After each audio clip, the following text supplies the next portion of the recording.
Welcome back, councillors. All rise. Thank you. Almighty God, we, the representatives of the citizens of the City of Brisbane, are assembled here to strive and care for the welfare of our city and all its people. Lord, we ask that you guide us in the decisions we make here today. Amen.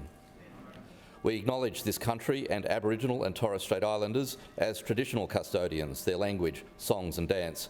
We pay respect to elders, past, present and emerging. May we continue to peacefully walk together in respect and in caring for this country and one another. Please be seated. I declare the meeting open. I remind all councillors of your obligations to declare prescribed and/or declarable conflicts of interest where relevant, and the requirements of such to remove yourself from the council chamber for debate and voting where applicable. Are there any apologies? No apologies. Councillors, I draw to your attention the motion of appreciation at item 2 on the agenda. Lord Mayor, will you please move the motion?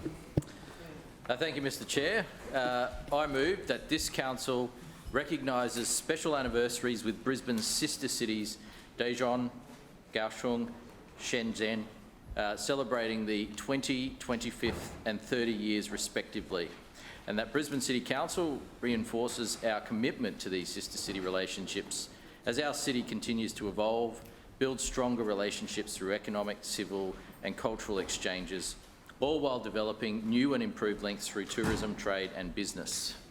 Seconded. Thank you. It has been moved by the Lord Mayor and seconded by the Deputy Mayor that this council recognises special anniversaries with Brisbane's sister cities, Daejeon, Kaohsiung, Shenzhen, celebrating 20, 25 and 30 years respectively. Brisbane City Council reinforces our commitment to these sister city relationships as our city continues to evolve, building stronger relationships through economic, civic and cultural exchanges, all while developing new and improved links through tourism, trade and business. Is there any debate? Lord Mayor.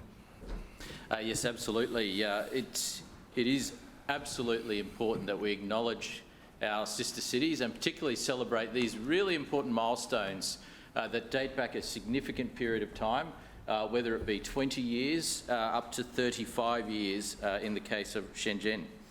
I did want to start by acknowledging some of the special guests that we have in the gallery. Mr. Bai Han-jen from the Consulate of the Republic of Korea. Also Ms. Shim Hei-in from the Consulate as well. Mr. Edward Tao, the Director General of the Taipei Economic and Cultural Office. Mr. Ali Wu, the Deputy from the Taipei Economic and Cultural Office. And Mr. Anthony Lin, the Kaohsiung Sister City Representative on our Steering Committee. Also from Shenzhen, or representing China, is Mr. Larry Wong, the Consul from the Consulate General of the People's Republic of China in Brisbane, and Mr. Zhou Qiao, the Vice Consul from the Consulate of the People's Republic of China, and also Mr. Tony Wheel, the Shenzhen representative on the Brisbane Sister City Steering Committee. I also wanted to acknowledge Mr. Ross Humphreys as well, who is the chair of the Kobe Sister City Steering Committee. First, I wanted to acknowledge the relationship with Shenzhen, and this year commemorates the 30th anniversary of Brisbane's sister city relationship with that important city in China. The Brisbane-Shenzhen Sister City Agreement was signed on the 22nd of June 1992 by former Lord Mayor of Brisbane, Councillor Jim Sawley, and also the former Mayor of Shenzhen, Mr. Zheng Lianyu. And the sister city relationship is focused on and has been focused on working in the spirit of friendship, mutual respect, cooperation and goodwill to promote the closer economic and tourism relationships, and by fostering exchanges in the areas of business, trade, investment, science and technology, education and training, tourism, sport and culture. So virtually every aspect of city life, these relationships are focused on building those exchanges and relationships in so many different areas. Since the signing of the agreement, a number of ceremonies and events have been held by the two city governments to reaffirm the relationship. The most recent one includes the celebration of the 25th anniversary by the former Lord Mayor Graham Quirk, who led a business delegation of 32 people to Shenzhen.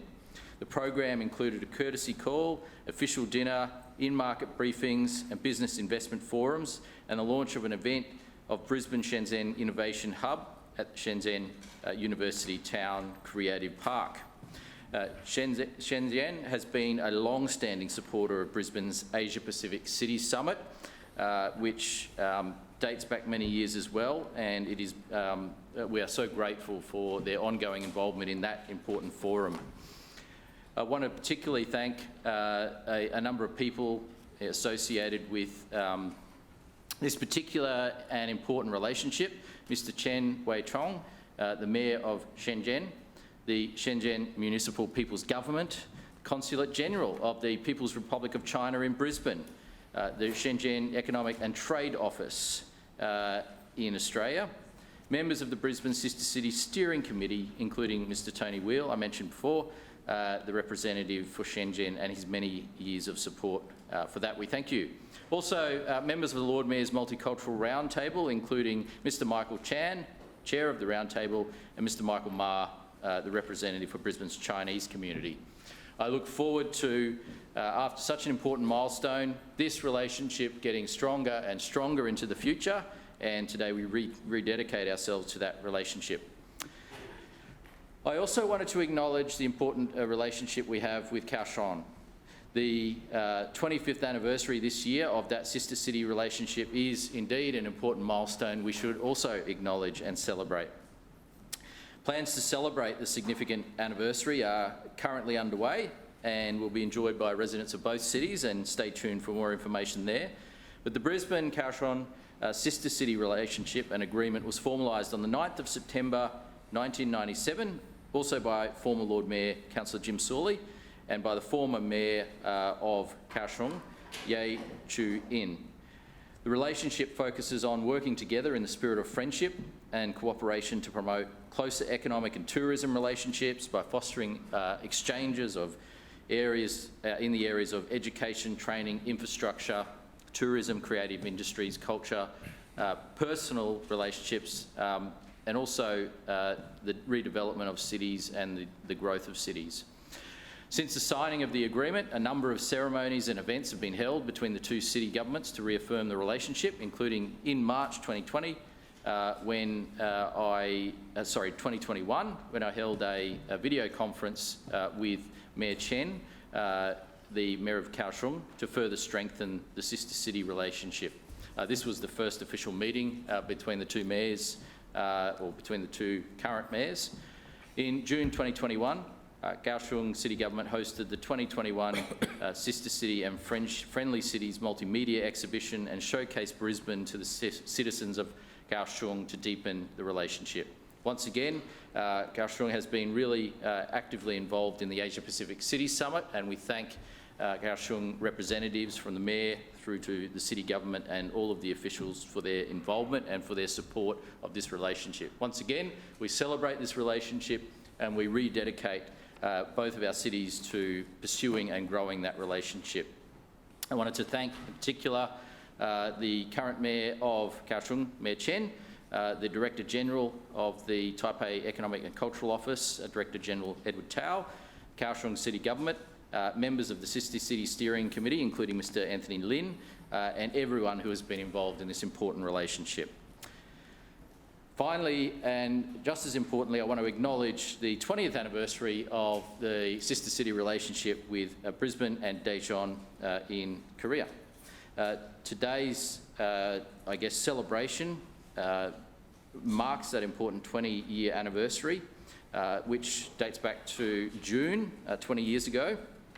And it's the result of two cities cooperating and developing a very special relationship that started during the 1990s through Brisbane's involvement in the World Technopolis Association at an initiative of the Daejeon Metropolitan City. The Brisbane Sister City relationship with Daejeon was formalised by the former Deputy Mayor of Brisbane, Councillor Tim Quinn, and the former Mayor of Daejeon, Mr. Hong Sang-ki. There have been multiple exchanges, and each year Brisbane welcomes approximately 100 students and young trainees from Daejeon for various study and training programs and scholarships. And it was just last week that I met with the representatives from the Daejeon Metropolitan Education Office to talk about this year's program, which obviously was impacted in recent years by COVID and inability of those students to travel, but we're back this year and we're looking forward to that relationship strengthening. Also, Daejeon has been very active in the Asia Pacific City Summit, and I thank them for that active involvement. I wanted to thank the supporters of this important relationship, Mr. Lee Zhang-Wu, the Mayor of Daejeon Metropolitan City, the Daejeon Metropolitan City Government, the Daejeon Tourism Organisation, the Consulate of the Republic of Korea in Brisbane, which recently just opened on the other side of King George Square and overlooks City Hall each day. Local Korean Korean local and state government office in Sydney, the members of the Brisbane Sister Cities Steering Committee, including Mr. John Aitken, the representative for Daejeon. Also, members of the Lord Mayor's Multicultural Roundtable, including Hyein Gwang-hoon, who is the representative of Brisbane's Korean community on that. Once again, Brisbane rededicates itself to this important relationship with Daejeon and continues to strengthen it going forward into the future. Thank you, Mr. Chair. Thank you, Lord Mayor. Further speakers? Councillor Cassidy.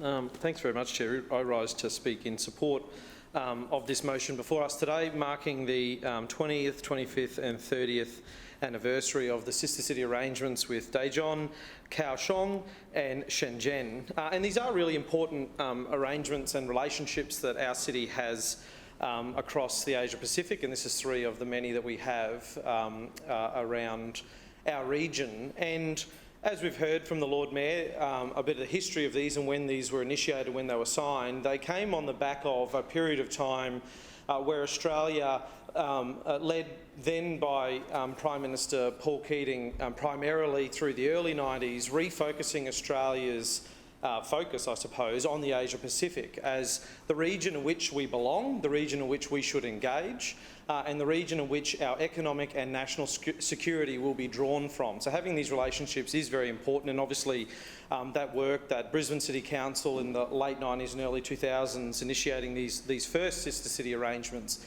was on the back of that, and they're very important relationships for us to have. And it wasn't that long ago, only, as recently as earlier this year, that some of those arrangements were under threat from a different federal government at the time. We had the then Defence Minister, Peter Dutton, who is now the leader of the Liberal Party and the leader of the opposition in the federal parliament, was seeking to force councils to scrap sister city arrangements, particularly with those in China, in the People's Republic of China.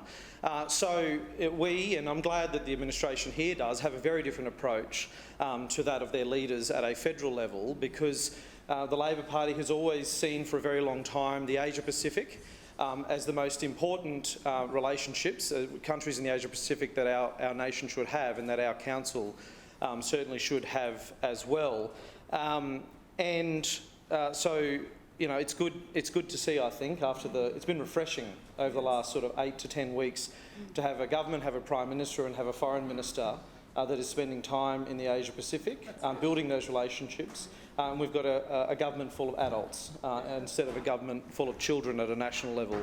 So that is very good, and we certainly strongly support council's relationships with our sister cities. And we certainly know that now in 2022, the issue of climate change and the devastating effects that we see in the South Pacific particularly, around the effects of climate change, that we would certainly like to see added into these relationships on top of links through tourism, trade and business, environmental links, and working together on addressing the critical issues of climate change. As we know, every level of government has a role to play in that, and we know that these cities are working very hard on that, and we need to have a council that engages on that as well, and hopefully in the near future we will have one of those. Thank you. Further speakers? Deputy Mayor. Thank you, Mr Chair. And I rise too to support the relationships between Shenzhen, Daejeon and Kaohsiung in these fantastic anniversaries we have with our sister cities, in particular to celebrate, recognise and recommit to the strong economic focus that we have on our sister city relationships in these three cities. I'll start with the longest one, of course, is Shenzhen 30th anniversary. And Shenzhen is a very important city within China, one of the first special economic zones that was established in China in 1980s, and due to its close proximity to Hong Kong, it does attract a lot of foreign direct investment and migrants searching for opportunities. So there was a great opportunity for us to connect with Shenzhen through technology, financial services, modern logistics and cultural and creative sectors. It's one of China's main ports for foreign trade and international exchange, and it is the port of Shenzhen is the world's fourth busiest container port.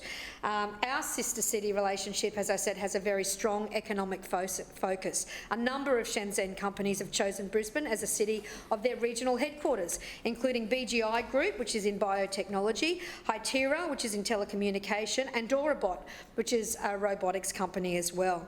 And we've been back there a lot too to make sure that we can strengthen our economic ties as well. In 2021, the Shenzhen Global Investment Promotion Conference in Brisbane, a Brisbane company, Analytica, signed an MOU with Shenzhen's Kerry Rehabilitation Medical Research Institute. We've supplied Brisbane Airport Corporation from BYD, a Shenzhen company, with a fleet of 11 electric buses for landside transport operations. Place Design Group, a very large headquartered in Brisbane office of town planners and urban designers, set up their business in 2004 over there as well. We've had Stephen Liddell, from owner of Street Science, use office space over there in their innovation hub. Ordira smart headphones have competed in the Innovation and Entrepreneurship International competition and won the final championship in the Australian market as well.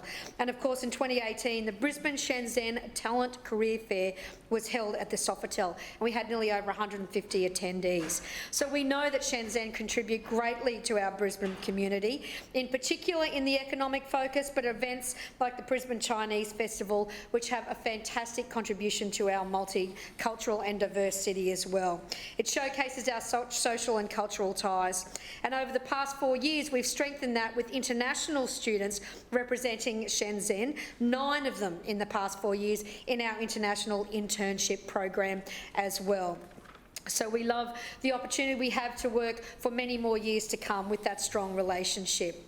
Kaohsiung, in its 25th anniversary, is also a leading-edge industrial city right on the southern tip of the island, home to 9 industrial parks focusing on manufacturing in sections of metal, machinery, chemicals, petrochemical and shipbuilding industries. It's home to the National Science and Technology Museum, which wasn't quite finished last time I was there, the second largest in the world, and it's a permanent exhibition dedicated to industrial history, including steel industry pioneers. They also have a very active high-tech developing in environmental protection, low-carbon green energy, cultural and creative industries as well. It serves as a major port as well. Some of the things that we do love about our sister cities is the port cities. It's an international hub and is ranked as number 13 in the container volume for cargo in the world. We've had a lot of dealings with Kaohsiung in the last 10 years. In 2019, the Kaohsiung Medical University led a delegation to Griffith University, where they've collaborated in exchange programs for professors and co-teaching programs. And that has actually led to KMU introducing a smart situation simulation hospital device that will combine problem-oriented learning across teaching in Griffith University. Of course, we had the APCS there in 2013, which was fantastic for Kaohsiung to interact and exchange best practices with other cities from around the Asia-Pacific region. The Taiwanese community contribution is huge in Brisbane as well. They have Buddha's Birthday Festival, Multicultural Dragon Festival and Brisbane International Arts Festival, and many more to showcase their social and cultural ties to our city as well. We know the Taiwanese community support and benefit many of our residents and economy through shopping centre developments, property developments, Asian supermarkets, markets, travel agencies, gift shops and the education sectors as well. And that special relationship will continue through this sister city relationship and exploring new opportunities. We've also had international internship programs with 6 interns representing Kaohsiung over the last 4 years. And finally, but as the Lord Mayor said, definitely not least, is Adjourned, our 20th anniversary, South Korea's leading hub in higher education sector, home to 19 universities. So obviously a great relationship here with Brisbane, where probably pre-COVID our biggest export was international education. It also has a major television production hub, and some of you may have heard of one of their biggest Netflix shows called Squid Game, which was filmed in Adjourned. We're all waiting for the second series of Squid Game, by the way. It is a nation's hub for esports, which is going to become very big over the next couple of years, and a brand new permanent esports stadium called Dream Arena was opened there as well, with a total of 500 seats. So that'll be something very interesting to have a look at as we progress into 2032 as well. It's the home to Korea's Aerospace Research Institute and ranks in top 3 cities in South Korea for a startup ecosystem, something we've been working very closely with them as well.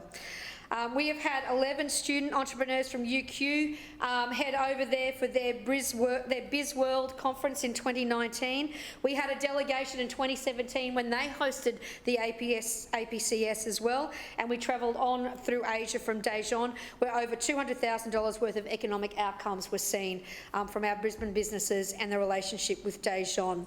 Again, it is a beautiful relationship we have with Adjourned. It enables our people to experience the different culture, which is very different between Taiwan and China and Korea, embrace diversity and develop a vibrant multicultural community. The Korean Festival Day attracts over 30,000 residents from around Brisbane and greater parts of Queensland, and again strengthens our diversity and celebrates the beautiful Korean culture as well. We are looking forward to keeping these strong ties. As I said, we are celebrating them today, but we are recommitting, and we look forward to working with them closely in the years to come. Thank you, Deputy Mayor. Further debate? Councillor Huang. Thank you, Mr. Chair. I rise to speak in support of this motion to appreciate the significant anniversaries of our 3 sister cities, Shenzhen, Kaohsiung and Taichung. Mr. Chair, some years ago I was asked by the then Lord Mayor, Councillor Graham Craig, to attend a meeting with DFAT in their Brisbane office to share Brisbane's experiences in international relations. At the meeting, Brisbane was commended as an outstanding example of how local government conducted meaningful international relations and engagements. Brisbane currently has 9 sister cities, and we continue to enjoy meaningful business and cultural exchanges with them. Mr. Chair, today we celebrate the 30th anniversary with Shenzhen in China. Mr. Chair, there's a phrase in Chinese called 北上广深. 北 stands for Beijing, 上 stands for Shanghai, Guang stands for Guangzhou, and Shen stands for Shenzhen. These are the 4 cities in China that is widely regarded as the cities that offers the most opportunities to the people, especially to the young people. Just like Brisbane in Australia, they are the cities that make people's dreams come true. And today we also celebrate our 25th anniversary with Kaohsiung in Taiwan. Mr. Chair, Kaohsiung and Brisbane share many common features. Both cities are similar in size, and both cities are river cities. Kaohsiung is located near the Tropic of Cancer, and Brisbane is located near the Tropic of Capricorn. To commemorate our close friendship, we have laid a memorial stone in South Bank and named the park Kaohsiung Park in Emerald Plains, which was in my ward and now fall in Rankong ward, which Councillor Marks was telling me she's planning to hold a celebration party in September to commemorate the sister city relationship. And we are also here to celebrate the 20th anniversary with Daejeon in Korea. Daejeon is Korea's new world city, a transport hub with national traffic routes and high-speed rail. Daejeon is also the new designated administrative hub for Korean government. Currently, there are 12 national government offices have relocated from Seoul to Daejeon. Daejeon is a rising city in Korea, and we will continue to enjoy our friendship and business and cultural relationships with Daejeon, especially with the recent opening of Korean consulate in Brisbane. Mr. Chair, Brisbane is blessed with our sister city relationships, and I look forward to more interactions with our sister cities once international travel is back to normal, so we can continue to strengthen our friendship that we have long enjoyed. Thank you. Thank you. Further speakers? Councillor Owen. Thank you, Mr. Chair. Mr. Chair, I rise to speak in support of this very important motion of appreciation today. And I note that we have members of the Consular Corps here in the chamber, in the public gallery today. And can I say to you, ni hao, and also huan yong hap ni da. It's wonderful to have you here today, and I also acknowledge all of those other representatives who have supported the Brisbane City Council Sister Cities committees over the years, which I have had the privilege of being a chair of for some time as well. I would just like to say through you, Mr. Chair, that the relationships that we build with our sister cities have metamorphosised over a number of years. They started out from a friendship basis, from an arts and cultural basis, and have really strengthened in the ties between trade and also recognition of those mutual benefits right across the spheres of our individual cities. It is wonderful to note that we are now reaching anniversaries that are ages that the majority of our councillors were probably in primary school for when they started. And this shows the absolute longevity and sustainability of these important sister city relationships. What I find extremely gratifying is that I've had the privilege of meeting many of the people who have come on sister city delegations to our wonderful city here, and I've had the fortune of spending time with people from all levels of government, particularly from those cities. And can I please say to Shenzhen, happy 30th anniversary, to Kaohsiung, happy 25th anniversary, and to Daejeon, happy 20th anniversary. These are significant milestones, not only for our city, but also for each of your cities, but also for our sister city programs here in Brisbane. We have demonstrated through the years the importance of our sister cities, and we have also used the Asia Pacific Cities Summit to highlight those sister city relationships, to build on them, and to make sure through the APCS process that we are building our government to government, our business to government, and our business to business relationships on all levels, but also fostering the friendships and those long-term relationships. And that is what has made each one of these sister cities so very successful. Through you, Mr. Chairman, I would like to actually put my appreciation into the Permanent Council record for all of the Consular Corps members and representatives of the governments of those cities who have been stationed here in Brisbane throughout the entirety of our sister city relationships, because it is their contribution that has helped make these relationships strong and help make these relationships flourish. Without your significant contribution, and in particular your presence here today, we would not have been as successful in this relationship without you. So I extend that thank you personally to all of those people who have been in those roles, because I know that they have worked very closely with me, and I know that I have developed friendships with all of them over the years. And I say thank you because I feel very, very privileged to have had that relationship. The Sister Cities Committee in itself has been very important in supporting the relationships, and it has been representatives of the committee that have also been a liaison point. I have been very connected to many of those people over the time, and I have valued their input and understanding of not only what's happening in those other cities, but also what they're hearing through the business community to help feed that through. And I know through the Asia Pacific Cities Summit process that those key linkages with the Sister Cities Committee has been very, very important. I've also been able to travel at my leisure to China and also to Taiwan. And can I say the reception I have received there was very warm, very welcoming, and particularly in the sister cities, it has been an extension of friendship, but more like a family. I've been treated more like an extended family member.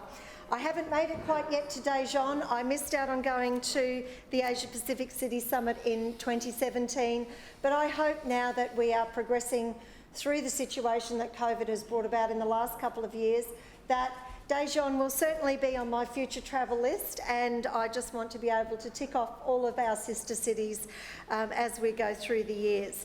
But most importantly, can I say thank you to all of our sister cities, and in particular Shenzhen, Kaohsiung and Daejeon, for your willingness and your cooperation with Brisbane to create a great sister city partnership, and it is one that we are privileged to call our sister city. Thank you. Further debate? Lord Mayor. Thank you. I will now put the motion. Those in favour, please say aye. Aye. To the contrary, no. The ayes have it. Thank you very much.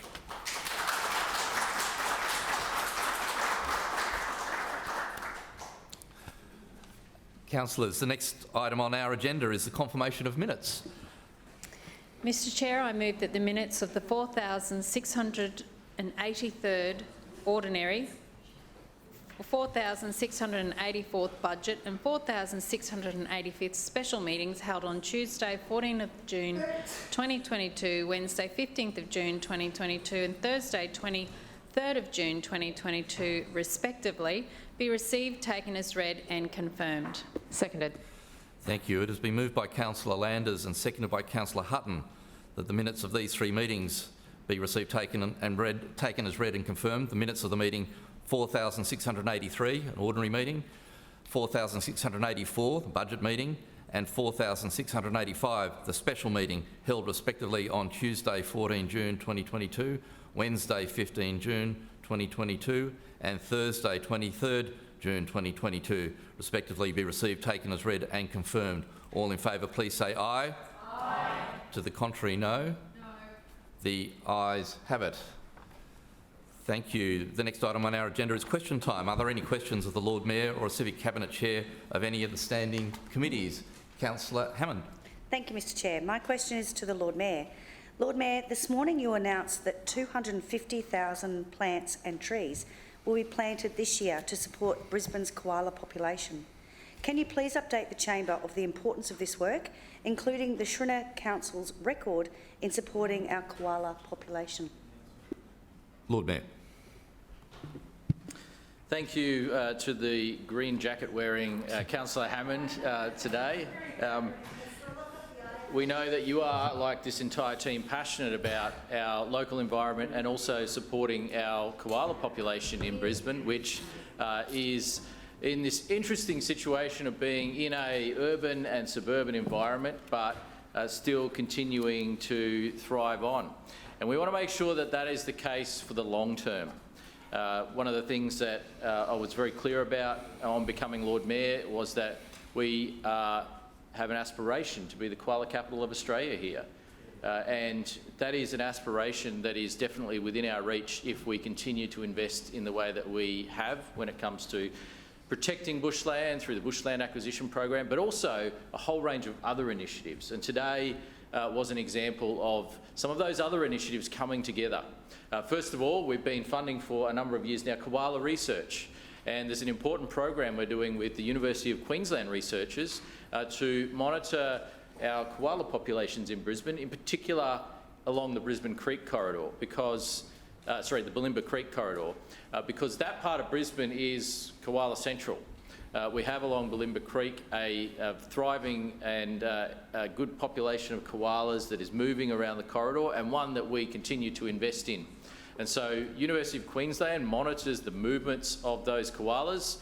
They also are koala by koala doing health checks and inspections on those koalas to monitor the health of the population, but also they're teaming up with local animal hospitals and vets to make sure that if koalas are experiencing some of the challenges they have, such as the chlamydia that koalas are sometimes prone to, that they get treatment for that disease.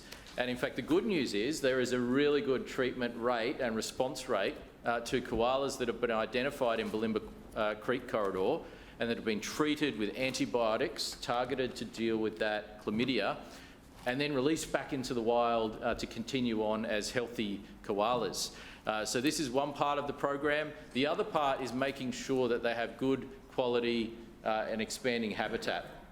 And so along Bulimba Creek, today we kicked off a program which will see more than 250,000 plants established on Bulimba Creek, including 51,000 koala trees. And so our experts have selected a number of different tasty koala treats, different types of gum and eucalyptus trees that the koalas favour, and they're being planted along the creek corridor. And so this is a really important program, but the other thing that we're doing as well is making sure that there is enhanced safety as koalas move around on our road network, and that includes a significant investment that we've made as an administration on things like the Wildlife Movement Solutions response. That includes, actually, you know, people know that I'm passionate about green bridges, but our greenest green bridge was built at Whites Hill Reserve, and it is the world's first koala bridge, which I say is a green bridge. So it's about getting koalas across that busy road safely. We've incorporated various measures along that corridor, including fauna fencing to stop the wildlife going out onto the road, but also then directing them to safe crossing points. There's also a range of things that are being trialled out there, including koala ladders. And so where there's steep embankments on the roadside, there are ladders that have been built in to help the animals escape out of that embankment more easily. And so we're going through, based on evidence, based on research, based on experience, and working to help protect our koalas in urban areas and to make sure that they not only survive but they thrive in the future. And so this is an important step today in establishing more than 250,000, 260,000 plants, in continuing the research with UQ, in continuing the wildlife movement solutions to make sure that our koalas continue to thrive. UQ is actively monitoring at least 13 koalas along Bulimba Creek, but they advised me today that that is only a percentage of the koalas out there, and they'll progressively identify new koalas, make sure they're treated if they have any illnesses, make sure they're tagged and also kept a track of, so that we can make sure we know where the koalas are, where they're moving, how far away they're roaming when it comes to their habitat, what they're doing in particular during breeding season when they're out and about, and also making sure that we inform residents about how they can live safely and I guess, cohabit with koalas amongst our midst. Your time has expired. Further questions? Councillor Cook. Thank you, Mr Chair. My question is to the Lord Mayor. Lord Mayor, this week is Homelessness Week. It has now been almost 3 months since Labor initiated the first homelessness strategy for the City of Brisbane.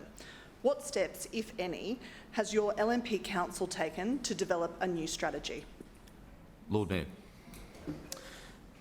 Well, that's an interesting question, because we know that Labor councillors, Labor state governments, Labor federal governments are all about strategies and reviews.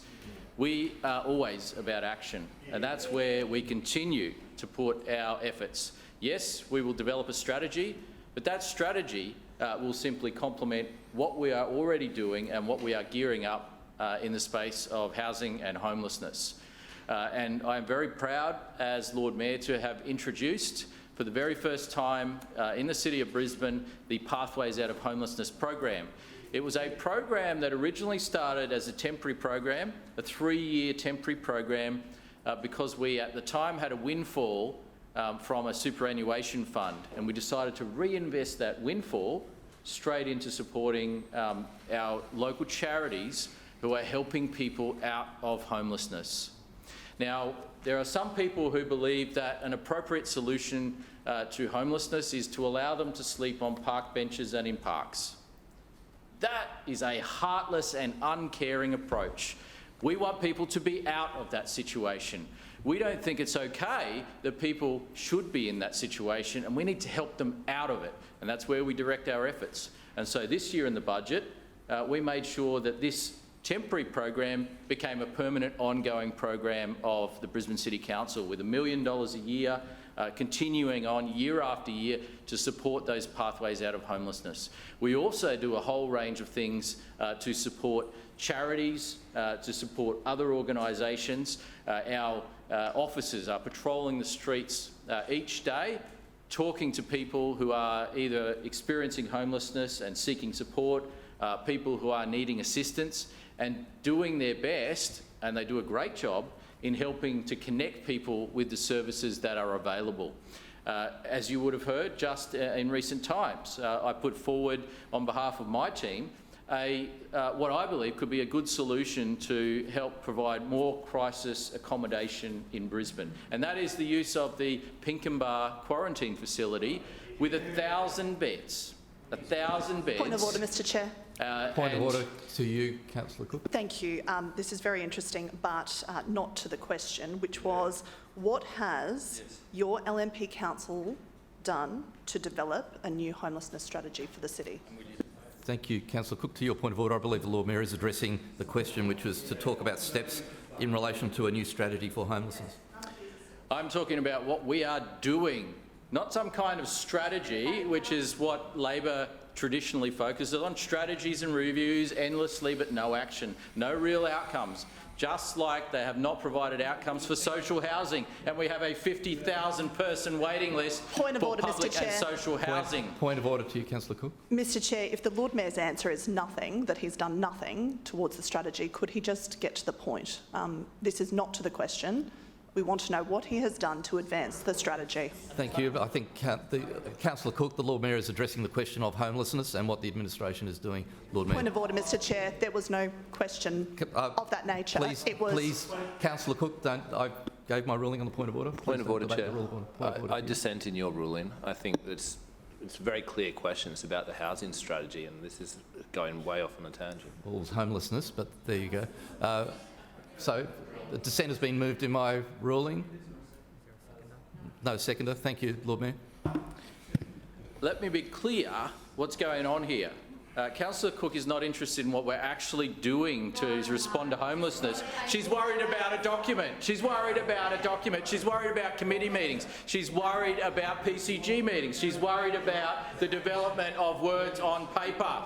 We are worried about action. We are focused on action, and that's what we'll continue to be focused on. So Councillor Cook may not like to hear this, but it just goes to show the priorities over there are on words. The priorities here are on action, and they will continue to be on action. So as we have said, we will be developing and finessing a homelessness strategy, but in the meantime, it's not going to stop the work that we're doing to support homelessness. And Labor councillors should hang their head in shame, because I didn't hear a cry of support from Labor councillors when it was suggested that Pinkenbar should be used to provide 1,000 beds of crisis accommodation. They were dead silent. They were silent. And I didn't hear them. I didn't hear...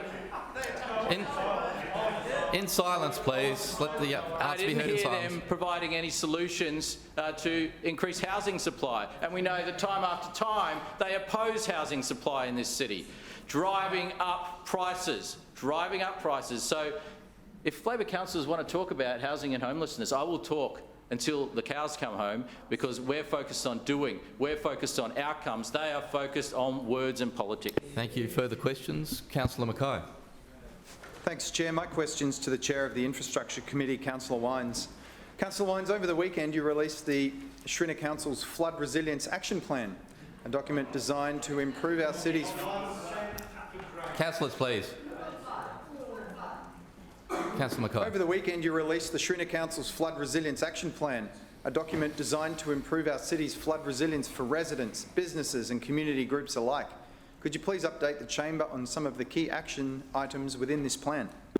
Thank you. Councillor Wines. Right. Thank you, Mr Chair, and thank you to Councillor Mackay for his keen and ongoing interest in making sure that this city is more resilient when flood events occur here. As many councillors would know, this document was released, the Rebuild and Recover Flood Resilience Action Plan was released on Saturday. It speaks to 51 actions that this council will take to make sure that when floods occur in the future, we will bounce back more quickly with more robust infrastructure at a reduced price, both to the private individual and to the public purse.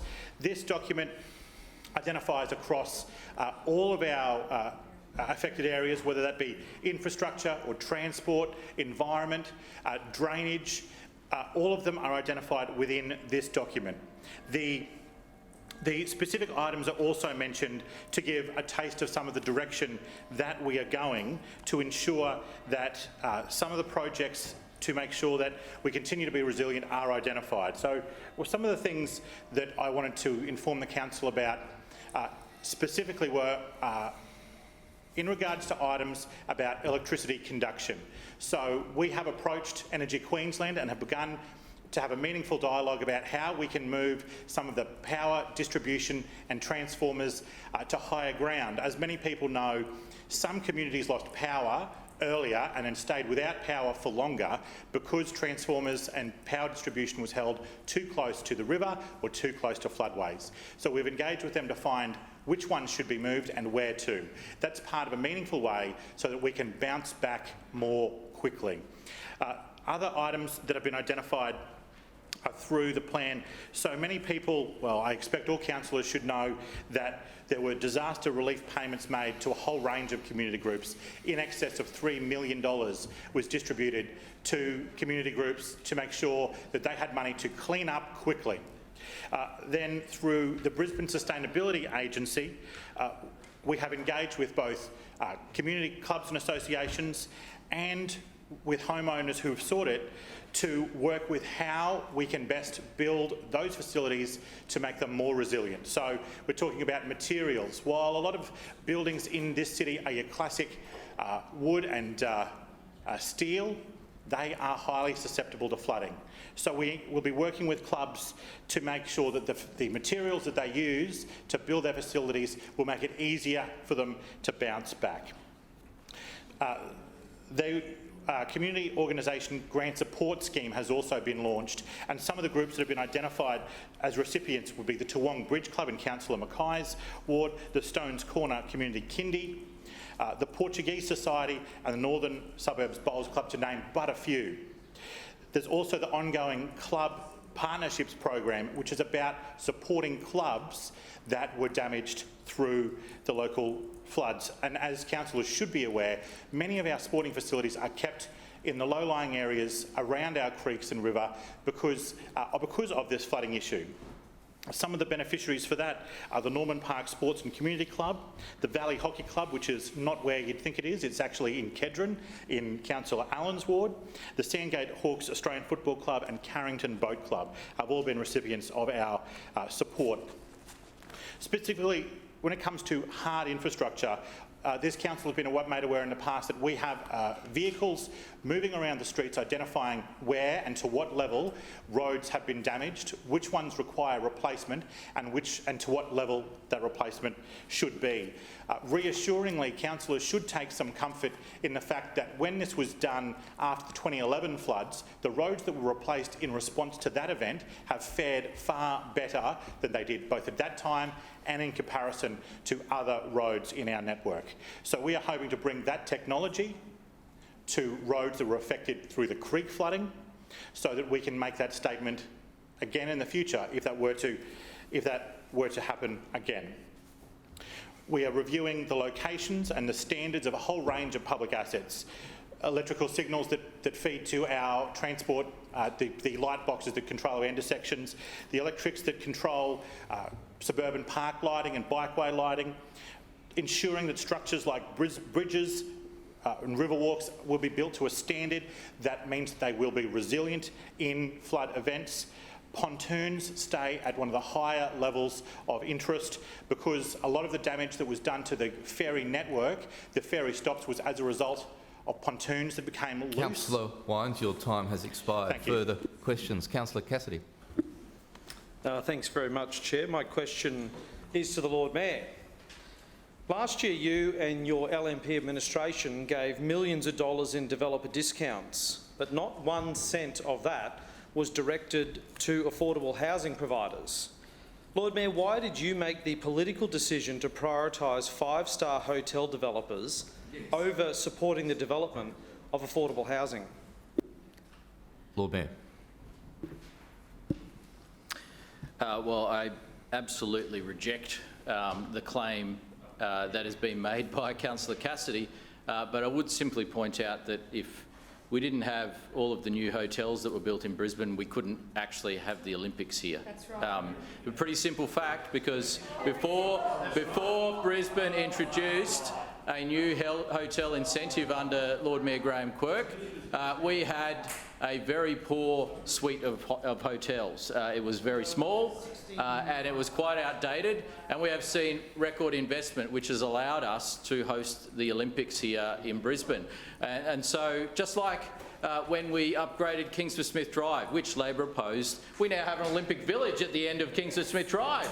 But we have expected a small-minded party political approach from the opposition, but we know what the reality is here when it comes to the issue of housing affordability, affordable housing and supply. We know that when I called out their record in the budget, they squawked and squirmed. Why did they do that? Because it was false? Because I was saying false things? No. It's because it was true. It was true. And in fact, we know that since, in the last 6 years, since the 2014 City Plan was introduced, there have been 16 local plans. Cassidy, point of order. Yeah, no, just on relevance, my question was specifically about infrastructure charge discounts. So the Lord Mayor made a decision, his LNP administration made a decision to offer discounts to five-star hotel developers, but not to affordable housing providers. So my question is why he made that decision. It's a very specific question. The question asked about affordable housing, and I believe the Lord Mayor is answering that question. I'm sorry, point of order. Point of order. In a very specific context about infrastructure charge discounts. It was a very short, succinct, specific question, Chair, and it's about infrastructure charge discounts. Please. Why did the Lord Mayor decide to give those billionaires that money instead of affordable housing providers? Councillor Cassidy, you're now debating the point of order. I believe the Lord Mayor is answering the question. Councillor Cassidy's talking about billionaires, like really? I mean, goodness me. Has he officially joined the Labor Green Alliance or not? But I would suggest that he has. He's hitched his wagon to the Labor Green Alliance. He's against billionaires apparently, but he can provide no social housing through this Labor state government, no real solutions and just party politics. But he wants to talk about developer, I guess, incentives or infrastructure charges incentives. So let's talk about what they were for. They were to boost tourism and tourism accommodation under Lord Mayor Graham Quirk, and we saw new hotels coming online. They were to boost retirement and aged care facilities for our ageing population, and guess what? Labor voted against that because they are all about politics and not real solutions. Councillor Cassidy, please. And Councillor Cassidy, please. And there was an incentive. Councillor Cassidy, please. Councillor Cassidy, please. Enough. Councillor Cassidy, please. Lord Mayor, you have the floor. Councillor Cassidy. Councillor Cassidy, please. Restrain yourself. Lord Mayor. Thank you, Mr Chair. And there was also an incentive to make sure there was affordable housing for students as they arrived in Brisbane to boost the economy and study here and work here and support the local economy here. So there were three incentives, but I can flag today. I will be looking at incentives to provide increased affordable housing in Sandgate. I'll be looking at incentives to provide increased affordable housing in areas where Councillor Cassidy opposes development, wants to limit development. I think there should be more affordable housing in Councillor Cassidy's ward, and I think that we should have a really good look at his area as a trial location. Let me think. If you can currently have, say, 5 stories in Sandgate Town Centre, wouldn't it be good if you can maybe go to 6 or 7 if you provided a few levels of affordable housing?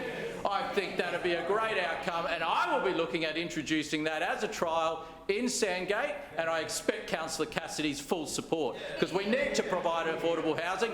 He says he cares about it. Here's his opportunity to show he cares about it, and we'll be getting on with it. Thank you, Mr. Thank you. Further questions? Councillor Hutton. Thank you, Chair. My question is to the Chair of the Economic Development and the Brisbane 2032 Olympic and Paralympic Games Committee, Councillor Adams. Deputy Mayor, last week it was revealed in Senate estimates that the Queensland Government is still stabbing in the dark when it comes to deciding on how they're going to rebuild the Gabba. As a partner with the state and federal government in delivering the 2032 Olympic and Paralympic Games, could you please provide some good faith advice to the state in what they might want to look at to get this major project underway? Deputy Mayor. Thank you, Mr. Chair. And it was an exciting moment just over a week ago when we had that monumental milestone that we are just 10 years away from hosting the Olympics and Paralympic Games. A milestone that no other city has ever had. 7 years has been the maximum.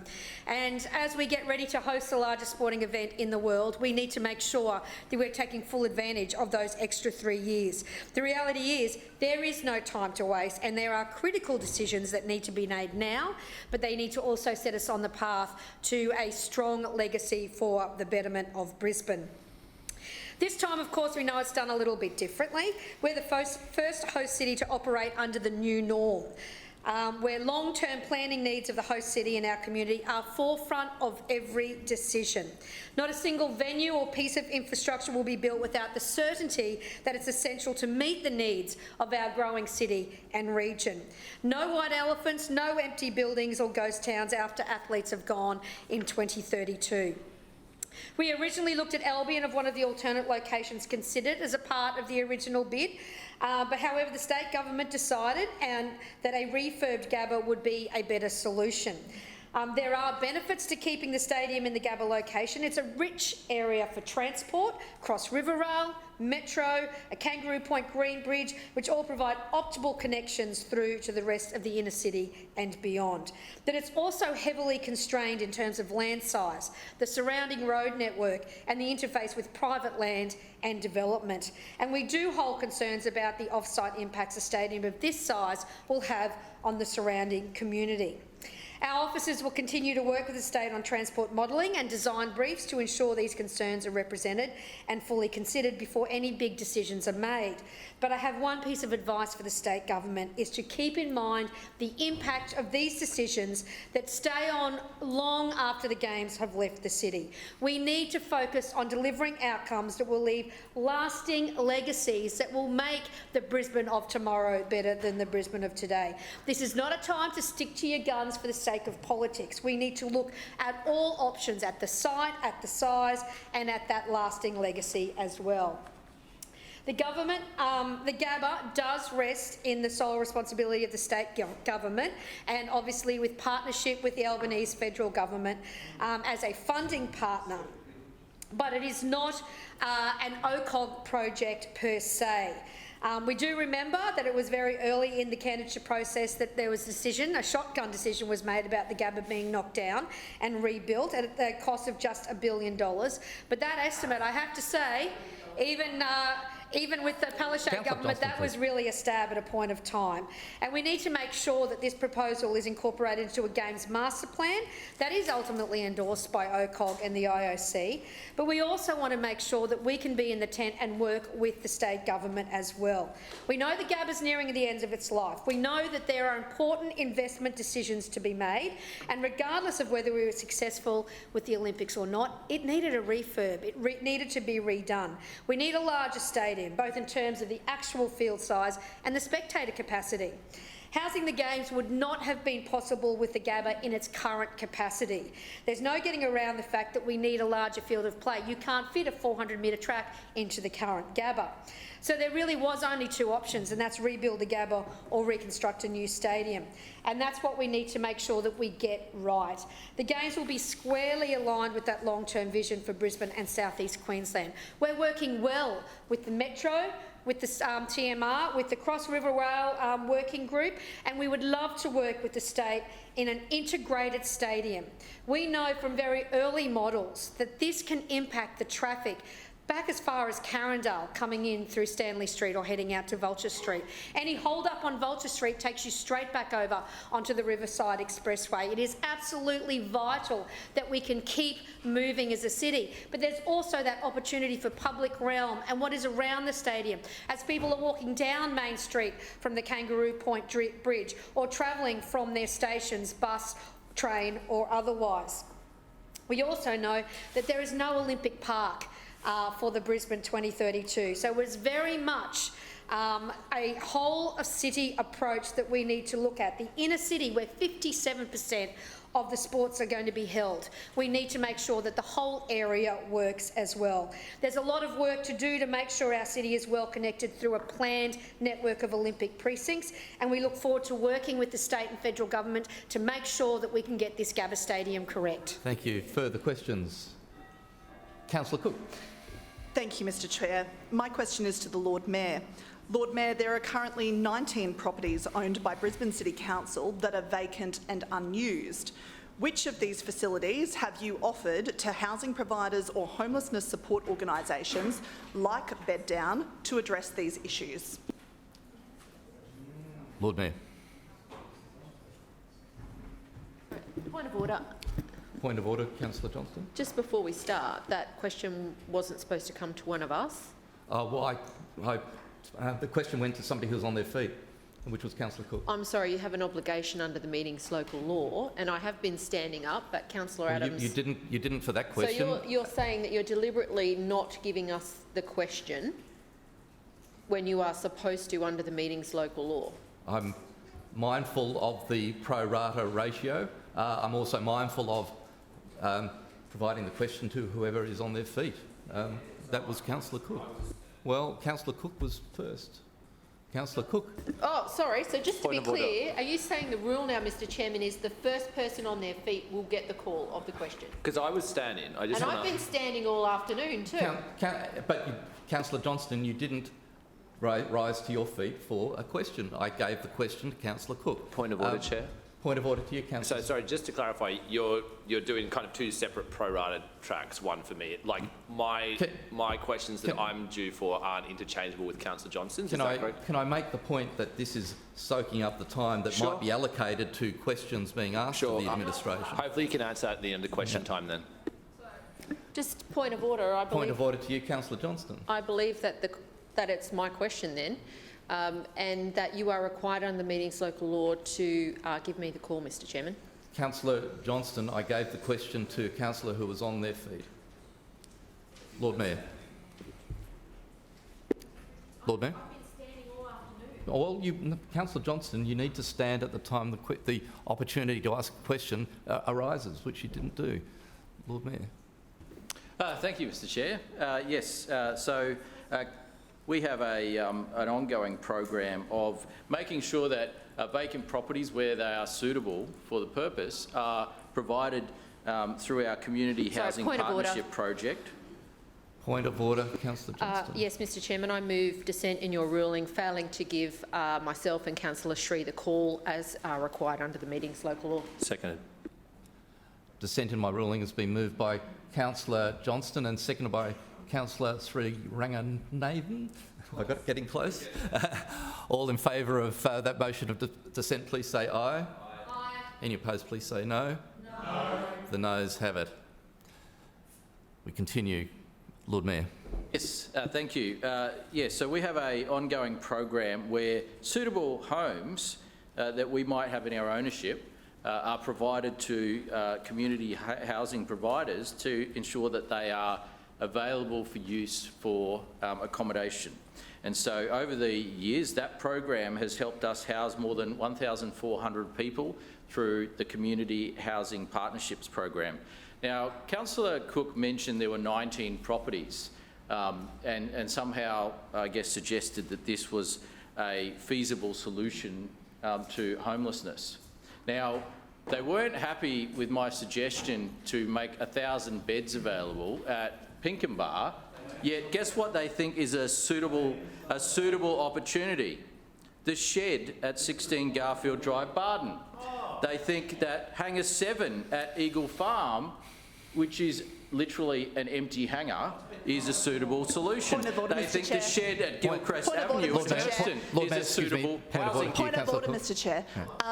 This information is commercial in confidence. It was the answer. He is repeating the answers to a question on notice previously in this place, and he's now putting on the record commercial in confidence council information. Lord Mayor, I'm not sure that's true. Councillor Cook. So, Mr Chair, what you see here is obviously the suggestion that Labor made that there were somehow like 19 places that were suitable for accommodation.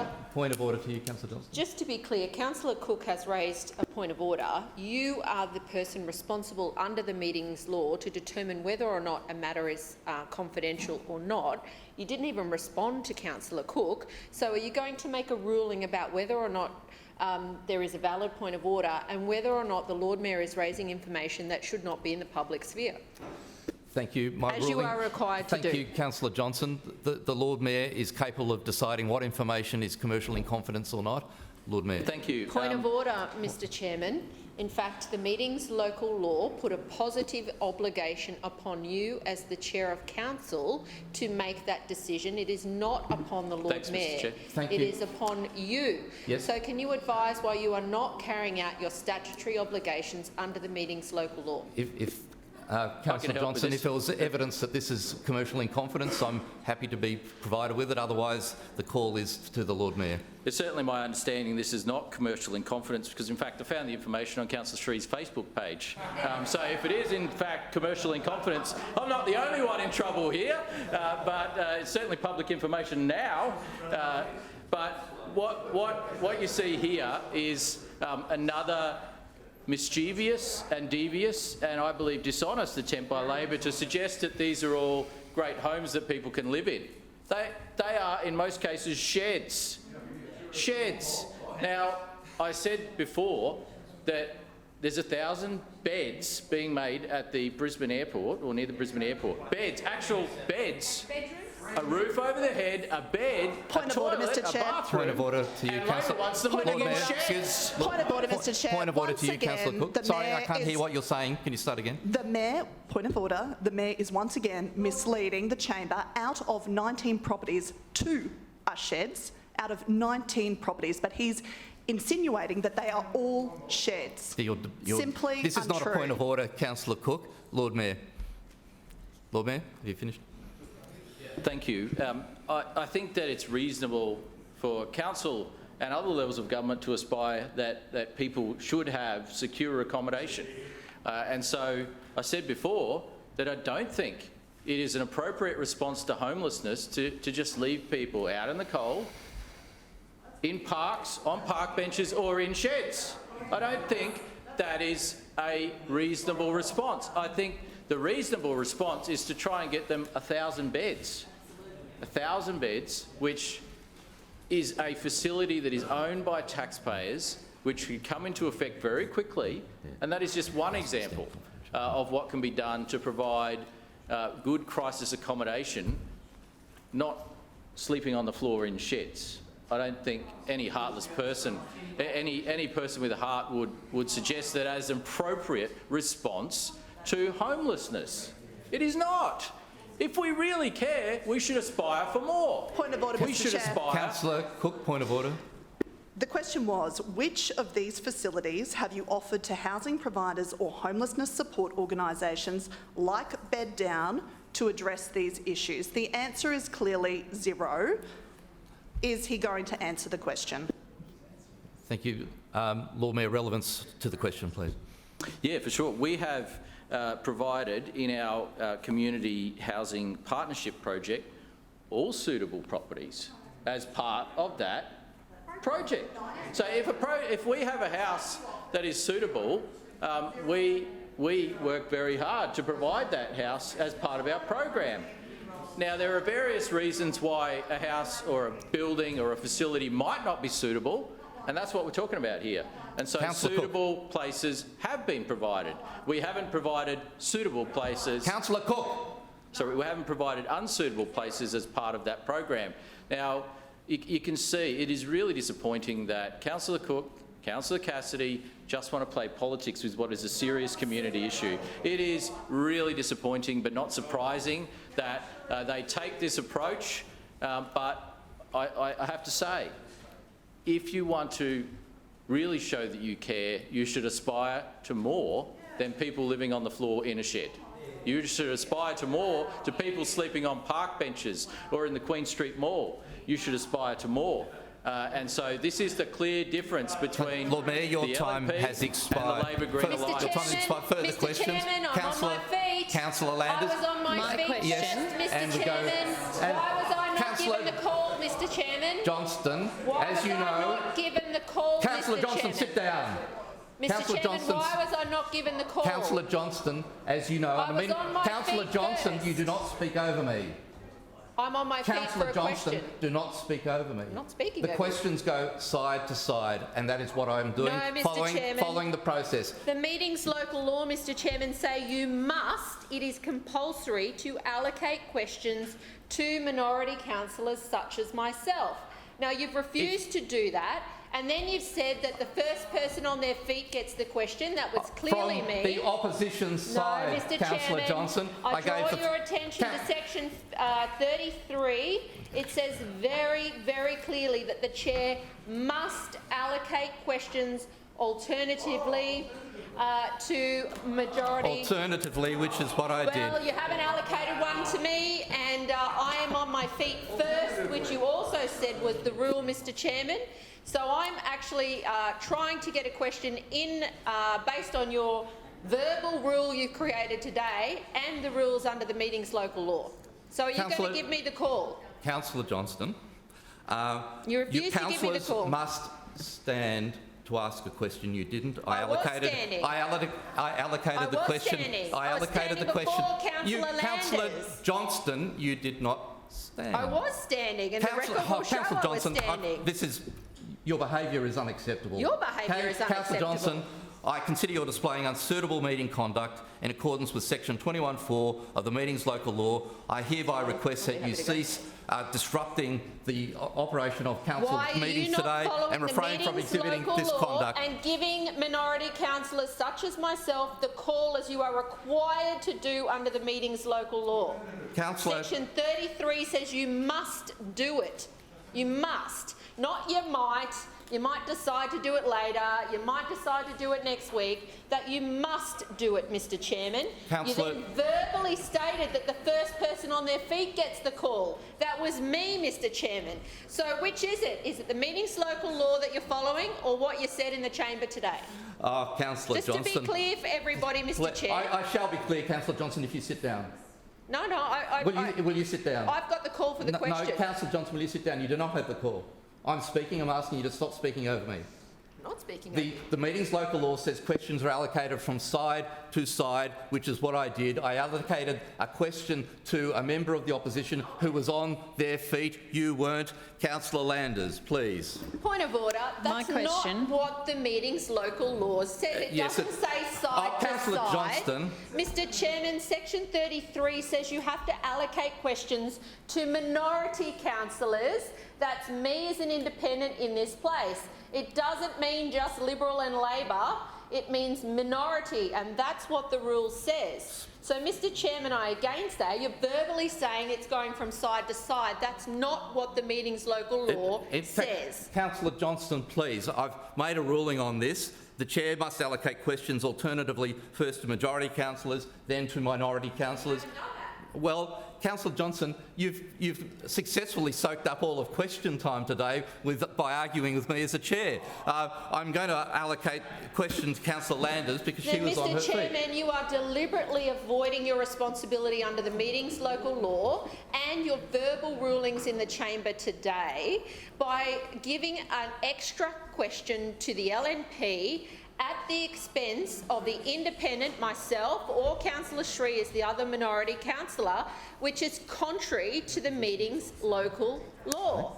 Now, I was first on my feet. I followed your instructions. You've not allocated a question to us, and you are required to. You allocated the first question of the day in accordance with the rules to the LNP, and you've not allocated one to the minority councillors, as you are required to do. And then alternately, Councillor Johnson, from majority team to minority team, which is the process that was followed. Thank you, Councillor Landers. Point of order. My question is to the Chair of the I'm not going to hear any more Environment, points of order. Public No, I'm not going to hear any more points of order. Point of order. I'm not going to hear any more points of order from you. No, because your points of order are being repetition. I'm not hearing your point of order. Councillor Johnson. Point of order.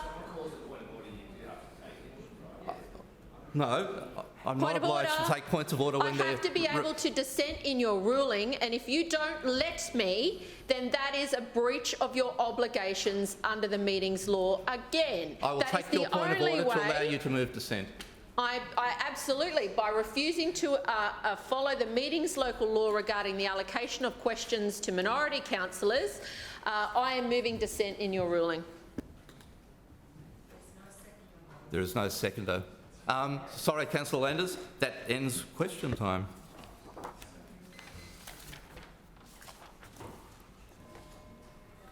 Lord Mayor, Establishment and Coordination Committee recommendations, please. Sorry, just wanted to clarify regarding the alternate allocation of questions. What you're doing is allocating one question every 7 to me and one question every 7 to Councillor Johnston. Is that correct? Yes, the pro rata basis, yes. Okay, and so if, for example, 1 week I'm not present but I'm due for a question, does Councillor Johnston get that question, or is it held over until I'm next in the chamber? The rule says that questions be taken alternatively from side to side, majority team to minority team. Yeah. If two of the non-opposition councillors are not here, then the question will go to a member of the official opposition. And then will I get the next question when I'm next back in the chamber? Then if you're here sure. and an opportunity presents itself for you to ask a question and it's in the cycle, then of course you'll get a question. Okay, all right, we can take it up later.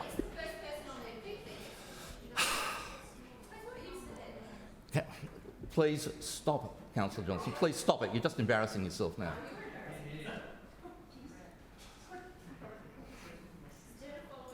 Lord Mayor, E&C Committee recommendations, please.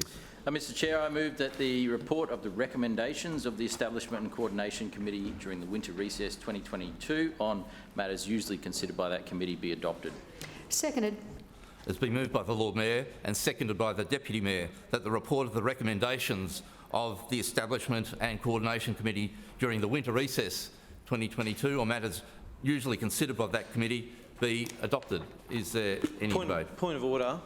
Just at the outset, to clear this up now, because there's a lot of items, there may be others taking things for voting. This is just for voting, not for debate. Can I ask that A be taken by itself, B, C, F and H together? Hang on. A by just itself? For voting. Just for voting. A by itself, B, C, F and H together, and then D, E, G together. That's just for voting, not for debate. D, E, G. Okay. Thank you. Lord Mayor. Thank you, Mr Chair. Just wanted to touch on the matter that Councillor Cook and also Councillor Cassidy raised in question time. Now, it was interesting that Councillor Cook said, which one of those 19 properties have you offered? And then the minute I started going into the property, she's going, oh, that's secret. You can't say that. You can't talk about them. What kind of farce do we have here? Anyone with a cynical mind would suggest that Councillor Cook was hoping that it was commercially in confidence so people wouldn't see the type of buildings that we're talking about here. type of buildings like the Shed at 16 Garfield Drive, Barden, Hangar 7 at Terminal Drive, Eagle Farm, the Signals building on Moreton Island, the Shed at Gilchrist Avenue, Hurston, the substation on the corner of Gregory Terrace and Bowen Bridge Road, Spring Hill, and a whole range of other buildings, which, including Whitten Barracks apparently, that Labor is somehow trying to suggest would be suitable accommodation for men, women and children of Brisbane. It's extraordinary. Let's put this in perspective. I again say, they criticised the suggestion that 1,000 beds at the Brisbane airport should be used for crisis accommodation, yet it's okay to let people sleep on the floor, in a shed, in a warehouse, in a substation, on Moreton Island, in a signals box. And guess what? There's another one on the list which is really interesting. You know, down in King George Square, there is the Pig and Whistle, but then across there, there's that cafe. Okay, literally, that's one of the buildings on that list, that cafe. Now, I've actually been inside that cafe. It's literally just standing room only. Apparently, that is good sleeping accommodation according to Labor. It's really quite extraordinary. That's an own goal. If they want to make a genuine difference and suggest some real solutions, they should consider starting with the 8,430 publicly owned houses that are owned by the state government that have spare bedrooms. Yeah. Spare bedrooms. 8,430 have 2 or more spare bedrooms. Government houses. These are government-owned houses. So there are spare bedrooms in government-owned houses, yet Labor's solution is to sleep on the floor in a shed. Yeah. It's disgusting. Point of order. It is disgusting. Point of order to you, Councillor Johnston. Yes, I move the suspension of standing orders to enable me to move the following motion. That Council introduces face-to-face customer support at Council customer service centres and via the 24-hour call centre to assist flooded residents to claim the $1,000 uninhabitable home rebate, as Council has unreasonably restricted residents to online claims only, disadvantaging elderly residents, those with English as a second language and those who have lost documents in the 2022 floods. Seconded. Councillor Johnson, you're moving a motion under 12.3 to suspend standing rules.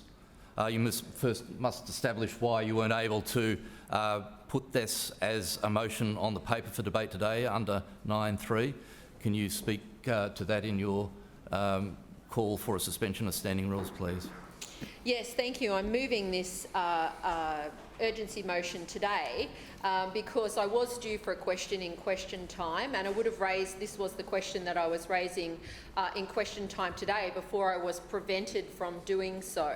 It's come to my attention that this council has refused to allow residents to make the claim for the $1,000 flood rates rebate via council customer call centres or over the phone.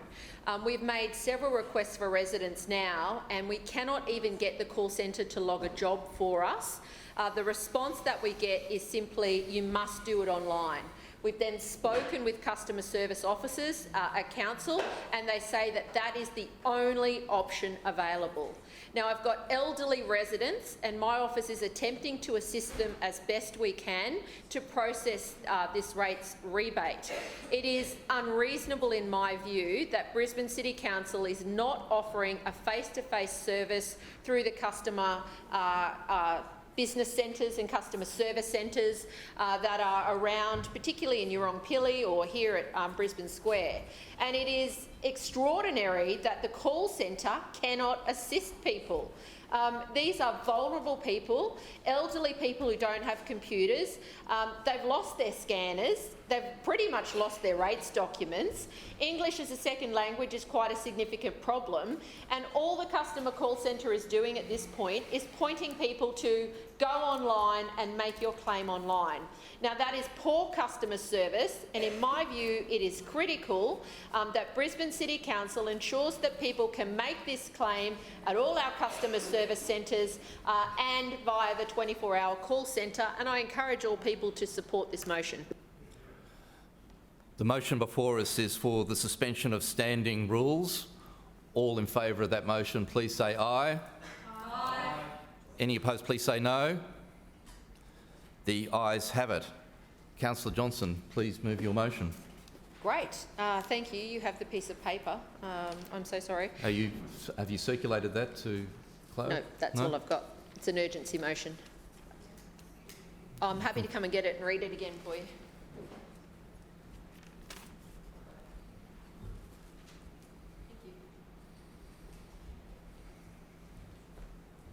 So I move that Council introduces face-to-face customer support at Council customer service centres and via the 24-hour call centre to assist flooded residents to claim the $1,000 uninhabitable home rebate, as Council has unreasonably restricted residents to online claims only, disadvantaging elderly residents, those with English as a second language and those who have lost documents in the 2022 floods.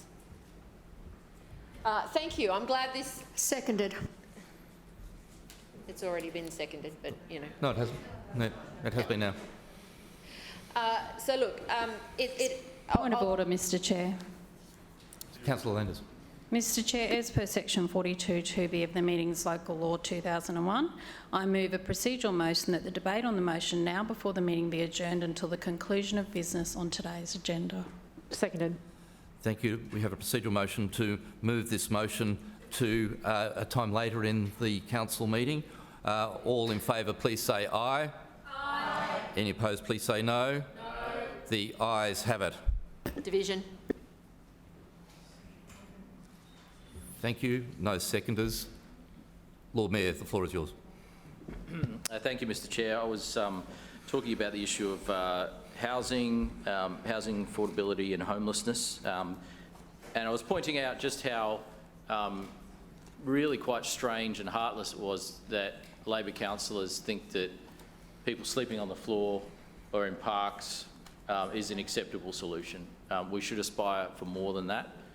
We on this side of the chamber aspire for more than that, and we will continue to do so and advocate for real solutions to these problems, not fake solutions, not what might seem in some ways to be responding but not really providing any real benefits.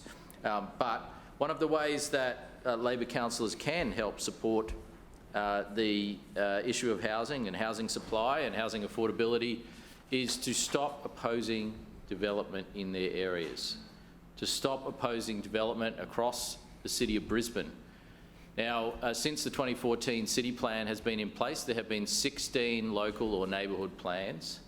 Guess how many Labor councillors voted in favour of? 14 they voted against, 2 they voted for. So they voted against the neighbourhood plans in 14 out of 16 cases. That is almost 90% strike rate. And they were incensed when I suggested that they oppose virtually all development. Well, 90%, that's virtually all development. And think about it, these neighbourhood plan areas cover significant parts of the city.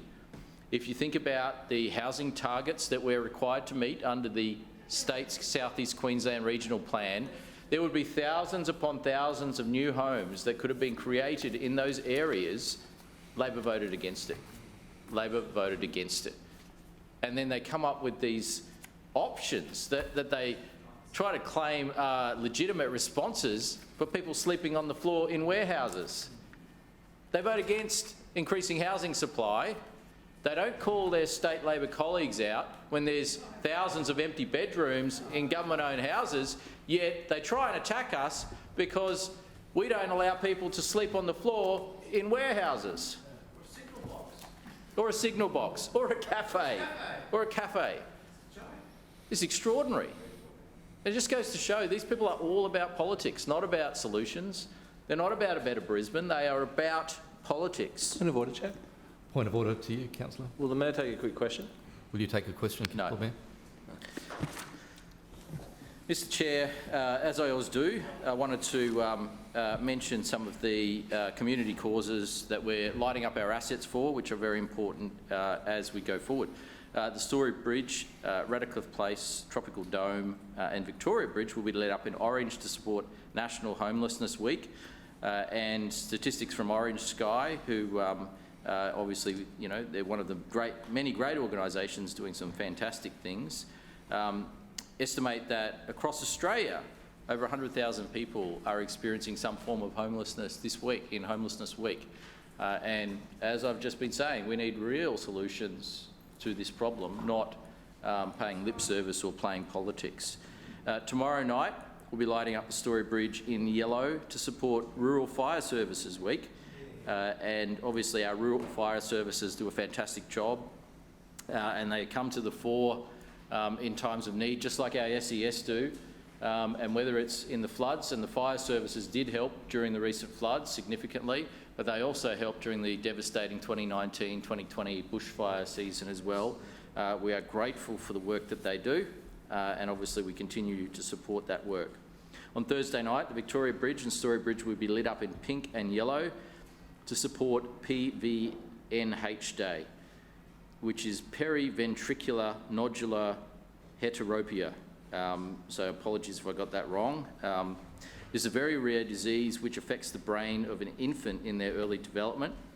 Essentially, the nerve cells don't migrate properly between the 6th and the 24th week of pregnancy. On Friday, we'll be lighting up the assets in green for the ECA, and which we're all happy is finally back after a two-year hiatus thanks to COVID. And hopefully most people that are going to the ECA have already had COVID, and it'll be a good, safe event for everyone. I suspect most people in the community have already had COVID, and so I'm really pleased that that event is going ahead. Councillor Johnston, please.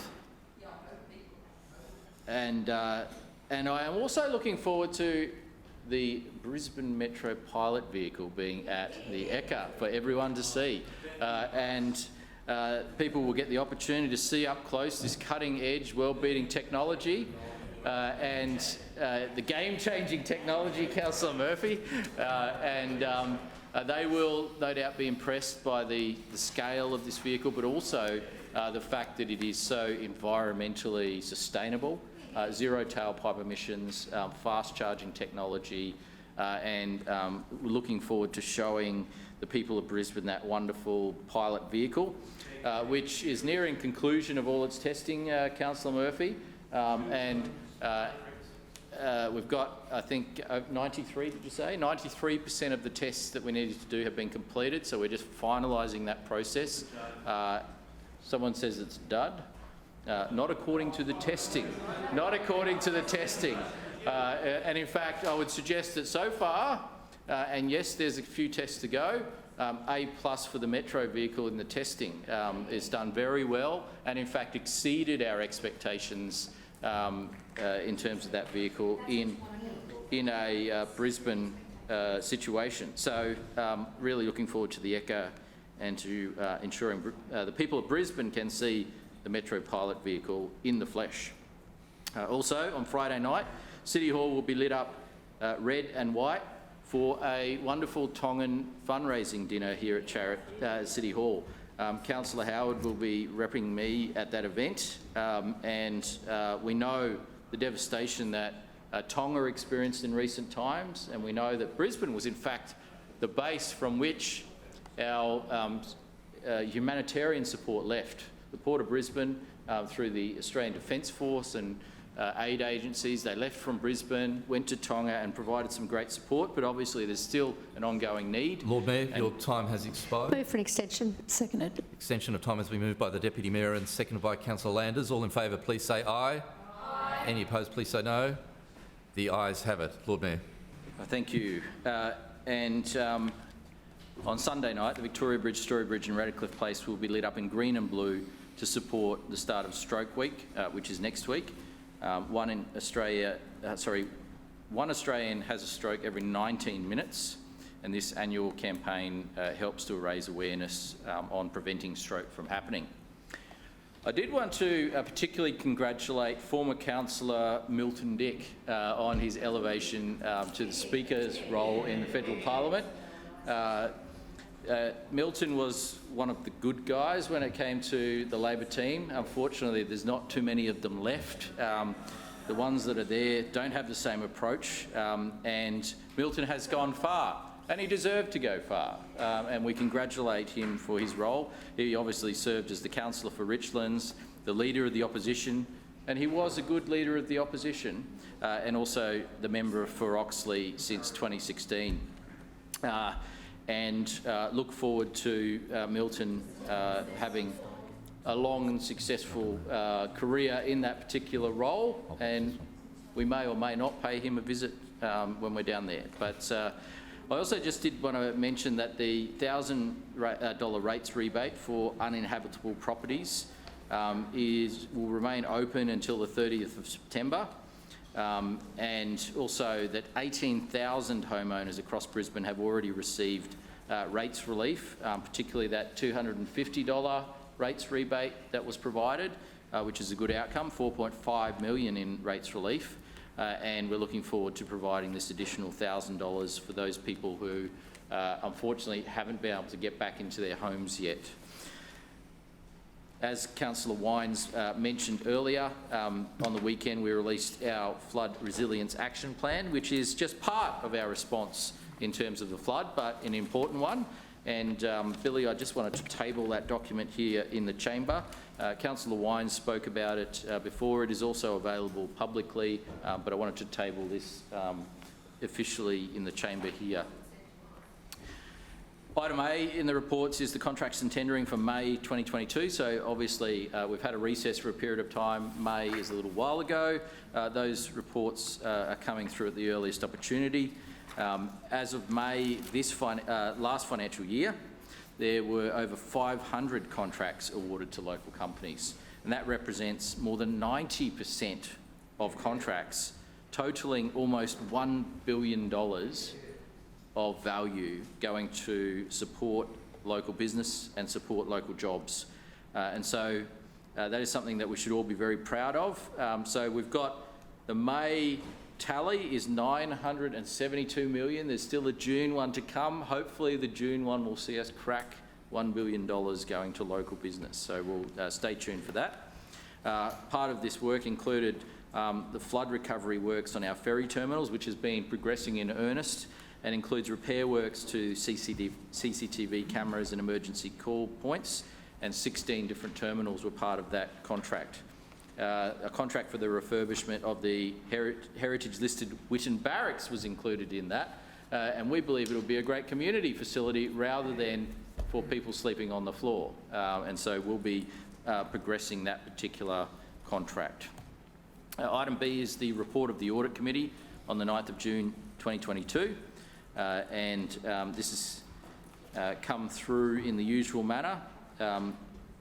Throughout the year, Council works with the Audit Committee and Queensland Audit Office to make sure we meet all of our audit requirements, and this can be seen in the report before us today, with the Audit Committee receiving updates from the CEO.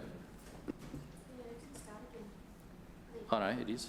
From the CEO, CFO, Chief Legal Counsel and the Chief Internal Auditor, as well as the QAO. And the QAO gave an update on their audit and reporting activities. Actions identified have clear accountability and dates which are monitored in our internal auditors and overseen by the Independent Audit Committee. Item C is the Stores Board submission for significant contracting plan for supplementary workforce services. And these are arrangements put in place, which is an ongoing thing, to supplement our existing workforces on an as-need basis. And so they may include additional resources to undertake urgent work when a specialist professional or technical skill is required but cannot be obtained internally or maintained internally, and for special projects that are not time limited or linked to budget or linked to a budget that may not be ongoing. They help us meet peaks and troughs when it comes to the workload, and also for the coverage of leave And so when our existing staff members take leave, there's backfilling that happens. And so I'm told that the supplementary workforce represents a very small percentage of our overall workforce. And in fact, I'm told that it was less than 8% of the workforce. So I guess if you look at it in terms of this room being the workforce of 27 councillors, if you look at what the percentage of Labor councillors is in this mix, 16%. So the percentage of supplementary workers is actually half of the number of Labor councillors in this place. So it puts it in perspective, a very small component of the overall workforce. Item D is the membership of Dial Before You Dig. This item is fairly straightforward. Council is currently a member of Dial Before You Dig, but we're a member of the Queensland branch only. Recently, this branch has made itself voluntarily insolvent, with the services now being delivered by the national Dial Before You Dig organisation. So it's effectively a restructure of the arrangements between states and the national organisation, and they provide a great single point of contact to request information about any infrastructure networks that are underground, and they're really essential for not only council work but also the work that a lot of private workforces do in building and construction around the city. And so we're signing up to this particular national body. Item E is the Stores Board submission on the lease and operation of the aquatic centres at Acacia Ridge, Bellbarry, Carroll Park, Jindalee, Musgrave Park and Spring Hill. We went out to tender as a group. We're proceeding with all of these but Jindalee. Sadly, Jindalee was significantly flood affected again, and we are now assessing the future of Jindalee to work out where a better location would be to provide an aquatic centre. And so I'm flagging today that we will be relocating the facility elsewhere to make it more resilient. And so we're looking through those options. But this one will proceed with the other pools, Acacia Ridge, Bellbarry, Carroll Park, Musgrave Park and Spring Hill. And so this awards tenders in terms of those other pools and their operation, and they're listed today for your consideration. Item F is the presentation and tabling of the Brisbane City Council 2022 interim report for the year ended 30th of June 2022, issued by the Queensland Audit Office. That was a mouthful. But the QAO, Queensland Audit Office, has performed their normal audit, and this is the interim report for the end of the financial year. QAO has assessed Council's overall internal control environment as effective. And that means that while identified matters are still being addressed, the environment supports an audit strategy that can rely on these controls. And so this result is a good one and a testament to the work that's being done behind the scenes by council officers and our independent audit committee, and also our good working relationship with the QAO.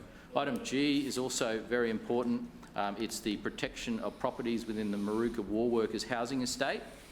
This is something that will see 180 properties given heritage protection. These have a particularly unique part of Brisbane's history.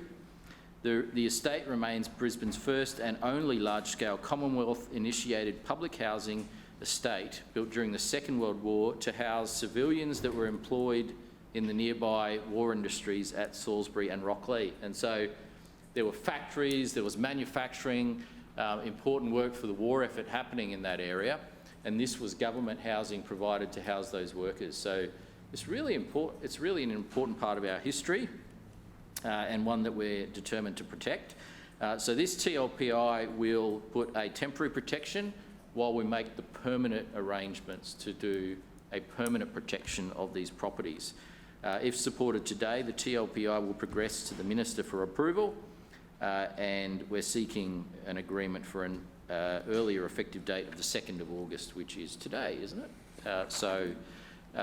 The item H is asset optimisation, surplus property disposal, stage 1, and this involves the disposal of several properties that are not... Lord Mayor, your time has expired.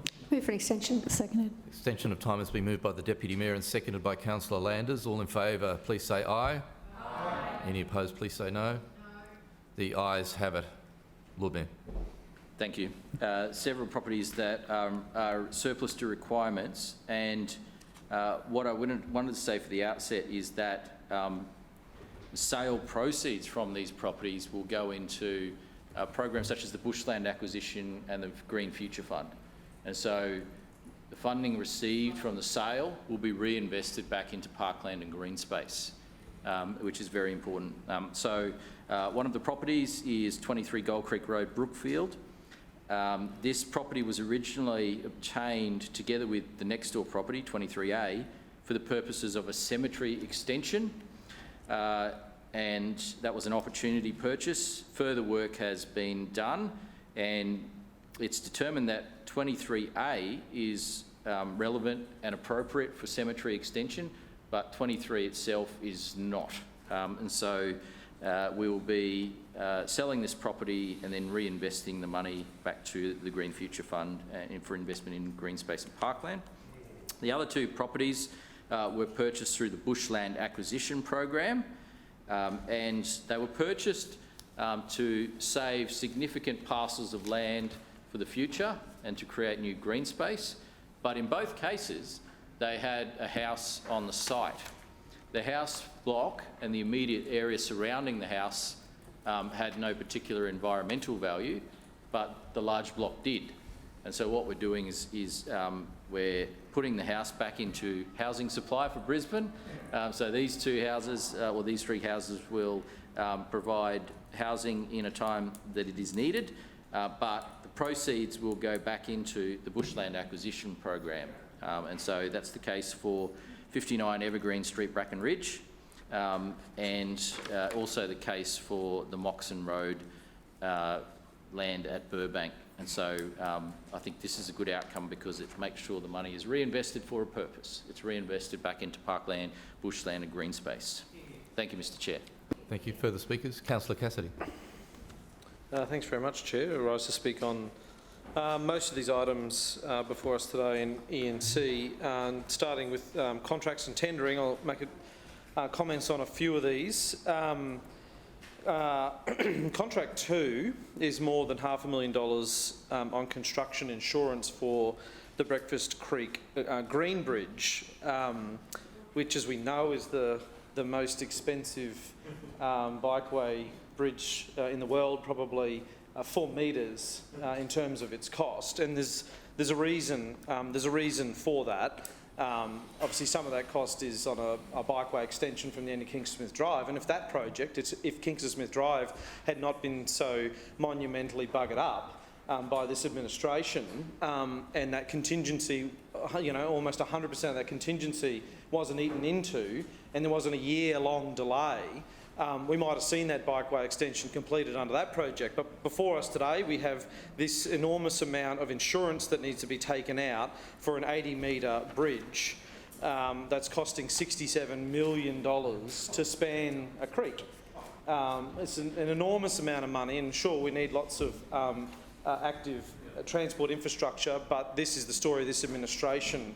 By going headlong into these vanity projects like Kingston Smith Drive and blowing the budget on that and blowing all the contingency there, they weren't able to complete the work that they should have done then and would have been able to if that project was done properly originally. And now we have more costs to the ratepayer. Every month, items come through to this council. There's blowouts, there's delays on these signature projects of this Lord Mayor, and he continues to crow about these as they're his legacy and they're his signatures, or his signature is all over these projects. His signature is all over cost blowouts and delays, and as sure as night follows day, that is going to be the case on these projects as well. And that's just bad news for ratepayers. We know that they're paying more and more in their rates and getting less and less out in the suburbs of Brisbane because of the mismanagement of this administration on major projects. Contracts 6 and 7 are for community facilities, for 2 community facilities. The first one's almost $6 million for a new creative hub at the former Whitten Barracks at Indooroopilly, and the others to do some structural repairs at the Creative Glass Guild's building at Red Hill. But there's nothing here in these contracts for creative hubs like the former East Brisbane Bowls Club, of course. So we know that that building, the former East Brisbane Bowls Club building, was a creative hub that supported an amazingly vibrant creative community, and this LNP administration will be demolishing it. They've delayed the demolition.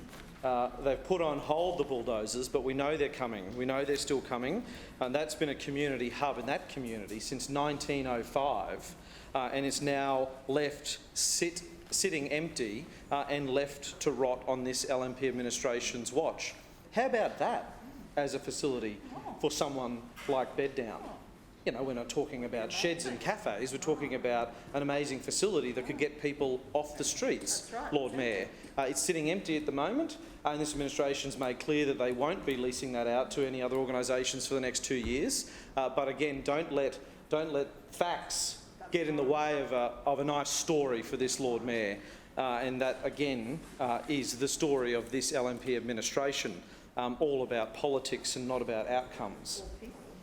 Contract, remind me, Councillor Strong, what contract? Number 5. Number 5 is an interesting one that we've been doing a little bit of research on at the moment, and it's around the inspection, light pole inspections, and for a company to do that.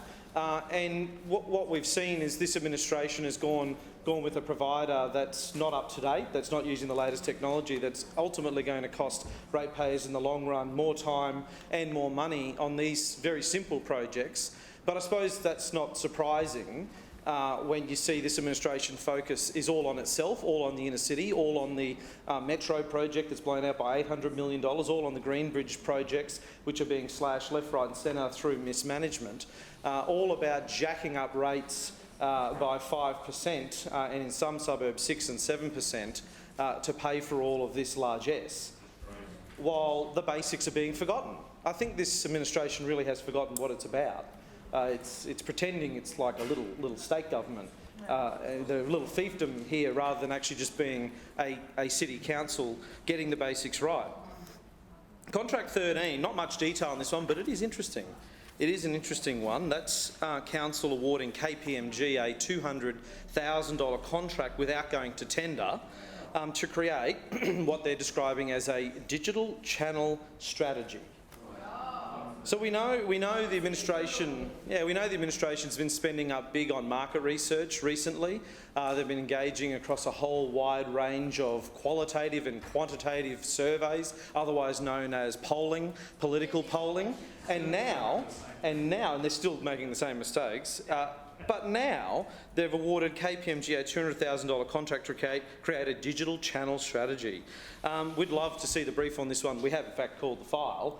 So we will have a look, but we hope it's not another way that this LNP administration, this LNP Lord Mayor, is using Brisbane residents' money, ratepayers' money, for self-promotion. I mean, it's bad enough seeing that Living in Brisbane newsletter churning out his political messages month after month after month, running at multi-million dollars a year, and now that's spreading into council's digital spaces as well. But I suppose that's what we've come to expect from this LNP Mayor.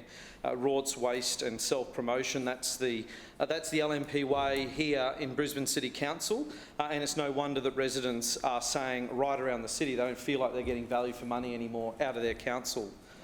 Clause B, the report of the Audit Committee meeting on 9th of June. As usual, no information for us to be able to tick off on these items. The LNP administration is allergic to transparency, avoids scrutiny wherever they can. We did see in the report that this important committee discussed items, but as non-administration councillors we don't know what they were, what was discussed, what the outcomes of that were. So without transparency, once again, we won't be supporting this item before us today. Clause C is this significant contracting plan for supplementary workforce services. They use this strange language these days. It's sort of like it's the KPMG language, it's the management school language. It's a way to try and confuse people about what their real intentions are. And there's another example of that we'll come to later about asset optimisation, asset sales. Significant contracting plan for supplementary workforce services means contracting out. it means casualisation, it means temporary labour hire, and it means hollowing out a council's workforce. It means less apprenticeships on the ground in the suburbs of Brisbane being supported by the largest council in Australia. And it's a whopper. The Lord Mayor tried to play it down just now and said it's only a little bit, he says it's just a tiny bit of the workforce. Well, it's $450 million, this contract. That is not a small contract in anyone's language, particularly for a council that has a budget of $4 billion. When you're talking a contract of $450 million to contract out council's basic work, that's got the LNP signature all over it. That's got Adrian Schrinner, the LNP Mayor's signature, all over it. It's intentional and it's by design. This report states that $450 million in jobs being outsourced is because suitable internal resources are not available to meet operational requirements. It's in black and white. After 20 years of this Conservative LNP administration here in Brisbane, they have hollowed out council's workforce so much that basic work can no longer be carried out. It has to be contracted out. We're talking about the basics here. We're talking about things that ratepayers pay their rates and expect their council to do. Trades work. I mean, very simple trades work, maintaining council's own assets and the community's assets. So no wonder in a workforce of 9,000 or so employees that this council can only offer up a couple dozen apprenticeships. I mean, that's absolutely appalling. When we're talking about skilling up the next generation of the workforce, council used to be an employer of choice. Council used to be a provider of apprenticeships, of skills training and of a brighter future for kids out in the suburbs. Well, that's no longer the case. All council provides is a contracted out workforce, temporary labour hire workers with less rights and less take-home pay. Another area this contract will be dealing with is ICT. Now, we know what happened the last time this LNP administration contracted out those IT jobs to HCL, the company, and there ended up being a massive wage theft claim where contract staff were forced to work long hours and were underpaid. Thank goodness for the Services Union for uncovering that criminal behaviour and avoiding the further exploitation of workers in council's name. Councillor Cassidy, your time has expired. Can I move for an extension? Extension time has been moved for Councillor Cassidy by Councillor Cook and Councillor Strunk. Second. All in favour, please say aye. Aye. All opposed, please say no. The ayes have it. Councillor Cassidy. Thanks very much. And the next one here is admin jobs. I mean, this is pretty basic stuff. A council that has 21 libraries around Brisbane, 4 major customer service centres, the call centre, all of that admin work that supports all of those divisions that work right across this city. They should be permanent, stable employment for people who are seeking a career in council. But instead we're seeing admin, accounting and finance jobs and even procurement jobs are being contracted out. So they're contracting out the team that contracts out council's basic work. I mean, that's how far we have fallen as a council under the leadership of the LNP. That they're contracting out work to get more contracting out done. It's absolute insanity, but it does tell us one thing, and this is a really powerful example, that the LNP and council does not respect council workers. It's here in black and white. They love contracting out their jobs to insecure labour hire and casualising our workforce. I don't know how many library staff I've spoken to who are now working across multiple libraries who have been put on permanent part-time instead of being offered a full-time job and are shifted around and want the security of work, but are kept on tenterhooks all the time. And every time a full-time person retires, they're replaced with 2 part-time people to divide and conquer that workforce, and that's the LNP way. But it is no surprise because they're exactly the same here in council. These LNP councillors are exactly the same as those LNP state members and those LNP federal members who always seek, we saw it with Campbell Newman, cut public services, sack public servants, contract out, and we've seen it with the previous Morrison government. This is the LNP way, and we will not support it. Clause D and E are items that we support. The Die Before You Dig membership going national because the Queensland operation is no longer there, and the lease and operation of the aquatic centres at Acacia Ridge, Bellbarry, Carroll Park, Jindalee, Musgrave Park and Spring Hill are items that we will support. Clause F, the presentation and tabling of the Brisbane City Council 2022 interim report. This is not an audit of council's finances. This is an interim report which provides the details of financial controls. So the internal processes within council, like the payroll system and the applications used for processing and reporting on financial information rather than the way in which the budget's tracking, of course. But it is really concerning to read in these papers before us today that under this LNP administration, some really basic fundamental financial systems aren't secure.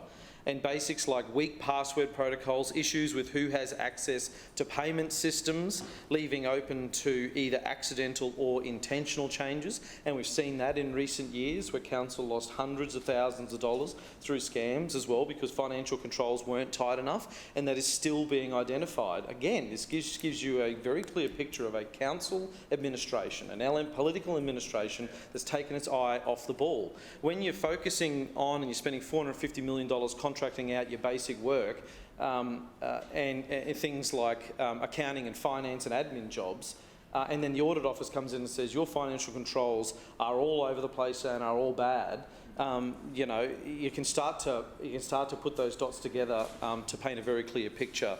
There are very, very serious issues here, and you think this administration would be taking them more seriously, considering we have a $4 billion budget, and that's a lot of ratepayers' money to be protecting the integrity of. Clause G, the TLPI on the protection of those properties in the Maruka War Workers Housing Estate. Councillor Griffiths will speak on this here, but it's obviously before us today because of the strong advocacy of Councillor Griffiths. Those homes were previously protected, but we know that they were under threat because of this LNP's record on suburban development, and that speaks volumes about the kind of approach they take in these locations. So when the LNP administration launched their draft Nathan Salisbury Maruka neighbourhood plan, the proposed zoning changes put all of these homes at risk of being demolished and lost. Now, LNP councillors are always critical, and we've heard that again today. The Lord Mayor is critical of Labor councillors speaking on behalf of their communities. But if it weren't for Labor councillors like Councillor Griffiths in this case, speaking up and engaging with local residents, we'd see these character homes lost forever. So the Lord Mayor can't have it both ways. He can't come in here and say, how dare you, Labor councillors, oppose elements of and sometimes whole neighbourhood plans because they don't align with the values and the priorities of your local community. And then on the other hand, come in and say, oh, but we'll protect these character homes and won't allow overdevelopment now after the local Labor councillor had raised that as an issue. So I think you know, the way in which you can spell hypocrisy in this council chamber is with 3 letters, LNP. Now, while LNP councillors are happy to stay silent out in their communities and hope their local residents just don't become aware of these issues proposed by their LNP team Shriner, Labor will always take a stand for local residents. Now, the final item before us today is Clause H, which is the asset optimisation, asset sales. So this is the sale of 3 council-owned properties, either by tender or auction. One of these properties was acquired for, as we heard, the expansion of the cemetery. The remainder is being sold off. That's not being used for that because apparently because it floods. Not good for burial plots, of course. The report does mention the house didn't flood in the event in February this year, however. 2 other properties were bought for using the Bushland Preservation Levy. Now, we can't reveal exactly how much these properties to be sold have been valued for, as it's commercial in confidence. There is information available publicly about their estimated value, however, and according to Property Insights Analysis CoreLogic, these properties are worth in the millions of dollars. So the rank hypocrisy of this LNP administration knows no bounds. At a time when they are calling on everyone else but themselves to do something about housing and rental affordability, they're flogging off public land which could be considered for social or affordable homes, of course. There's another 3 properties that the Lord Mayor wouldn't talk about earlier in the answer to his question, another 3 homes. Another 3 homes that I think one had 5 bedrooms, one had 4 bedrooms. They were complete homes. But again, all he talks about is in political terms and attacking Labor councillors for bringing sensible and serious proposals to the table. Now, 23 Gold Creek Road, Brookfield, is almost 14,000 square metres, is a 4-bedroom, 2-bathroom brick dwelling and a pool, patio and a front paddock. It was rented out for 18 months, but it's been vacant since the last tenant was given notice to vacate in December 2020. What's been happening with that home since December 2020? 59 Evergreen Street, Bracken Ridge, is a 10-hectare site bought under the Bushland Acquisition Program in 2019. Is a 5-bedroom, 2-bathroom brick home and a shed. Council lodged a DA to subdivide the house, and some of the land is being kept for bushland purposes, but instead of making this other home available for a variety of purposes, the LNP wants to flog it off. Now that one there, that 10-hectare site, when you look at what it was purchased for and confidentially what the administration is looking to sell it for, that was a very good deal in purchasing it for bushland for the residents of Brisbane, unlike that, what was it, 3,000 square metre block out at Nurran Street at Macravat East, that one that was the palm trees and the cleared block, the demolition block. And how much was that one? $6.5 million in the end, with all those extra costs on top. So we do see some good value out in the suburbs of Brisbane where they're purchased genuinely, and it is a genuine bush block that should be protected using the Bushland Preservation Levy. This wasn't obviously for political purposes, unlike that one at Macravat East, Upper Macravat. Yeah, Nurran Street. Yeah, Upper Macravat. That one was, of course, we know, purchased for political purposes, and it was totally cleared. Now, the property at Moxon Road and 1429 Mount Cotton Burbank were purchased in 2015 for bushland. This one includes a dwelling as well, large sandstone, 5-bedroom, 4-bathroom dwelling with amenities including bar, kitchen, a butler's pantry, a cinema room in excellent condition, apparently. Again, council subdivided the land to exclude the home from bushland, now wants to sell off this property. So here it is in black and white. This LNP council is not serious on one hand about tackling the affordable rental crisis and would rather use all these properties, which are included in those vacant properties, for those purposes. Councillor Murphy scoffs. Councillor Cassidy, your time has expired. Move for an extension. Extension of time has been moved by Councillor Cook and Councillor Griffiths. All in favour, please say aye. Aye. Any opposed, please say no. The ayes have it. Councillor Murphy scoffed. He said, Burbank? Who would want to live at Burbank? He says, out there. Well, it's a house. It's a 5-bedroom house, and in times of crisis, it should be used. But what has this Lord Mayor done with these properties, apart from play property developer? You know, if he wants to do that, go and work for the property industry. You're supposed to be, yeah, maybe, but you're supposed to be the Lord Mayor of Brisbane. So instead of playing property developer and buying and selling properties using the Bushland Acquisition Levy, putting in DAs and carving them up, and then coming in here and acting all pious, and lecturing all of us about how wrong we all are and how wrong the state government is and how wrong the federal government is since it became Labor. He never once before it was a Labor federal government suggested that facility should be used as a domestic violence shelter. Never once. So we know every single time this Lord Mayor opens his mouth, it is for political purposes. I mean, and how ridiculous, Chair. Why would you telegraph where a DV shelter is to the whole world and say we want to put people fleeing domestic violence situations all into a place that's designed as a lockup? I mean, it is beyond belief, this Lord Mayor's approach to these issues. It is just incredible, his thought process, because at every level, whether it's about affordable rentals, whether it's about providing spaces to address homelessness, or whether it is about spaces to provide accommodation for people seeking refuge from domestic and family violence situations, the prism that he works within is politics. politics first, second and third. Every single time his approach is a very political approach and how he can score some points. Previously against us and the state government, and now he's lumped in the new federal government into that as well. And that is really sad for our city. This LNP administration is fundamentally failing people seeking safe and secure homes, failing to do their bit, and to come in here today and make these stupid announcements, thinking he's scoring more political points again, and saying, well, Sandgate will be the only place that affordable housing will be supported. Well, I'll be doing a list. I'll be contacting affordable housing providers, and we'll be seeking a meeting with the Lord Mayor to discuss which of those locations he will support with a 100% infrastructure charge discount, and how much extra height we can accommodate on those sites. I have said on the record now for months that's the kind of approach we need. And the Lord Mayor comes in here and screams down the microphone as if he's back at school and doing his political debates there. Thinks it's a punishment. I mean, that's the space that this guy is operating in. He thinks it's all about politics. Well, this is actually about people's lives that we're talking about here. I mean, there should be a higher purpose to what we do in here and the decisions we make, rather than just politics, and that's what this LNP mayor is all about fundamentally.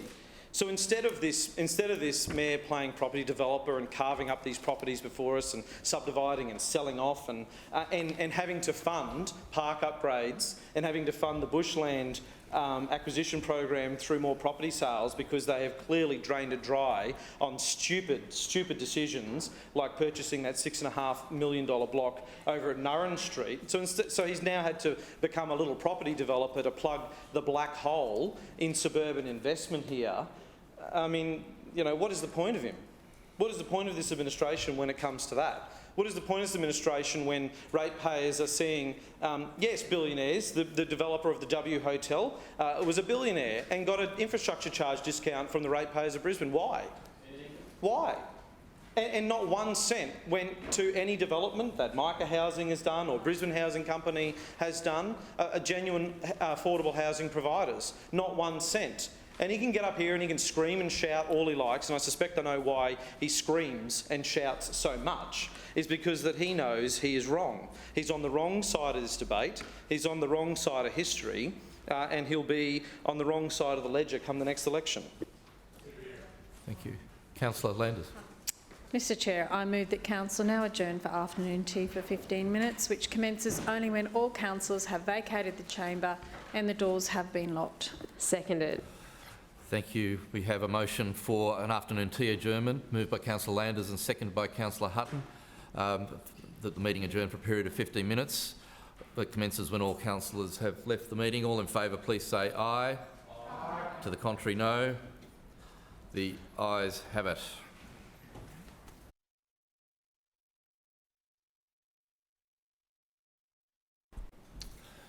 Thank you. Further speakers? Councillor Mackay. Thanks, Chair. I rise to speak on item A, specifically the Whitten Barracks component in Indooroopilly. Now, the Whitten Barracks is going to be a very important community asset as an arts and history centre. But I just want to put on the record how far we've come and why this development is so complicated. It is a very difficult development, and I'm going to just go back through the history. You might remember back in 2019, I played host to a 99-year-old Japanese former prisoner of war who we gave a tour of the Whitten Barracks. His name was Mr. Murakami. He was 22 when he was drafted into the 40th Infantry in the Imperial Japanese Army. Got malaria in 1944, captured by the US Army, and then after a circuitous route, it was brought to Brisbane.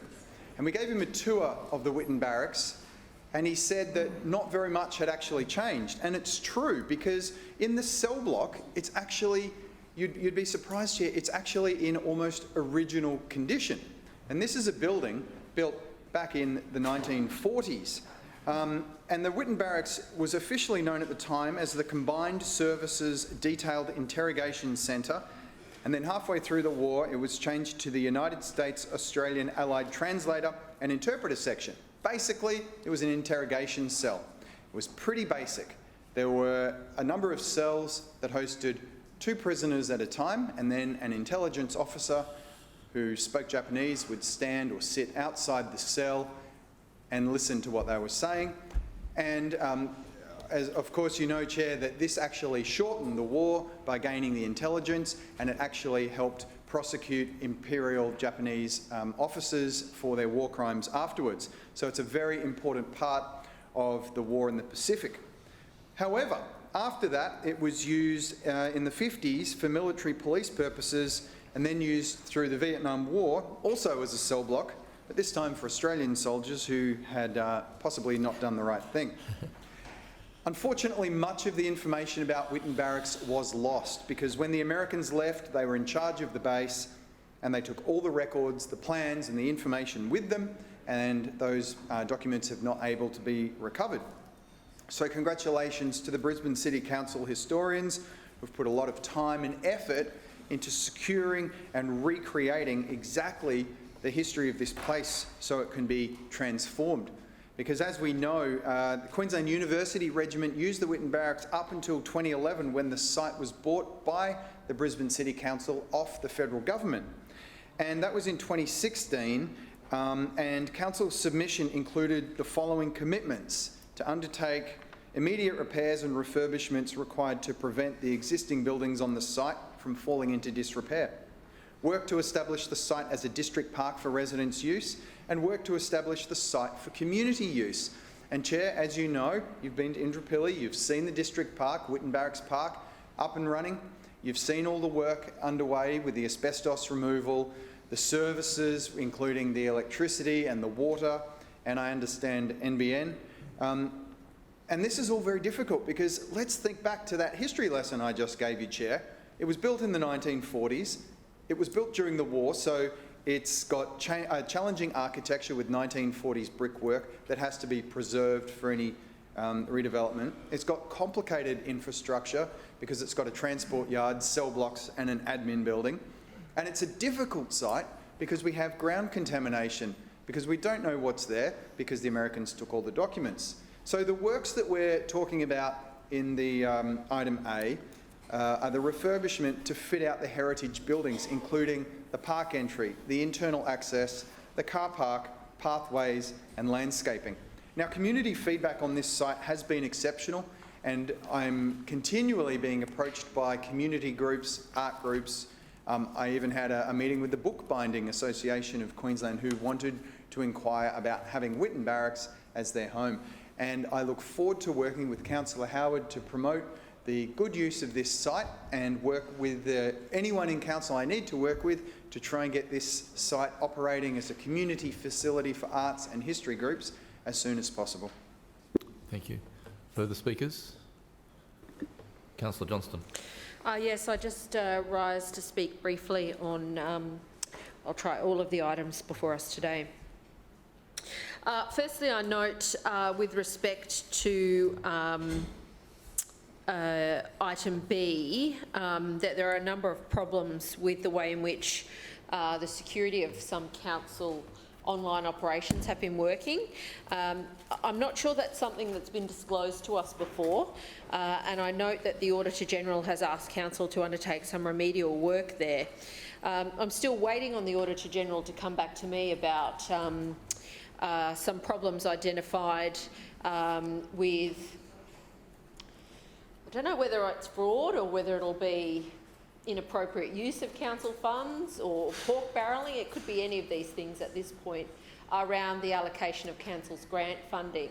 And I just note that ICAC in New South Wales has indicated that pork barrelling could be corruption.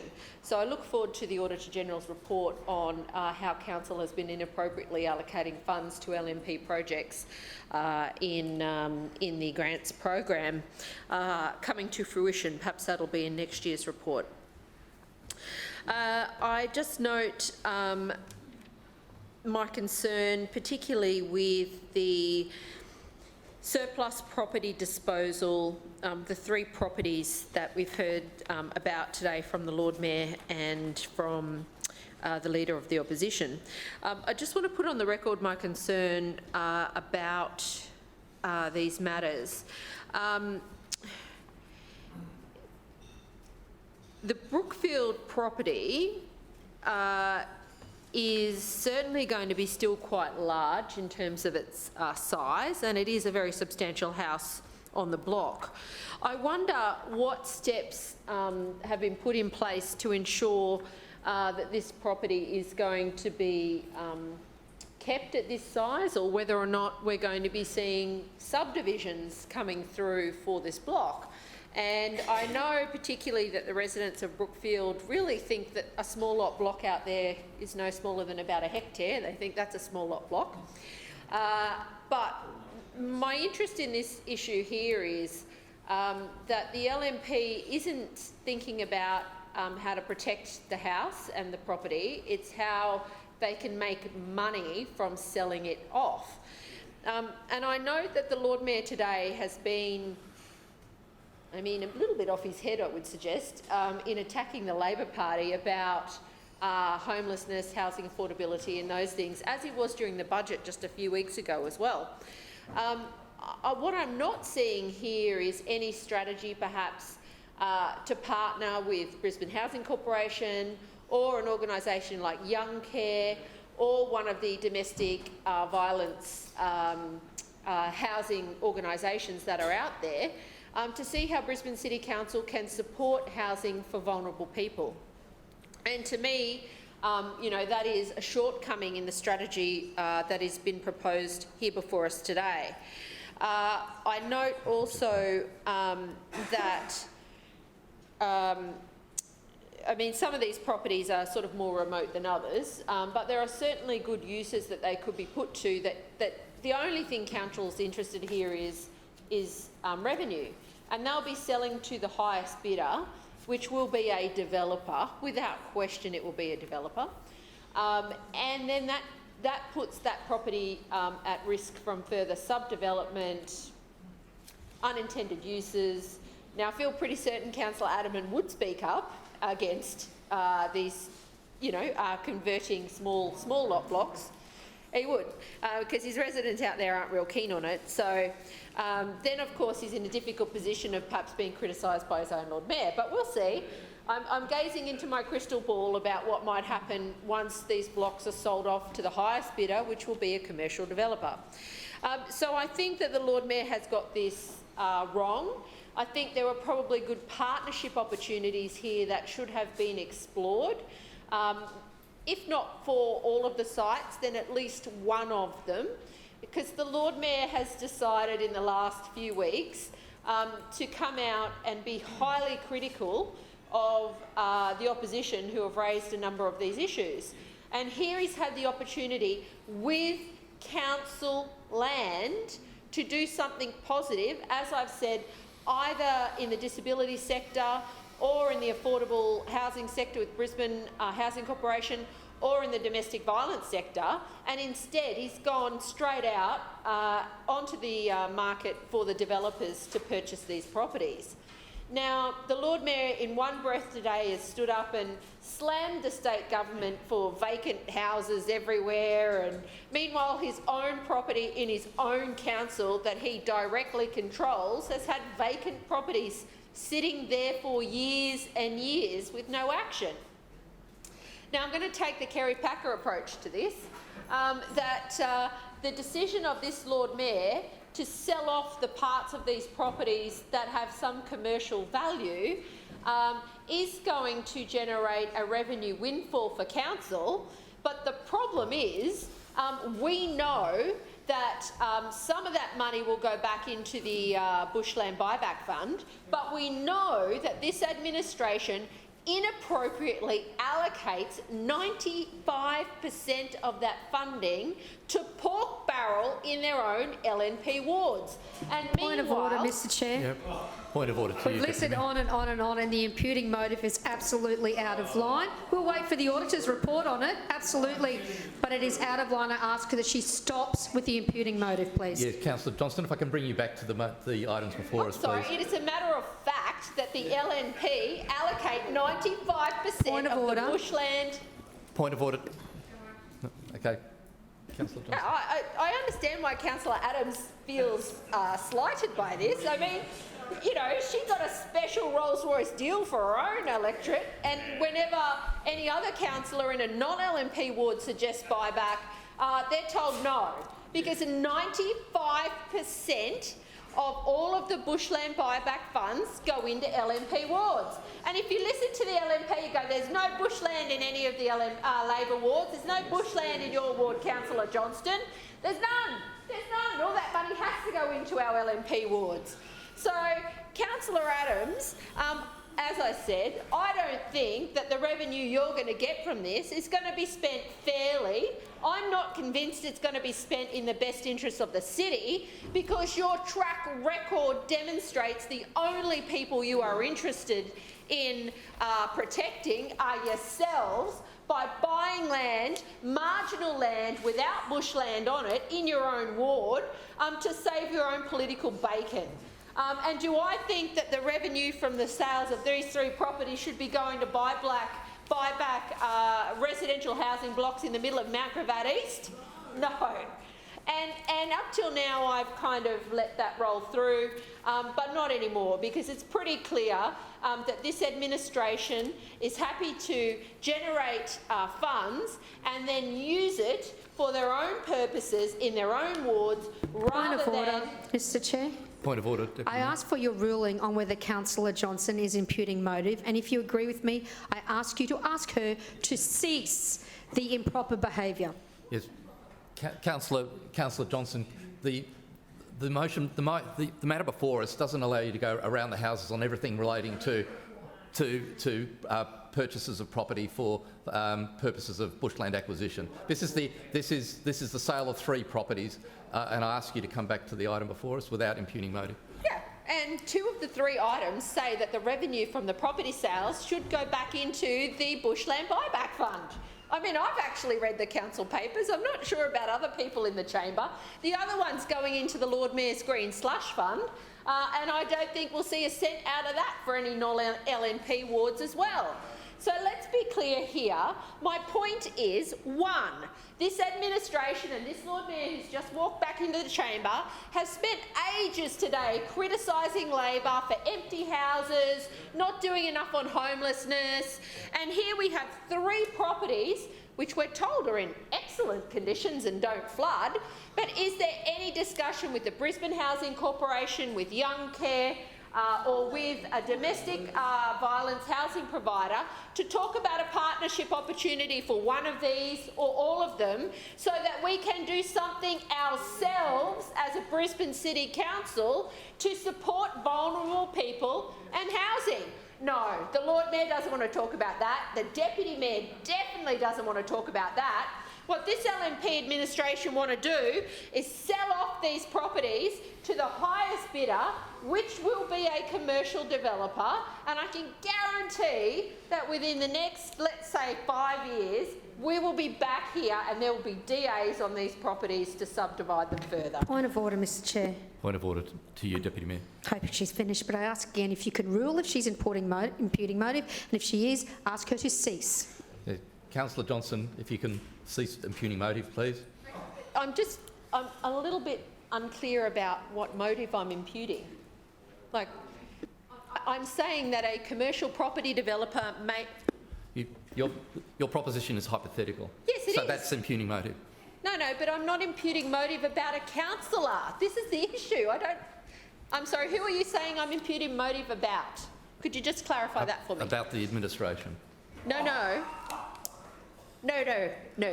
Yeah. In any case, Councillor Johnson... Do you want me to be doing this every time the Lord Mayor gets up? But anyway, let me just finish this off by saying... No, Councillor Johnson, your time has expired. Further speakers? Councillor Hutton. Thank you, Chair. I rise to speak in support of item E, the Stewards Board submission for the lease and operation of the aquatic centres at Acacia Ridge, Bellbarry, Koala Park, Jindalee and Musgrave Park and Spring Hill.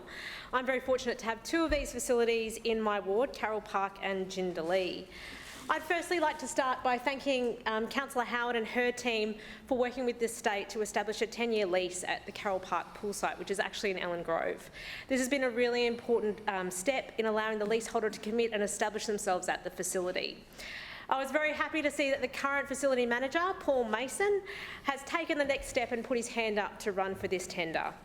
With all of these facilities, they are an important part of our local community while also providing the important Learn to Swim programs for our schools. Finally, I just want to briefly mention the Jindalee Pool, and as the Lord Mayor mentioned earlier, it was severely damaged during the February floods. We're currently exploring options to relocate the Jindalee Pool, hence why Council were unable to offer a lease at this site at this time. I would like to acknowledge the incumbent leaseholder Phil Moore and his team for their incredible efforts over the past 11 years. He and his team have been incredibly resilient, managing the pool through 2 floods and a pandemic. We thank Phil for his efforts and wish him all the very best for the future. I'll continue to work with our council teams to work on the location and rebuilding this important community asset. I commend this report to the chamber. Thank you. Further speakers? Yeah. Councillor Griffiths. Yes, thank you, Mr Chair. I rise to speak on item G, the temporary local planning instrument for protection of properties within the Maruka War Workers Housing Estate. First off, I'd just like to say that Labor will be, of course, supporting the protection of these important properties, and it's nice to actually have some agreement between with all of Council in relation to these particular properties. For those of you who don't know this estate, there's about 180 homes that are, my understanding is, are currently protected by a character overlay. They're very small, modest homes that have been protected for some years. This layer of protection, a heritage overlay, will give them a much higher, much greater level of protection. Locally, this housing estate is known as munition housing, and it was put there for workers who were largely doing the munition work for World War II. It is on the corner of Beaudesert Evans Road and also has backing of Alexander Park and industry at the background of it. It's certainly, and just across the road from it is another site that I've previously talked about, the Evans Deacon Building. And the Evans Deacon Building, which is no longer there, was where the Story Bridge was constructed. My feeling about Maruka Ward can be best described, and I see the ward as really being the engine house of the city in terms of doing a lot of the work for the city that then supports, you know, the glamorous part of the city, the inner city. So, and it's really good that we are looking after and protecting these homes. These homes, largely because they're very modest, largely because they're made out of fairly simple materials. I won't say asbestos, but certainly very similar to it. A lot of people choose not to buy them. So a lot of people buy them as affordable homes. They're actually saving them as affordable homes as well. What this does that I can see is a really good outcome for this move to have them protected is it actually sets an envelope for how you add to these homes. One of the issues I've found in representing residents in the past when they've wanted to do modifications to these homes, it's been very difficult. In reading through this document, what it says, it gives people an opportunity for how you can add to the rear of the homes so that you don't actually impact the front of the homes, but you can add more living space, more bedroom space for many people who have growing families. So I think that's actually a really good outcome. I think the fact that we're preserving this very small estate, but very significant in terms of its impact and history for the area, is really good. And it certainly offsets the nearby industrial area, which is called, part of it's called Chrome Street, and we run a little festival down there. And my experience over the years has been, as West End has developed, more and more businesses are leaving the inner city and coming out to this area of Salisbury, probably to set up more creative industries, such as Food Connect, such as smaller industries that are a bit different to large industrial sort of manufacturing that the area, Evans Road, had seen in the past. Look, I've worked really hard, as was mentioned, worked really hard with local residents in terms of talking about the Maruka, Salisbury, Nathan local plan. I know that there are, in the area, and I've worked to bring there's 5 action groups have set up in response to that plan. So I brought all those action groups together. They're largely saying the same thing, and certainly one of their highest priorities for Maruka, Salisbury and Nathan. And interestingly, when I meet with them, they're not opposed to high density. They're not opposed to seeing more people move into the area, but what they want to see is protection of the character of the area, acknowledgement that there is significant character in this area, and they want to see these homes, like these ones, but there are other homes that aren't protected, they want to see them protected. So I'm happy to support this with the administration. I know Labor is happy to support that, and certainly Councillor Cassidy reflected that, but I think this is a good move. But what I'll be moving later on in a motion is that we protect all the character in Maruka, Salisbury, Nathan local plan. Thank you. Thank you. Further speakers, Councillor Adderman. Yeah, thank you, Chair. I rise to speak in support of item A, the reappointment of Just Sports and Fitness as the operator of the Bellbarry swimming pool for a further 15 years. This company's record as pool operators, not only at Bellbarry but at other locations in Brisbane, Ipswich and regional towns in Queensland and northern New South Wales, speaks for itself. Having worked with Just Sports and Fitness team at Bellbarry since my election as the Pullen Vale Ward Councillor just over 2 years ago, I've seen firsthand their passion and enthusiasm and in encouraging the local community to become involved in water-based activities to suit people of all ages. The Bellbarry pool offers opportunities for recreational and lap swimming, water exercise and swim lessons. There is a 50-metre outdoor pool with 8 lanes, as well as a 25-metre heated covered pool. The pool has been an important community hub since it was built in 1974. More than 550,000 patrons have passed through the turnstiles over the past decade. There have been enhancements at the pool since, such as the installation of a fully equipped gym, shaded seating areas, a cafe, kids' water facilities and landscaping to enhance the customer experience at the pool. I know they have big plans for the future, such as enclosing the 25-metre pool and converting the gym to a 24/7 operation. It should come as no surprise that the person behind the success of Just Sports and Fitness is none other than 1984 Olympic bronze medalist Justin Lemberg, who was trained by the legendary Laurie Lawrence. Just spend 10 minutes with Justin and you can see where his motivation and passion for all things in water sport comes from. I've seen him there after school, coaching and encouraging our young swimmers to realise their potential in the pool. And who knows, one of his young charges may yet emulate his achievements at the 2032 Brisbane Olympics. Chair, the pool, like Councillor Hutton's pool at Jindalee, was affected by floodwaters earlier this year, but thankfully there was no structural damage done.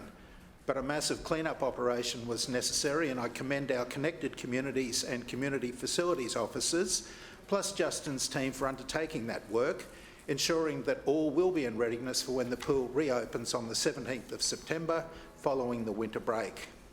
And when it does, we'll be rescheduling the movie night at the pool we promised the Bellbarry and Moggill communities earlier this year, but was unfortunately postponed because of the flood. I look forward to working with Justin and Jackie and the team there again going forward and seeing what they have planned to ensure the pool remains a key hub in the Bellbarry community. Thank you. Thank you. Further speakers? Councillor Springer. We'll work on it. Just briefly with the pool leases, I wanted to put on the record that I've had a few more complaints lately about the management of Musgrave Park pool, and just so the Lord Mayor's aware of it and Councillor Howard's aware of it, basically what we've seen since the pool was upgraded is that it is more often being used for water polo and for some of those adult swim classes, which means that there's a lot less space available for members of the general public who just want to swim laps or whose kids just want to play in the shallow end. And so really what we're seeing here is that there's only one swimming pool in a really big, rapidly growing area, and so there's understandably competition for that pool. And I don't begrudge the water polo group wanting to use the space, and I don't begrudge the operator for wanting to run for-profit swim classes in the pool, but I guess I'd I just want to note for Councillor Howard's attention that I don't think we've quite got the balance right at the moment. It often, and I've visited the pool on occasion to check this out for myself, it does often seem like maybe only 1 or 2 lanes is open to the general public for use, and then the entire rest of the pool is sectioned off for water polo or for classes.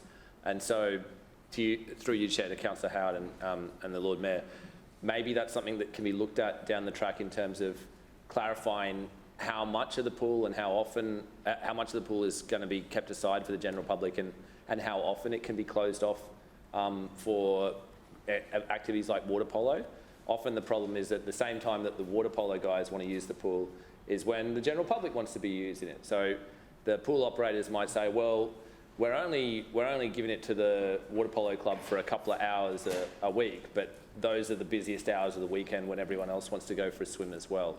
So I think what it really highlights is that we probably need more public swimming pools across the city, and particularly in some of these areas that are seeing rapid population growth. And that's not just in the inner city, that's right across the burbs.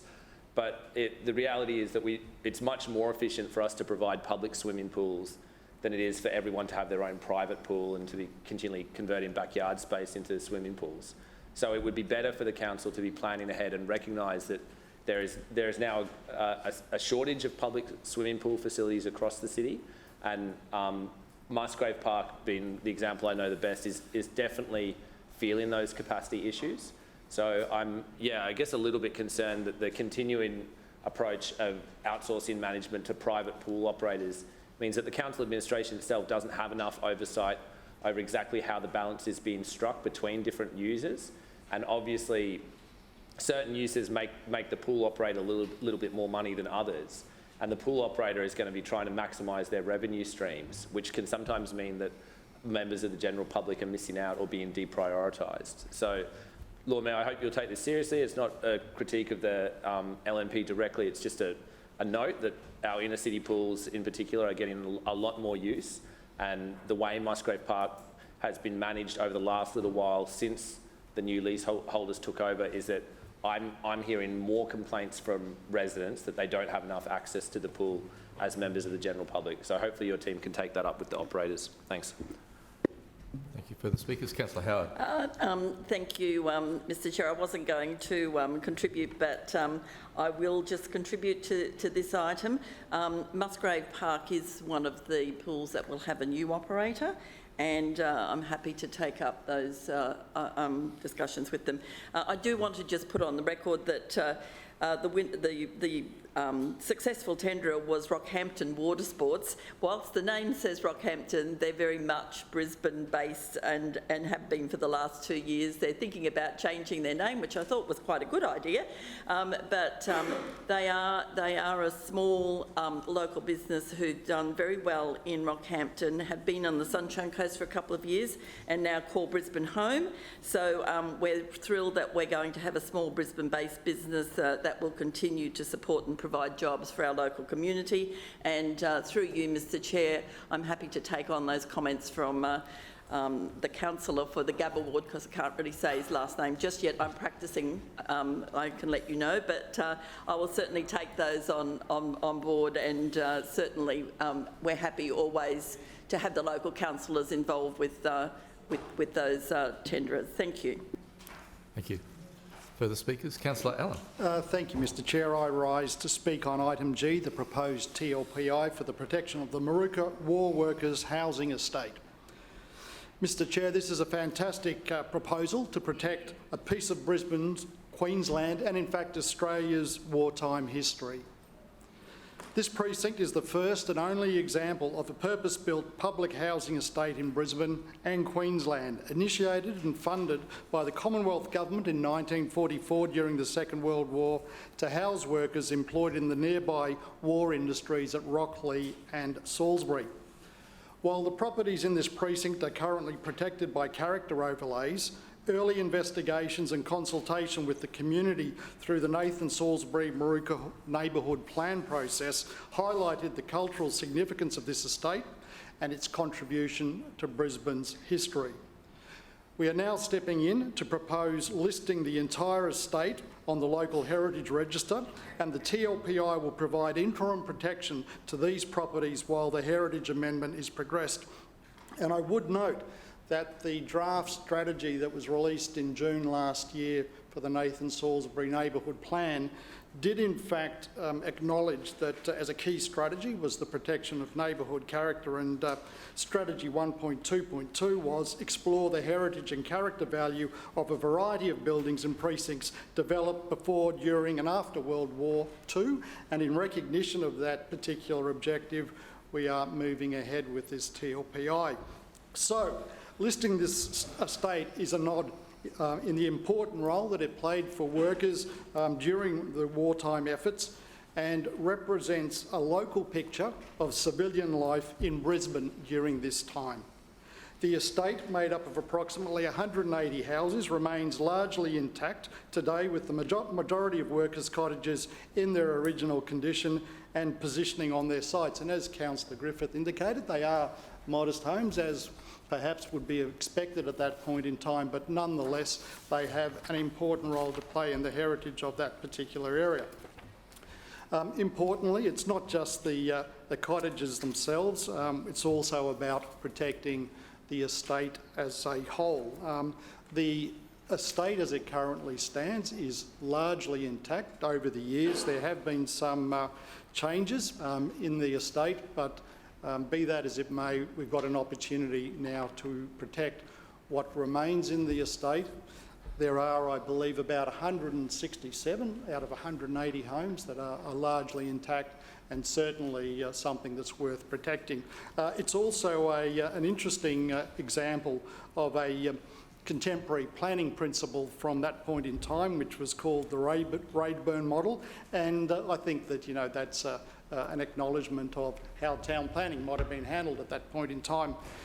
It's the first time the council has heritage listed an entire housing precinct. Generally speaking, when we're looking at heritage listing, it tends to be ideally on one or even maybe two houses, but this is unique in the context of a housing precinct. As I indicated, while the cottages themselves are relatively modest, there will be a mechanism for the owners to modernise and extend the rear of the properties to ensure that the heritage values and the heritage perspectives of those homes are retained.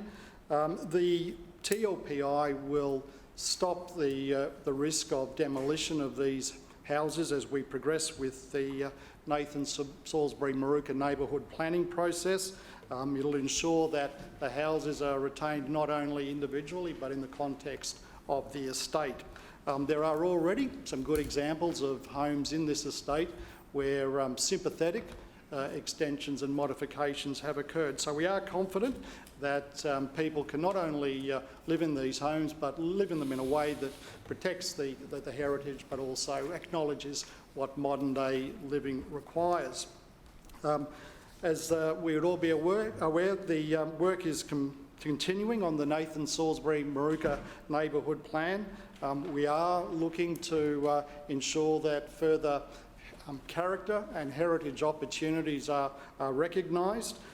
There is a planning area, and there are areas where we've specifically outlined that we're looking to review the character of those particular streets. And when we do look at character, we do tend to look at it on a streetscape basis rather than necessarily at the individual property level. But importantly, the TLPI before us today is a great step towards protecting a key heritage asset in Moorooka. I do commend this TLPI to the Chamber. I acknowledge the hard work that council officers have undertaken. They recognise the heritage significance of these particular properties. They put the proposal to the council's independent heritage advisory committee, who also agreed with the significance of these particular properties. I appreciate Councillor Griffith's support for this item today, and I commend it to the Chamber. Thank you. Any further speakers? Councillor Cunningham. Thanks, Mr Chair. I rise to speak on a number of items today. Firstly, with regards to item C, it's important to place on the record, Mr Chair, that Councillor Cassidy, through you, has got it wrong yet again. He has attempted to mislead the chamber, Mr Chair. The amount of the SCP is for 5 years, but he continues to use misleading language to suggest that it's an annual amount. You see, contrary to what the opposition suggests, the vast majority of our workforce are permanent employees. Supplementary workers are paid no less than the applicable rates under the agreement and the award, including allowances and penalties where relevant. In fact, there's even an agreed process to review these positions in consultation with the unions. It must also not be ignored that for a number of reasons, there are many employees who choose to be engaged as contractors. Again, Labor don't think that these people exist, but I can assure them that they do. The reasons that people choose this is things like being able to work across a variety of projects or industries, work-life balance where they have more flexibility to nominate days and times that they want to work, and to take breaks between contracts to suit their circumstances. We have a competitive labour market, and for council to have the right mix of staff, we need to be accepting of candidates' diverse needs. With regards to item F, that's the presentation and tabling of the interim report to the Lord Mayor from the Queensland Audit Office up to the 10th of June. The report is included on the agenda today in line with the requirements for it to be available to Council at the next ordinary meeting. The letter from the QAO states that no significant deficiencies have been identified in our control environment. Other matters have been raised in the report by the QAO, and Council will work diligently, as always, to progress those matters. I do want to place on record my thanks to the Council officers, of course our Independent Audit Committee and the QAO for their efforts to ensure Council's risks are appropriately managed in the interests of the community. Finally, Mr Chair, item H seeks Council's approval for the disposal of 3 surplus properties. Council has an ongoing process to manage our asset base. The proceeds will go into investing important green space in our city. The properties will be offered to market through a registered real estate agent, either via tender or auction, as required under section 217 of the City of Brisbane regulation. The proceeds, which ultimately creates value for ratepayers and the community, also lowers pressure on our council finances because, despite what Labor and the Greens think, the council budget is not a magic pudding. Thank you. Any further speakers? Lord Mayor? No? Okay, we now move to the vote on this motion in several parts. The first vote is on item A. All in support of item A, the E&C report, please say aye. Aye. Any opposed, please say no. The ayes have it. Division. Division called by Councillor Cassidy and Councillor Strutt. Division. Thank you. Please ring the bells.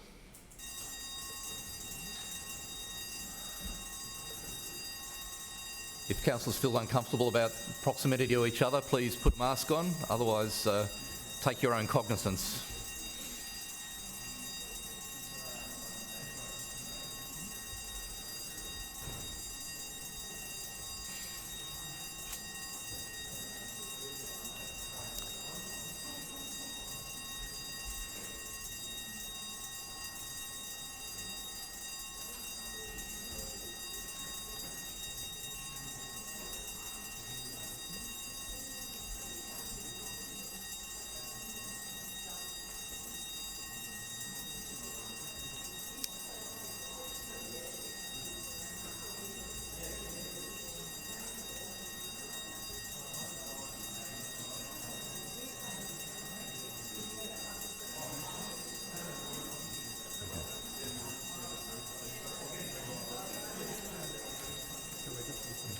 Billy, close the bars, please.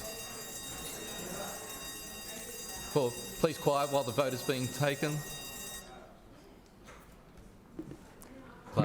Mr Chair, the ayes have it, the voting being 18 in favour, 1 against and 5 abstentions. Thank you. The next vote is on the next block, which is B, C, F and H. B, C, F and H. All in favour, please say aye. Aye. Any opposed, please say no. The ayes have it. Division. Division called by Councillor Cassidy and Councillor Strunk. I don't think we need to ring the bells for more than 30 seconds.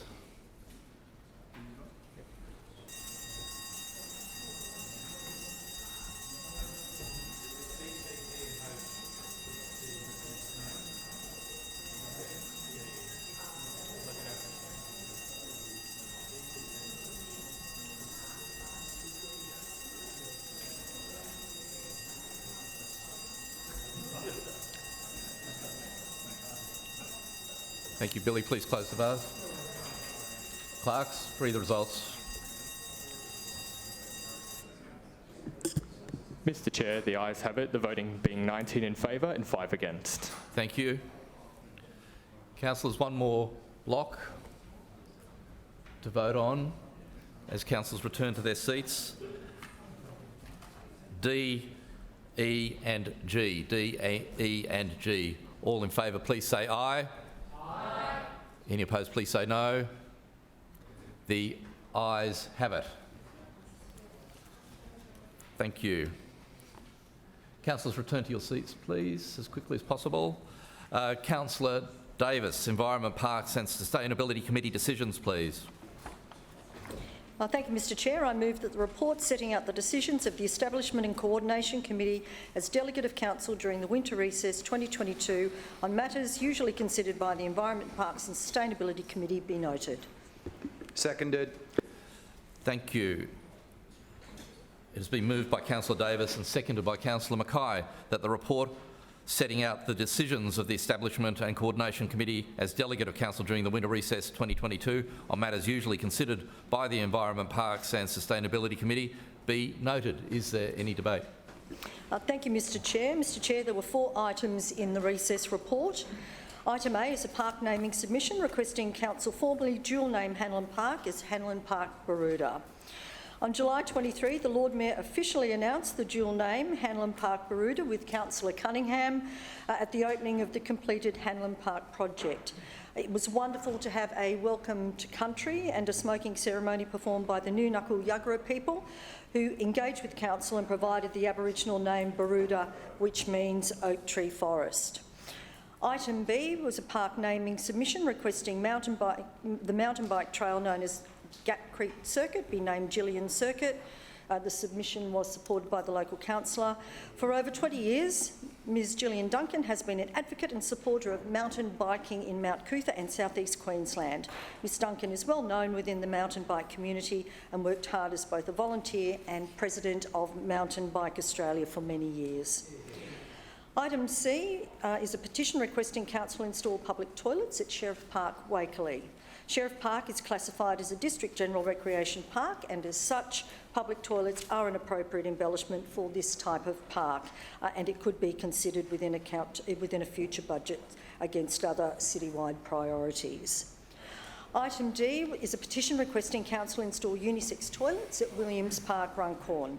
Over the past 8 years, Williams Park has undergone a range of new embellishments and as a result, the classification of the park has been reviewed and is now considered a District General Recreation Park. The classification supports the installation of public toilets and funding has been allocated in this year's budget for the delivery of this facility. Mr Chair, in closing, I hope you can indulge me for a moment. There was so much to talk about during the budget debate that my time expired before I was able to show my appreciation of officers and staff for their hard work in the preparation of the Program 3 budget.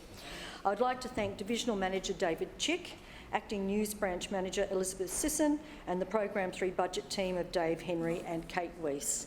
Thanks also to Lachlan Carkeet, Wade Fitzgerald and Lee Garnett and of course all the other officers that supported them, along of course with Patria Forward and her Victoria Park Barambin team. To the EPS Chair's office team of Tanya, Vanessa and Gemma, thank you. And to Zach and Chris for holding the fort in the wonderful ward of McDowell during that very busy period. And finally, I'd like to thank the Lord Mayor for his continued commitment to the EPS portfolio and championing the green and sustainable agenda for our wonderful city. Mr Chair, I'll leave further debate to the chamber. Thank you. Are there any further speakers? No further speakers? Oh, Councillor Sri Ranganathan. Thanks. Item D, just regarding the toilets in Runcorn. I just wanted to draw attention to the fact that what the council is doing here is recognising that the way a park is being used has changed and is rezoning or redesignating an area of parkland accordingly to facilitate the installation of public toilets. That's a similar scenario to what we've been talking about over in Highgate Hill, and I do hope that the officers, I think I'm still waiting to hear back from the officers about that one, and I do hope that we can take a similar evidence-based approach to that Highgate Hill Park, because I've been a bit disappointed in the past that the council's taken a long time to explore those proposals for a public toilet in a park that's very used very intensively. So I'm interested to see that we're doing this in a different park in a different ward while we're still waiting on that response regarding a park in Highgate Hill that was also the subject of a really big petition calling for public toilets. I'll leave it at that. Thank you. Any further speakers? Councillor, who's rising? Councillor Marx. Welcome back. Thank you, Mr Chair. It's good to be back. Can I just want to speak on petition D, which is requesting council provide unisex toilets in William Park, Runcorn. This is a fairly long-standing request going back some 10 years since I've been the councillor there. It first was raised when I was elected 10 years ago, and we've had some difficulty in that the people in the local area who live right on that park didn't want toilets in that location, and I think it's fair to say that we should all consider the needs of the residents who actually live right next to a park. Over time, residents have changed, moved on, the requests have continued to come. I had a fairly large public meeting there about a whole lot of other improvements that I've made to that park over the years, and this again came up as an issue. I personally spoke to all the homeowners and residents in that local area to talk to them about it. We finally got a good agreement that they were quite happy for it, and the location was right. Lord Mayor was obviously kind enough to make an election commitment in the 2020 election, and as you know, we have until 2024 to deliver those election commitments. So as Councillor Davis has mentioned, the funding is there this year to install or start work on those toilets. It is interesting to note the petition though that has come through, which is the latest one. As I said, I've had a few. Only one person who actually signed this petition, of which there's only 4, live in my ward, and 2 come from Maruka. Thank you, Councillor Griffiths, for sending through you, Mr Chair, people over to play in my parks. It's much appreciated. And 1 from Victoria Point, which I'm not sure, is that even in Brisbane, Victoria Point? It's Redlands, there you go. So, okay. So look, that's fine. I'm happy to oblige my residents by supplying with the toilet, and again, I thank the Lord Mayor for the funding. Thank you. Councillor Adamant.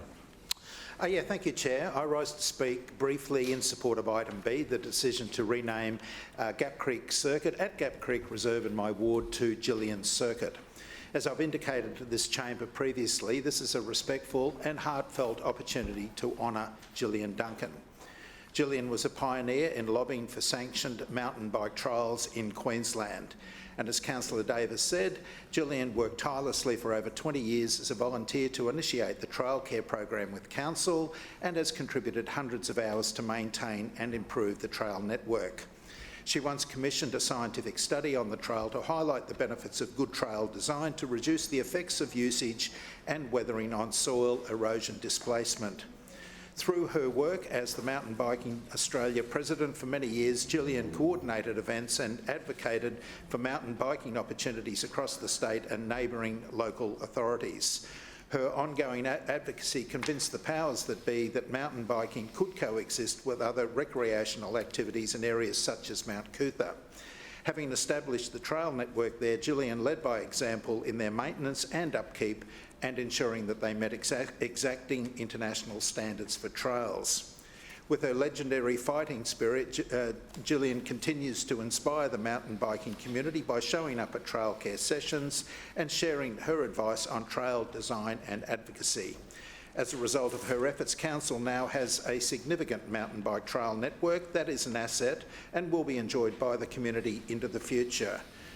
Gillian has not enjoyed the best of health in recent times, but I'm pleased that the Schrinner Council has seen fit to honour her achievements through this recognition. Thank you. Thank you. Are there further speakers? Councillor Cunningham. Thanks, Mr Chair. I rise to speak just briefly on item A because why wouldn't I? In recent times, Hanlon Park has become a very special place for residents to explore and enjoy, but we know that Norman Creek has always been a special place and was a source of food and cultural significance for Aboriginal people. That's why I'm pleased that council officers, those in Councillor Howard's area, thank you very much, worked with traditional custodians who provided the name Baruda. Baruda was one of many camps the Kulpuram clan of the Yugara language speakers inhabited along the creeks, which are south of the Brisbane River. Norman Creek, as we now know it, provided tribes with an abundance of fish, freshwater shellfish and bulrushes, which have many survival uses, including food, making baskets and string, and for medicinal purposes such as antiseptic.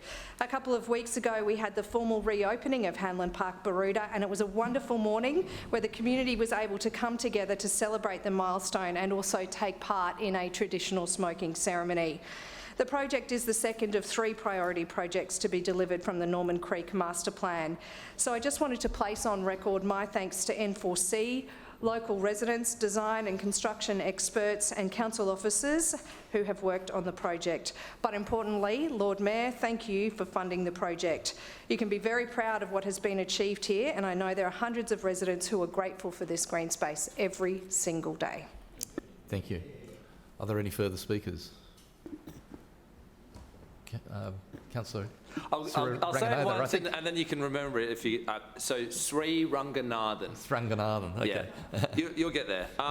Yeah, just on clause A, park naming. You've already talked though on this. Oh, all right. Yeah. I'll let it go. Councillor Davis, right, a reply? Okay. We now move to the vote on this motion before us. Environment, Parks and Sustainability Committee decisions. 4 items there. All in favour, please say aye. Aye. Any opposed, please say no. The ayes have it. Councillor Marks, City Standards Committee decisions, please. Thank you, Mr Chair. I move that the report setting out the decisions of the Establishment and Coordination Committee as delegate of Council during the winter recess 2022 on matters usually considered by the City Standards Committee be noted. Seconded. It's been moved by Councillor Marks and seconded by Councillor Toomey that the report setting out the decisions of the Establishment and Coordination Committee as delegate of Council during the winter recess 2022 on matters usually considered by the City Standards Committee be noted. Councillor Marks. Thank you, Mr Chair. Look, I just have one item here, which is a petition to construct a footpath on Didcot Street, Currabee. A little bit of history here. So, as you know yourself, Mr Chair, Faiz has moved to my ward and has now created a neighbourhood day, and we continue to hold that in the Currabee Svoda Park. At this year's Neighbour Day that I attended, there was a couple of gentlemen there, one in particular who presented a petition to me to put in a footpath along Didcot Street. I mentioned to him the process that I generally follow with every request for anything, particularly from our residents, you know, footpaths, park upgrades, etc., etc. I do community consultation. So my office are in the process at the moment of collating replies back from the residents that live in that street. I like to confirm that we have 50+1% of residents who actually live in the street are not only happy to have a footpath in their street, but more importantly outside their house. It's like that old street calming situation where everyone wants a platform, but just not outside my house. So I firmly believe in councillor resident consult. Sorry. It's all right. No. Okay. Believe in councillor resident consultation. So as I said, that is underway as we speak, and I will have the results back from the residents in the next couple of days. And if it's in the affirmative, then the next step is to go to council offices and ask for a scoping cost up, which we can then put through in our budget as is a normal process. Thank you. Thank you. Is there any further debate? No further debate. We go straight to the vote. All in favour, please say aye. Aye. Any opposed, please say no. The ayes have it. Councillor Cunningham, Finance and City Governance Committee decisions, please. Thanks, Mr Chair. Mr Chair, I move that the report setting out the decisions of the Establishment and Coordination Committee as Delegate of Council during the winter recess 2022 on matters usually considered by the Finance and City Governance Committee be noted. Seconded. Thank you. It has been moved by Councillor Cunningham and seconded by Councillor Huang that the report setting out the decisions of the Establishment and Coordination Committee as Delegate of Council during the winter recess 2022 on matters usually considered by the Finance and City Governance Committee be noted. Is there any debate? Councillor Cunningham. Thanks, Mr Chair. There were 2 petition responses considered by E&C in the recess. Item A was a petition regarding a proposed new telecommunications tower in Bulimba. I understand there was a previous facility which had to be decommissioned, and the area of Bulimba in question is currently serviced by temporary macro site. The temporary arrangement will come to an end, and Optus and Telstra are seeking approval for a new location to avoid a large network gap in the Bulimba area. For obvious reasons, Council recommends that telcos co-locate their facilities where possible. The location proposed is a corner of a park outside the boundary of the local sports club leased area and without an impact to existing mature vegetation in the park. Regardless, the proposal will be subject to an impact accessible DA, and residents will of course be able to make submissions. I understand changes to the proposal have already been made as a result of initial community feedback. All public mobile telecommunication service infrastructure is subject to compliance with industry codes, and an electromagnetic energy report is also required as part of the DA. I note the response was supported by the local councillor. Mr Chair, item B is relating to the children's programs in Council and who is able to provide them. Council has considered many petitions regarding children's programs. This petition focuses on who is, or in the petitioner's view, who isn't an appropriate person to engage with children. Now, I'm not going to engage on the motives of the petitioners. These matters have been canvassed at length, but I will make 2 points, Mr Chair. Firstly, this council is an inclusive council, and our libraries are and will continue to be inclusive places. We uphold the human rights of individuals and maintain a community free from discrimination. Secondly, Mr Chair, when it comes to who council may engage with or employ when it comes to working with children, we are always guided by state child safety legislation and not fear campaigns. Thank you. Further speakers, Councillor Cook. Thank you, Mr Chair. I'll be speaking on Clause B, the petition requesting Council not use adult entertainers to entertain children in library programs. Mr Chair, this item has a history in this place. This petition was in fact presented to Council way back in the autumn recess of 2021, almost 18 months ago. Back then, we had just dealt with multiple petitions containing hate speech against the LGBTQIA+ community. Back then, Labor had called for the removal of these discriminatory and harmful petitions. And what did the LNP Council say at that time, Mr Chair? They said no. They let those petitions circulate unfettered for months. Back then, we called on the Lord Mayor to personally issue a public apology to the LGBTQIA+ community on behalf of the Brisbane City Council for any hurt and offence caused by the publication of the series of petitions via the Brisbane City Council website. And what did this LNP Mayor and every councillor in this place say at that time? Mr Chair, they said no. Zero apology, zero accountability, no leadership, and no care for the LGBTQIA+ community in our city. Not one LNP councillor in this place, nor the Lord Mayor, thought that these petitions should be removed from the council website, and not one of them thought that the Lord Mayor should issue a public apology. Now, here we are again, 18 months later, same petitioner, Wendy Francis. If that name sounds familiar, it probably should. She is now the National Director for Politics for the Australian Christian Lobby, formerly the State Director. She's actually now been promoted. So no one knows and we still don't know, perhaps the chair will inform us of this committee, why it's taken 18 months for this LNP council to formulate a 6-line response to Wendy Francis and the petitioners. And here we are again today. In this case, this council has failed once again the LGBTQIA+ community and failed to protect one of the most vulnerable groups of people in the city when they come under attack. Mr. Chair, Labor believes in free speech, not hate speech and vilification. But Labor also believes that being an elected representative in this place carries an onus to call out hate speech and vilification when it happens. The LNP have been silent bystanders on these issues. There has been zero leadership from the Lord Mayor.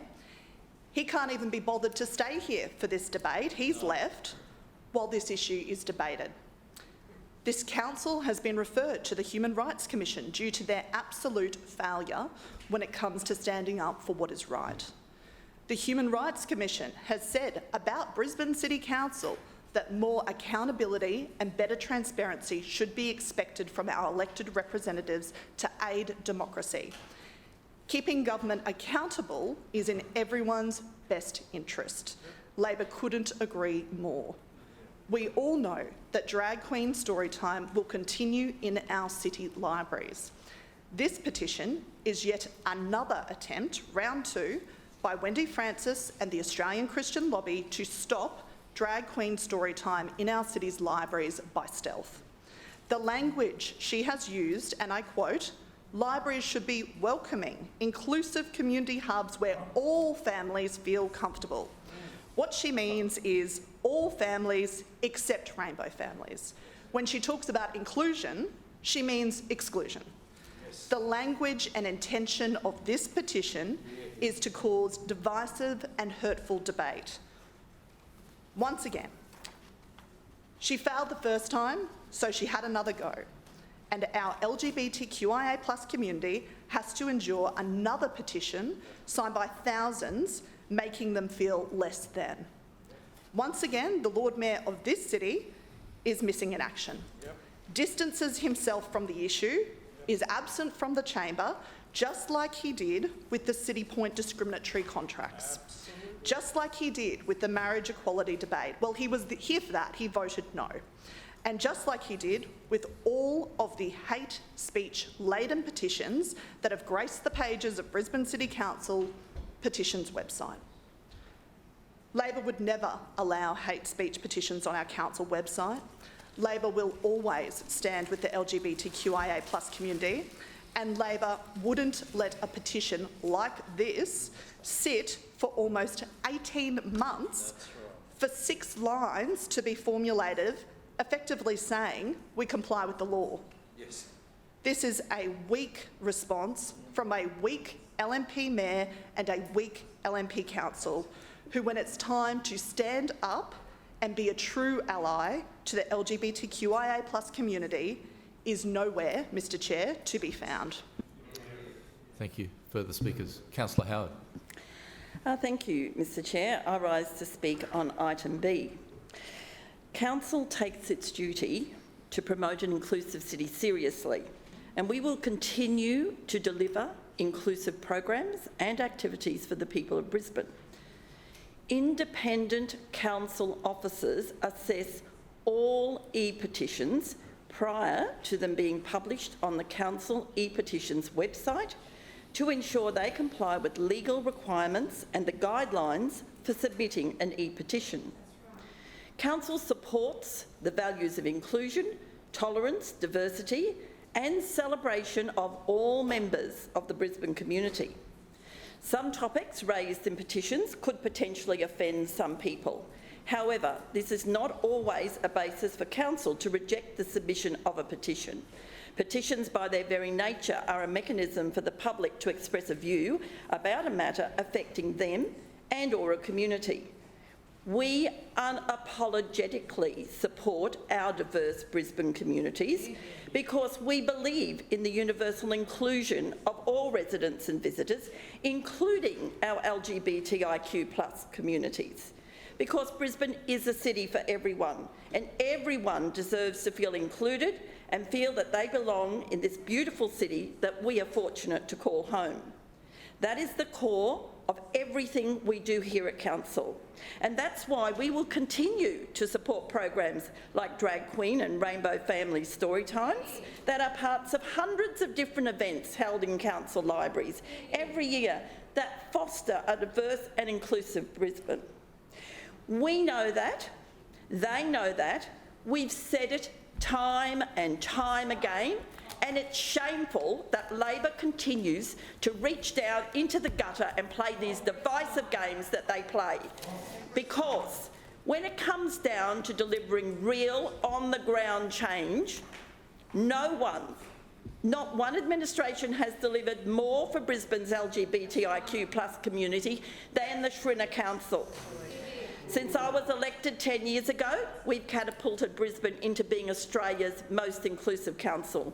Brisbane City Council became the first ever local government to be officially recognised as an LGBTI inclusive workplace.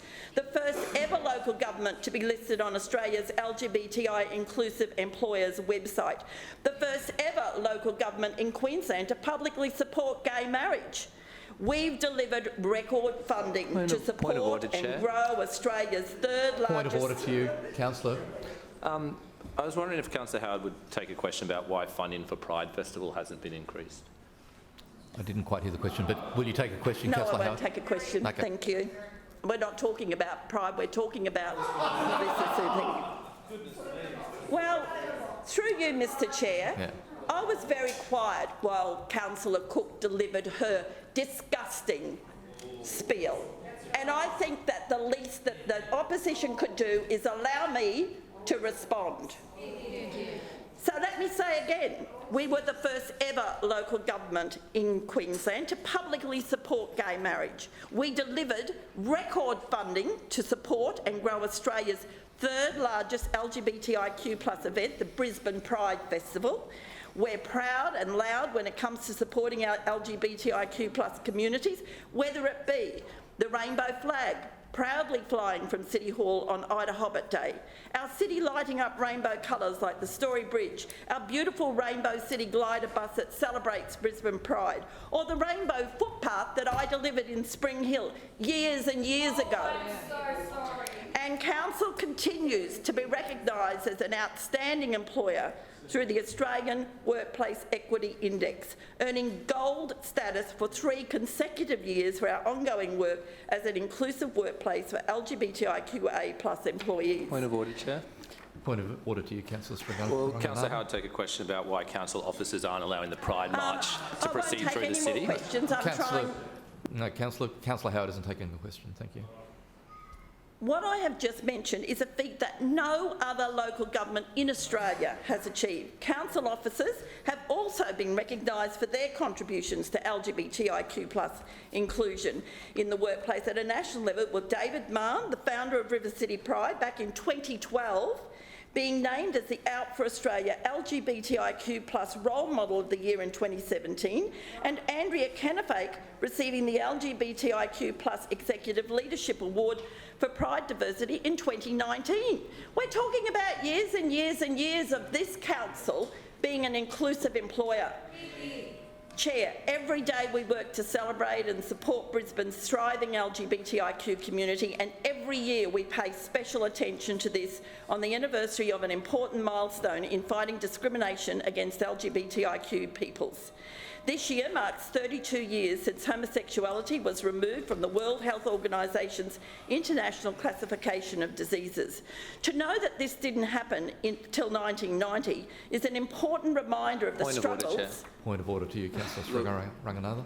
Just on relevance, like I'm fine with you allowing Councillor Howard very broad leeway to talk about a broad range of issues in response to this quite specific petition, but I'm just noting that you're inviting all the other councillors to engage in similar, very broad commentary about this topic. So it's it's a petition, and this has become quite a broad-ranging speech, and that's fine as long as you allow the rest of us the same courtesy. Thank you. So through you, Noted. Mr Chair, Yeah. I believe that Councillor Cook was fairly wide-ranging in hers. Anyway, I will continue. Every year, Brisbane joins more than 130 nations around the world in commemorating Ida Hobbit, the International Day Against Homophobia, Biphobia, Intersexism and Transphobia. And as part of that, I was proud to join our very own River City Pride team again this year in raising the rainbow flag in City Hall, a tradition which I've had the honour of contributing to since 2015.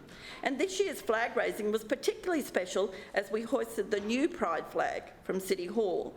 The progressive flag was designed in 2018 and features black, brown stripes to represent people of colour and baby blue, pink and white to include the trans flag in its design. From the London Mayor's Office to Boston Pride and now Brisbane City Hall, flying this flag recognises the diversity and intersections within the LGBTIQ community. Every year, the Victoria Bridge, the Tropical Display Dome at Brisbane Botanic Gardens, Mount Cootha and the Story Bridge are lit up in rainbow colours to commemorate Ida Hobbit. So we have a proud history of celebrating gender diversity in Brisbane, and this is just one of the many ways in which we do this, including marching in Brisbane Pride, LGBTIQ+ collections in libraries, Rainbow Family Storytime, Rainbow Glider Bus, Rainbow Footpath outside Sporties, Big Gay Day in the Valley, sponsoring the Queen's Ball at City Hall, partnerships with Council's Visible Inc Youth Hub and Open Doors, providing valuable information and resources on our website, support for Brisbane Festival LGBTIQA+ Elders events, supporting LGBTIQA+ community groups and organisations to access funding and networking opportunities, including Art Connection projects by Open Doors Youth Service, educational resources for Rainbow Families Queensland, social connection programs with Wendy Bird, support for the ongoing work of the community legal centres and the Youth Advisory Centre, and we also sponsored the Inferno Football Club to participate in the Pride Football Australia tournament in 2022. Chair, none of this could have been achieved without the strong leadership of the Lord Mayor and without the support of the many wonderful council officers who are committed to inclusion, who I would like to publicly thank and acknowledge.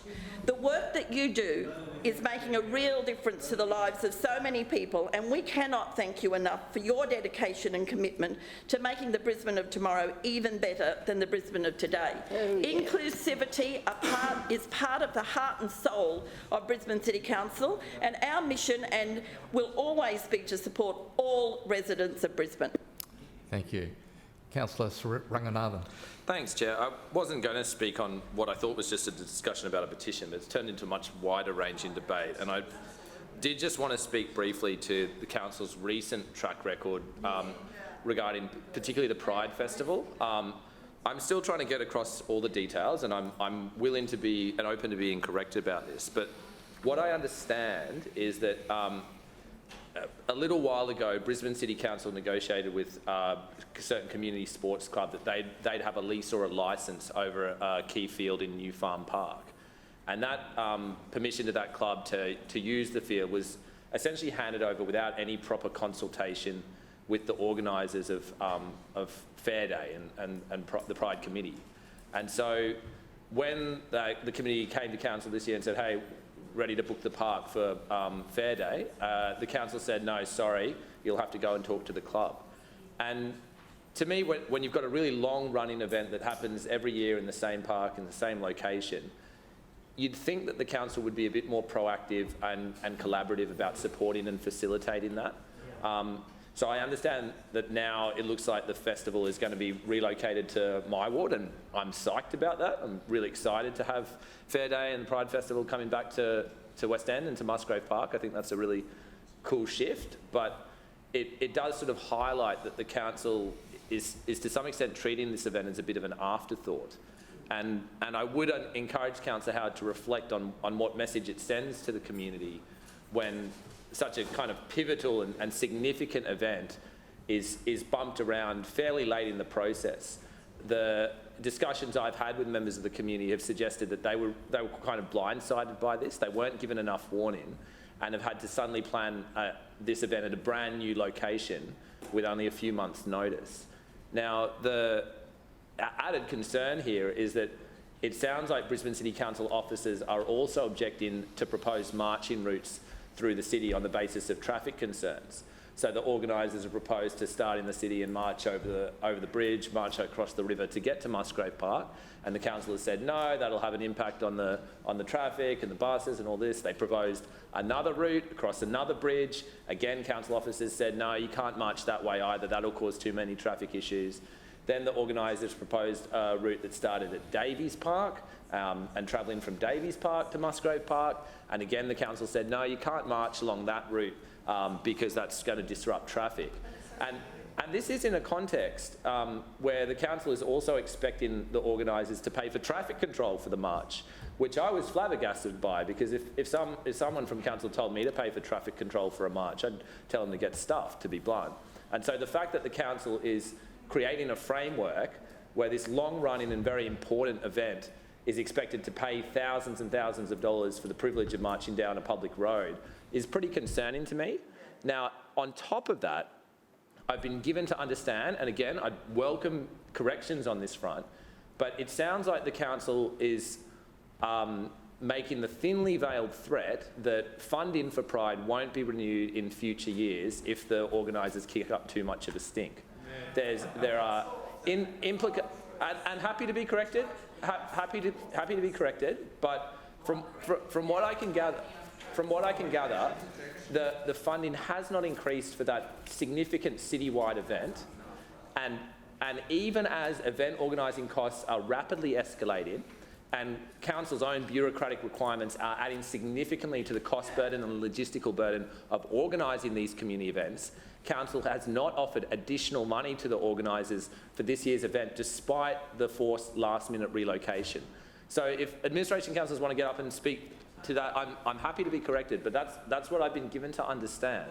And the fact that the council can force an event to relocate with relatively short notice, can put up bureaucratic barriers to the proposed march routes that the organisers want to use, and then fail to offer additional funding to support such an important event at such a difficult time for event organising in this city, I think really undermines the narrative that the administration has been presenting to us about how supposedly pro-LGBTIQ+ the council administration is. So I'm quite happy to acknowledge that Brisbane City Council has done a lot of great stuff in this space for many, many years, and I give full credit to the public servants who've championed that within the administration, even at times when the council leadership was openly hostile to that stuff. I remember how in the early days how subversive and radical it was for council public servants even just to wear the rainbow lanyard, and that alone was experienced as a subversive political statement in an era where public servants were worried that their jobs would be in jeopardy if they expressed open support for queer rights. So let's not rewrite history here. Let's be mindful of this administration's genuine track record, while also acknowledging that some good stuff has been done, and good on the council administration and good on the public servants for those small steps in the right direction. But I mean, you could be doing a lot better. Just leaving it at that. I think don't be too quick to pat yourself on the shoulder, because frankly, your reputation in some sectors of the queer community is not in a very good state at the moment. And I think little gestures, like being a bit more Councillor, point of order to you, Councillor Howard. Can I just say that my reputation in the gay community is not part of this discussion? I'm not speaking to Councillor Howard's... that's not a Councillor Howard, I think the comment was more general, not to a specific person. No, it was a general... I'm certainly not talking about Councillor Howard's individual reputation. I'm talking about the administration's reputation. And I don't think it's disgraceful to hold an administration accountable for its track record. Councillor Howard, please. I've definitely touched a nerve. I'm about to wrap up. Councillor Howard, please. It's multiple interjections, Chair. If I'd been doing that, you'd be kicking me out. Just wanting to note that.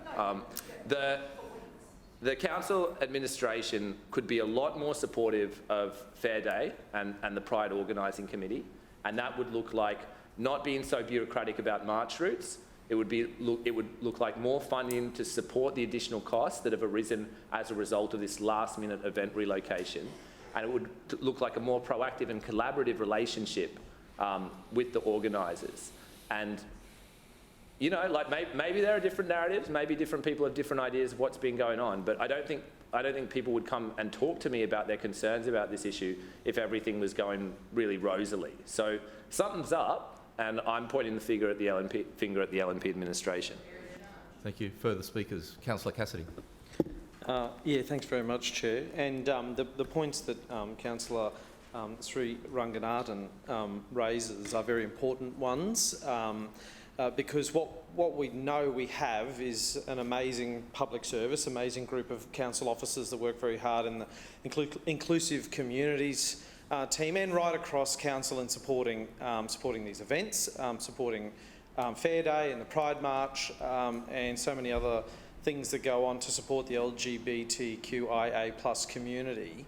And this comes back to the root issue that we're talking about, is that allowing these petitions, like we saw a few years ago, and this one that's been sitting there now for the last 18 months, which seeks to undermine that, undermines the good work that those people do in council to create an inclusive city. I love working with them and working with the Pride Committee about getting those events out in the suburbs. Last year, Sandgate was the first suburb to have a Pride stride in the suburbs. We did that down on the foreshore, and it was big. It was people from a lot of people from your community came over, had great chats to people from right across the city who were thrilled that they had council, through the local councillor, supporting an event like that out in the suburbs.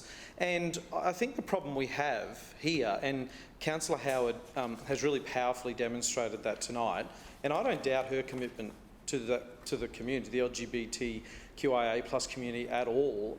I praise her and her commitment to that and the work that she has done and those council officers. But it can't always just be Councillor Howard. Why is it that there is just one? Yeah, why is it there's only one councillor that is the spokesperson on these issues? Because it absolutely isn't the administration's view. Everything that Councillor Howard said and all of those programs that she has spearheaded is all Councillor Howard. I give her a huge amount of praise for the work that she's done in her time here. We absolutely do. But the issue is when she goes, who is there? When Councillor Howard goes next year, when Councillor Howard goes in March next year, if it's not there, no, look, I'm sorry, that's a bit in jest. But we're all going sometime. That is a very good point.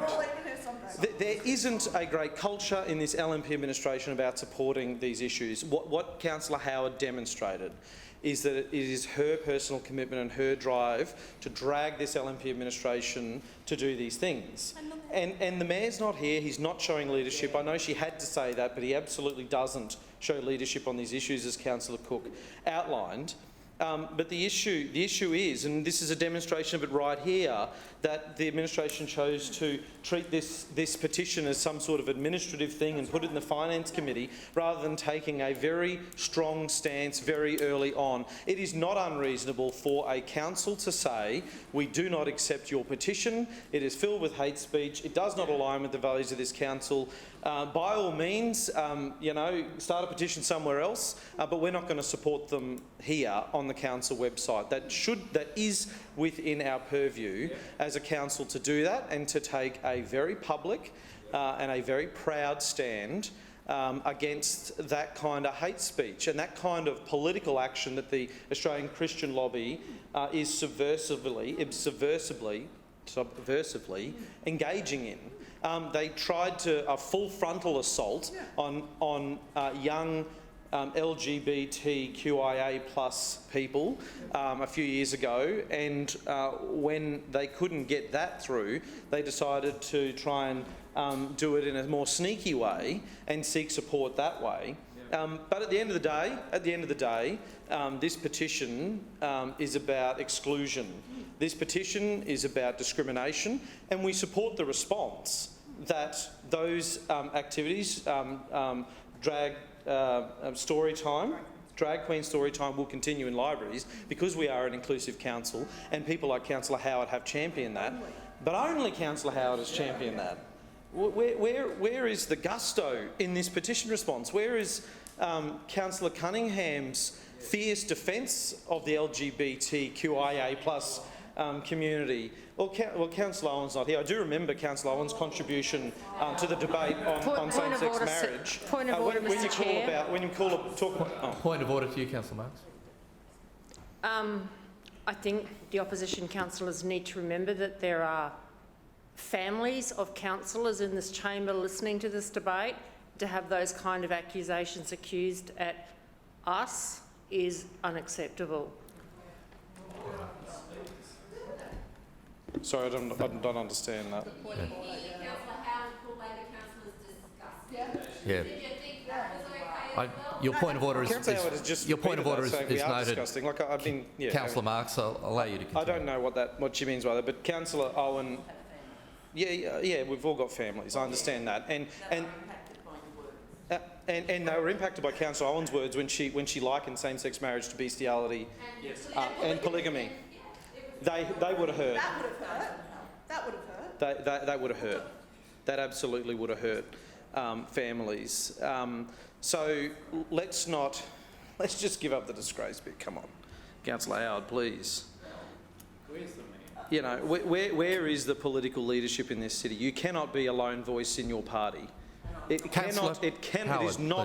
is not sustainable to have an administration that is just held together by Councillor Howard on these issues, and once that support is gone, we need a full-throated defence of people in the LGBTQIA community who are under assault by people like the petitioner launching these petitions.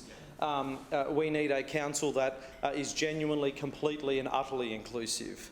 So we support this petition response, but we will not have this LNP administration claim that they are coming to the defence of that community by having a petition response which talks about legal requirements rather than values.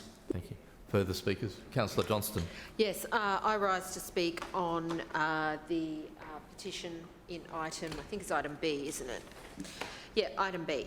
First of all, I'd just like to start by saying I think it is incredibly unfortunate that the LNP is continuing to entertain the vitriol that is implied in these petitions when they come forward.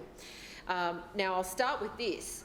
The CEO of Council has refused to allow a petition of my residents who wanted stormwater drainage upgrades in Yurong-Pili to come through because the CEO wrote to me and said, no, it's a UU matter, therefore it can't be considered here in Council. So, oh yeah. So this council refused local residents the opportunity to have their petition. I tabled it and they refused to consider it. This council will stop petitions on practical matters that affect residents, but it will not then intervene to stop essentially a group using a public process to engage in hate speech. And that is what they are doing. That is what they are doing. That was clear last time, that's clear again.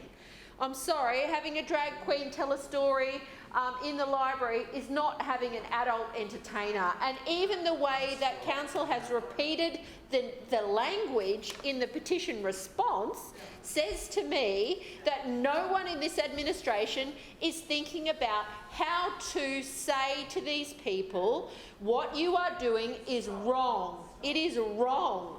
We support this. And if you read this petition response, it is cold, it is bland, it is valueless, and it does not by any means respond in a clear and unequivocal way by this council and by the majority of people in this council who believe that we should be positively supporting diversity and inclusivity for the LGBTIQ+ community through council's community and cultural activities. Now, that's something I'm happy to support locally in my ward when asked, and I know that it is more recently something that council has been happy to do. But let's not forget, and this is the part I find quite entertaining by Councillor Howard and her holier-than-thou butter wouldn't melt in your mouth speech. The reason that all of this started back in about 2014, maybe 2015, this council refused to paint the rainbow symbol on the footpath. So the LGBTIQ community representatives wanted a zebra crossing that was painted in rainbow colours. This council refused. Now, back then, this council refused to do anything to help them. They came and saw multiple councillors, including me, and discussed a whole range of things. I encouraged them to come in here and speak to full council.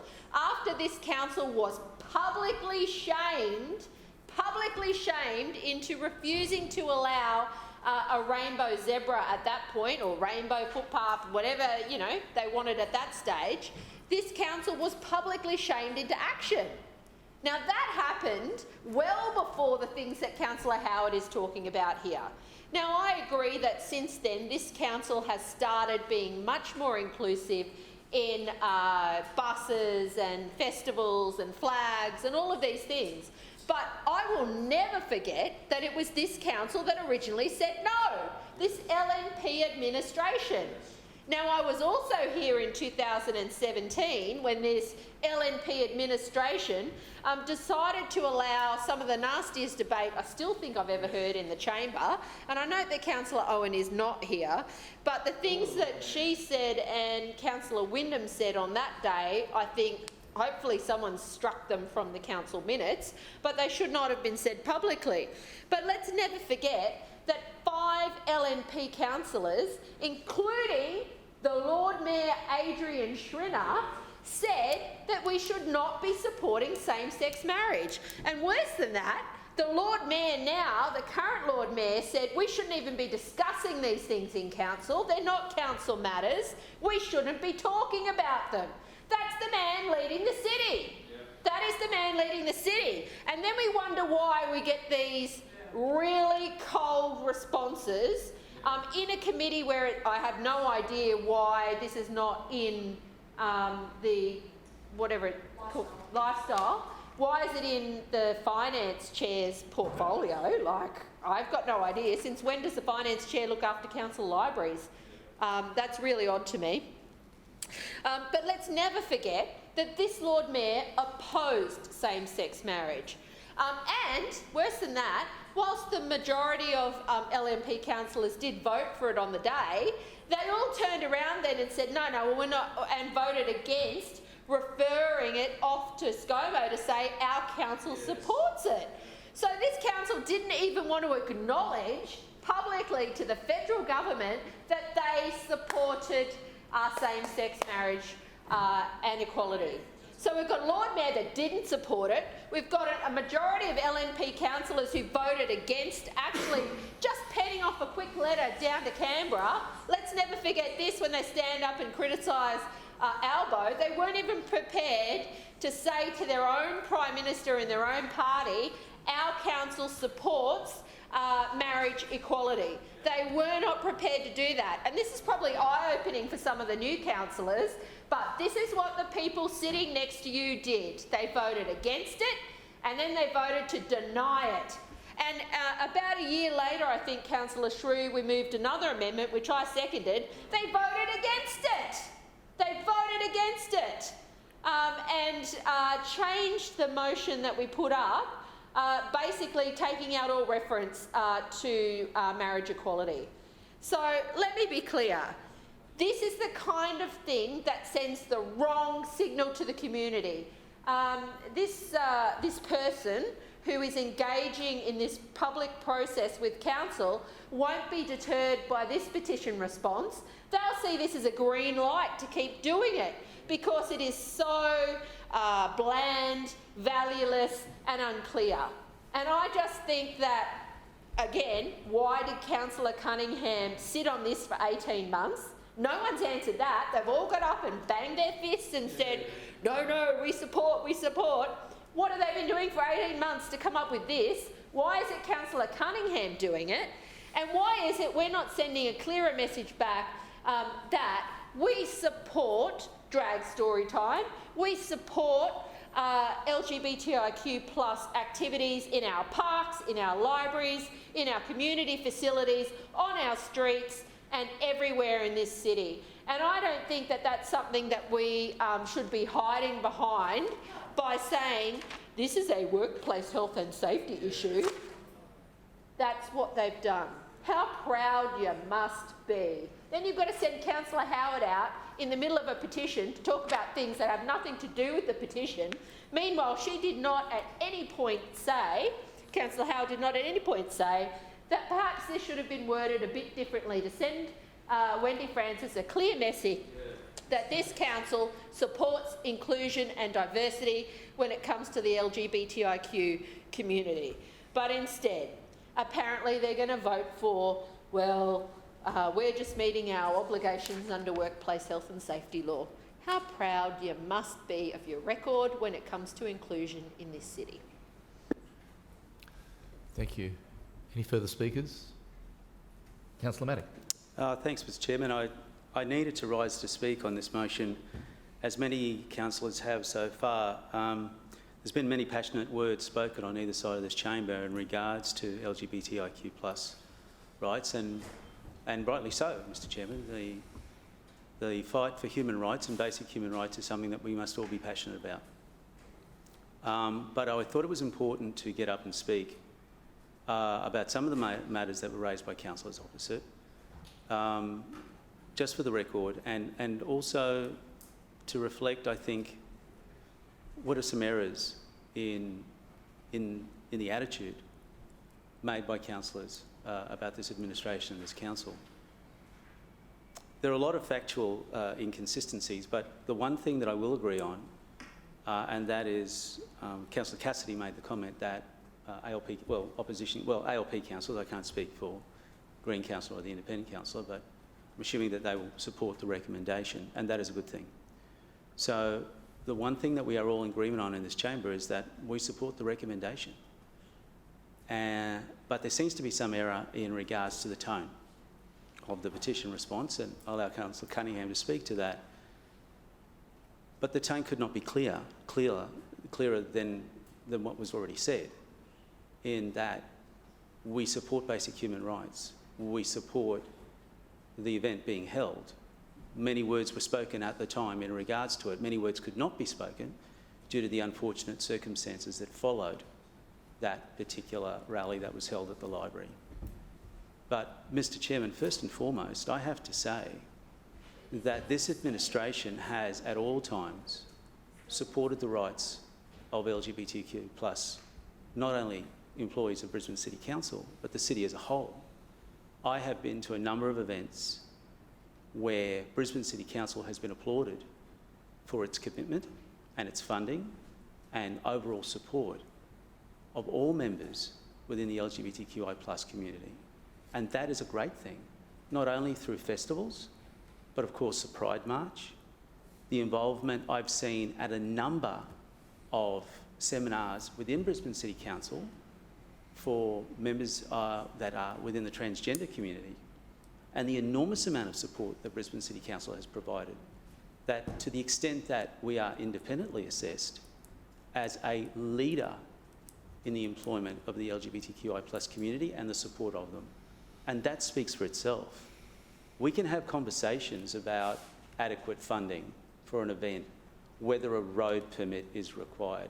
That is not unique to that community. It is something that all of us within our own communities face every single day for any festival, fair or event that is being held where the cost is going up, the regulation continues to go up. I think the regulation is excessive for us to have simple events within parks or within marches on roads. But I don't make the rules, but we always try to accommodate, as we do, I'm sure, for the festival that you are very fortunately having in your ward, Councillor Shereen. But the important thing in all of this is the history.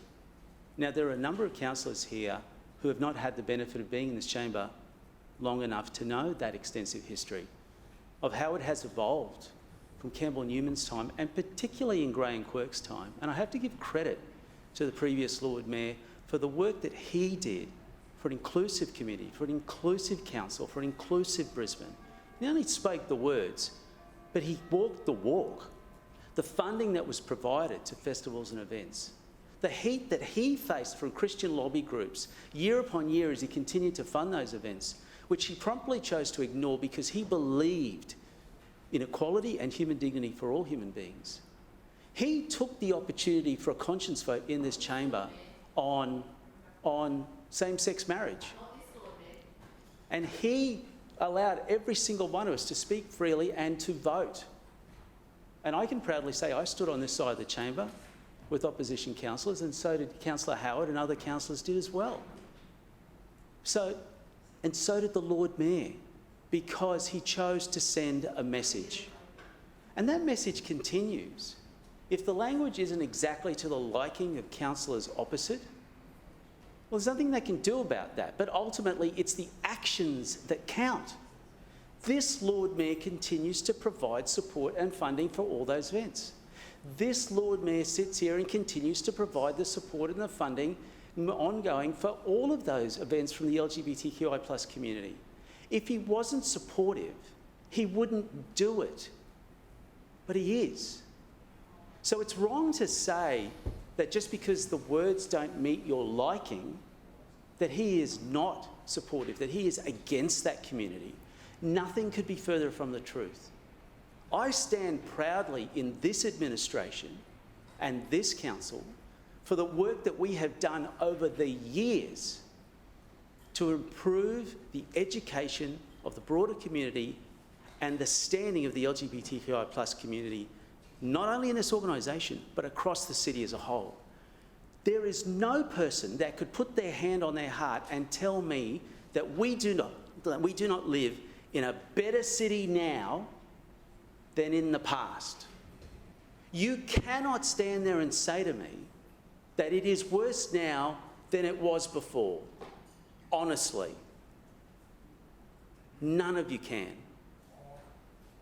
Because the fact of the matter is, we live in a better city. You will always find examples where things can be better. Is the conversation ended? No. Can there be more to be done? Always. But the reality is, and the important thing to remember is, that we continue to have that conversation and we continue to take those steps. You know, things like lanyards. Councillor Sri, I have to take opposition with what you said about council officers being threatened about carrying that lanyard. I'll tell you right now that everybody wore it with pride. In fact, I wanted one and they ran out of stock. And they had to tell me, I'm sorry, councillor, but you're going to have to wait. We have to order more because the stock that we bought has already been taken up. There were so many council officers and councillors who would proudly carry that rainbow lanyard because that's who we are and that's what we believe in as human beings. The point about the rainbow crossing, and I have to correct Councillor Johnston, there were representations made at the time about it, and again, process got in the way. And the reason that officers said no was because it didn't meet TMR guidelines under those uniform traffic procedure rules. So what did we do? We went and got the rainbow bus. I was the transport chair at the time. And we moved quickly in consultation with the LGBTQI+ community to deliver the rainbow bus. And I was so proud. I thought that we were the first council in the world to achieve this goal, and unfortunately Canada beat us by 2 days. But this goes to show, and I still see that bus out there, it hasn't been taken away. And in fact, the community finally built its own rainbow footpath at Sporties. So the support is always there. The conversation is always there. Is it perfect? No. Is it perfect anywhere on this planet? No. Is it perfect in the state government or in the federal government? No. But the reality is, we will always have it. We will always represent the interests of every Brisbane resident. And the LGBTQI+ community is always at the forefront. Because ultimately, we are fellow human beings who must be respected and valued. And as adults, we must always continue to remember that. Point of order, Chair. Yep. Point of order to you, Councillor. Will Councillor Malik take a quick question? I will take a question. Thanks. Yeah, through you, Chair. Councillor Malik, it sounds like what you're saying is things will never be perfect, therefore these criticisms are illegitimate or unreasonable. Is that what you're saying? No, what I'm question? saying, Councillor Shree, is that things will never be perfect to the extent that individuals want them. But we will always work to make them better. Can we provide more funding to particular events? Probably. Are they any less important than any other community event? No. So we should always try and work to try and get some more money, and ultimately if we have to use our LMSIF to be able to do it, great. We will always find solutions. But what I'm saying to you is, for every particular person, can we always please every one of them? No. And I don't think there's a particular issue anywhere within the city or the planet that we will always find that consensus, whatever the issue is. But what I am ultimately saying to you, and what's most important, is that we have a proud record of working together with the community in this regard. We will always continue to do that. All of us on this side of the chamber will do that. LNP, ALP, Green, Independent, it doesn't matter.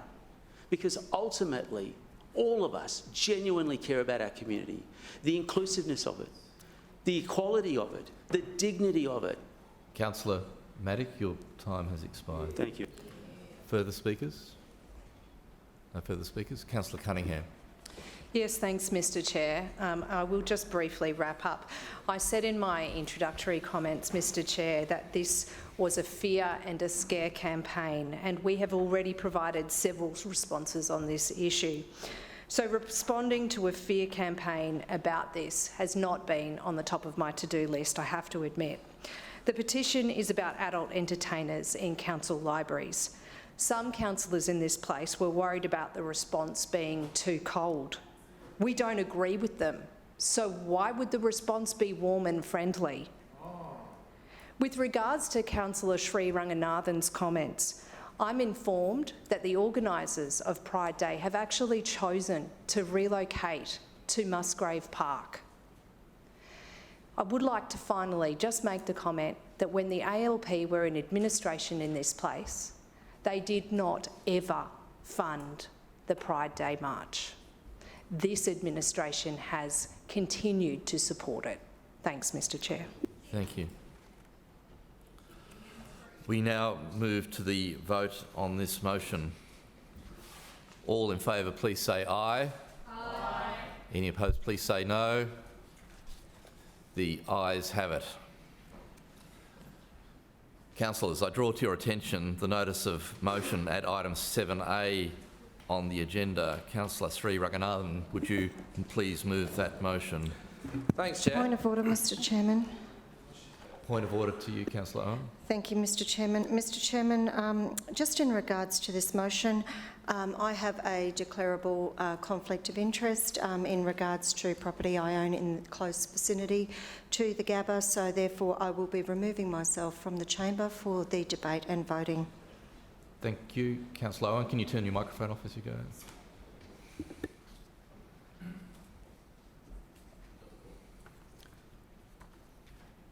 Councillor, can you please move the motion now? Thanks, Chair. I move that Brisbane City Council does not support the Queensland Government's proposal to demolish the Gabba Stadium and rebuild it as an athletics stadium at a cost of at least $1 billion. Are you seconding? Seconded. Thank you. It has been moved by Councillor Sri Ranganathan and seconded by Councillor Johnson that Brisbane City Council does not support the Queensland Government's proposal to demolish the Gabba Stadium and rebuild it as an athlete stadium at a cost of at least $1 billion. Is there any debate? Councillor. Thanks, Chair. This is a motion which I brought primarily to highlight a deeper structural issue with the way decision-making in our city has functioned. But the core issue at the heart of it is that is what kind of society spends billions of dollars on sports stadiums while people are sleeping in the street? That's fundamentally the question we need to be asking ourselves here. The Queensland Government is proposing to demolish the Gabba Stadium and build a new stadium in its place. Now that raises concerns about wasted resources, waste of money, the logistical challenges of such a large facility in the current site. But fundamentally, it raises questions about democracy because our community has never been asked whether we support this idea. Residents have never been surveyed in any meaningful sense. The community has not had a say as to whether or not this is a good proposal. And for that reason, I think it's important that Brisbane City Council expresses a clear position here. Now, the motion as it's worded today takes a firm position, but obviously it's also open to Brisbane City Council to change its mind in future. So if, for example, today the council said, yeah, we don't support this stadium demolition and reconstruction, the council could change its mind later as new information becomes available and if the Queensland Government does its homework and makes a solid case. But right now, the Queensland Government has not provided enough information to the city or to the people of Brisbane to demonstrate that this is a good idea. I'm deeply concerned about the local impacts that this will have on my electorate, but I'm also concerned about what it says about our city as a whole, that at a time of rising homelessness, rising housing insecurity, when all levels of government are claiming that they want to do more to address housing affordability and rising cost of living issues, that the state and federal governments are proposing to blow hundreds of millions of dollars on a white elephant project like this is deeply concerning. Obviously, I'm on the record as saying that I don't think Brisbane should host the Olympics at all, and I actually still don't think it's too late for us to back out of that agreement. But at the very least, if we are stuck with hosting, we need to make sure that we get good value for money and that the negative impacts of hosting don't outweigh the positives.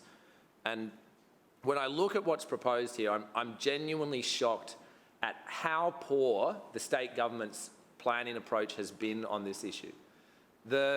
We just heard recently in the media, just in the last couple of days, the state government's telling us two different things. On the one hand, the Gabba Stadium is locked in as a venue. It just has to be the major venue for the athletics for the Olympics.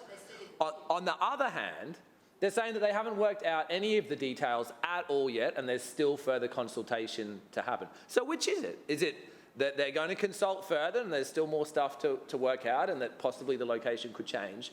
Or are they saying it's definitely locked in, and even if it's physically impossible to deliver the project there, even if we don't know what the budget's going to be and it could blow out by billions and billions of dollars, we are still going to doggedly pursue this stupid project come hell or high water?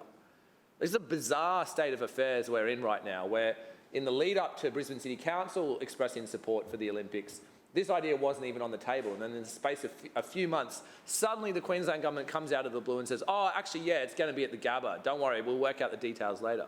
Like, what the heck is going on here? Think about this seriously for a moment. We've got an existing facility that's used for AFL and cricket, and the government is proposing to demolish that to the ground. This is not a minor renovation. They want to demolish the entire stadium, build a giant new athletic stadium on the same site, and then after the Olympics, spend even more money converting that stadium back into a cricket and footy ground. That's bonkers. Objectively, that is a ridiculous proposition. And not only is the idea itself ridiculous, but the suggestion that it's only going to cost $1 billion? Come on. Like, we already know how high construction costs are rising. The suggestion that they're going to be able to do this for $1 billion is laughable as far as I'm concerned. And I think both the major parties know that and understand it. I don't know where the Labor councillors are going to fall on this one, but a basic exercise of common sense would show that this is a bad idea. It's a bad idea in terms of the waste of resources. And you can see that when you just think about the embodied energy, the embodied materials in a stadium of this size, right? We've got an existing sports stadium that was last renovated just before the 2020 AFL finals at a cost of, I think, $35 million. And then earlier in the 2000s was renovated for about $125 million. So just in the last decade, they've already put close to $200 million into this stadium. And I'm sure reasonable people can say, oh, look, maybe we can disagree about exactly how often stadiums need to be upgraded and improved. But there's a big difference between making periodic improvements to a stadium to ensure its life can be extended, as compared to simply knocking down an entire stadium. So we're being told by all levels of government, including this council administration, that the Olympics will be sustainable, that it'll be carbon neutral or carbon positive or whatever. But no one's talking about the fossil fuel emissions and the embodied carbon emissions of this particular project. Knocking down a stadium, all that concrete and steel, all that energy that's gone into building it, and constructing an entirely new stadium is not a carbon neutral proposition. The environmental impacts of all those wasted resources are phenomenal. And now on top of that, we've got to talk about the waste of money. the state government says it doesn't have enough money for public housing, it doesn't have enough money for improved public transport services, and yet it has enough money to knock down a stadium and build another stadium in the same spot. The space issues of this site, I think, are particularly important for people to understand, and I don't think even most councillors in this room fully appreciate how difficult this is going to be, and it will impact council infrastructure quite directly. So if you look at a map of the Gabba Stadium, you'll see it's wedged between Vulture Street to the north and Stanley Street to the south. And the Gabba Stadium already hangs over those streets quite a bit. Immediately to the south of Stanley Street and immediately to the north of Vulture Street, new apartments have already been approved and constructed. So there are existing high-density apartment developments directly across the road from the stadium that you can't move, and that it would cost billions of dollars to acquire and displace those residents. So there's a defined footprint to the north and south where the Gabba can't expand further. To the east of the Gabba is East Brisbane State School. It's a 120-plus-year-old school that's serving a growing community. The school is seeing rapid increase in enrolments. More and more families with kids are moving into the area, and there's predicted to be hundreds more enrolments over the coming years. So there's a need for a school in this community, in this local catchment. The school enrolments are increasing, and the state government doesn't have any plan as to what's going to happen to East Brisbane State School. And it seems very clear that the school will not be able to continue there right next to a major construction site where for several years a stadium is being demolished and rebuilt. So as a matter of common sense, a decision to demolish and rebuild the Gabba is also a decision to displace East Brisbane State School, a rapidly growing school in a rapidly growing area, without any plan for where that school will be relocated to or how it will cater for that growing population. So the state government wants to kick out a primary school to make more room for a stadium. The state government also wants to cut down established trees and potentially displace existing residents in Raymond Park, Kangaroo Point, just to the north of the stadium, because the stadium needs a warm-up athletics track, apparently, and so they're going to have to build one in Raymond Park, apparently. This is a council park, and the council should be more vocal about this, and I think it's deeply disappointing that this council administration has not spoken up enough to protect Raymond Park from this incursion.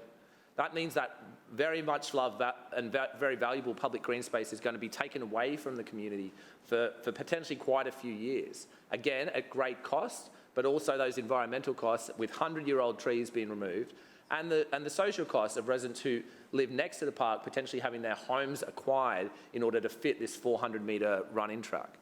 I'll talk about this more in my summing up comments, but there are other options on the table. And I think it is deeply disingenuous for anyone to suggest, oh, it's too late, we can't consider other options, the bid's already locked in. Let's remember for a second that Paris has recently announced that its opening and closing ceremonies aren't going to happen in the stadium at all.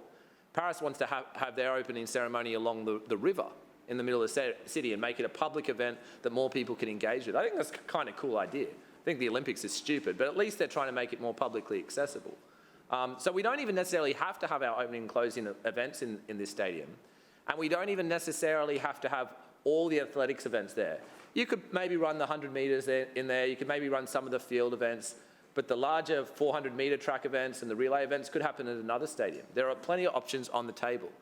So for any administration councillor in here to stand up and say, oh, it's too late, we can't do it, it's a state government issue, it's none of our business, would be a lie. This council administration frequently expresses a view about state government and federal government decisions. We pass motions in this chamber all the time, highlighting or raising concerns about decisions that are made by higher levels of government.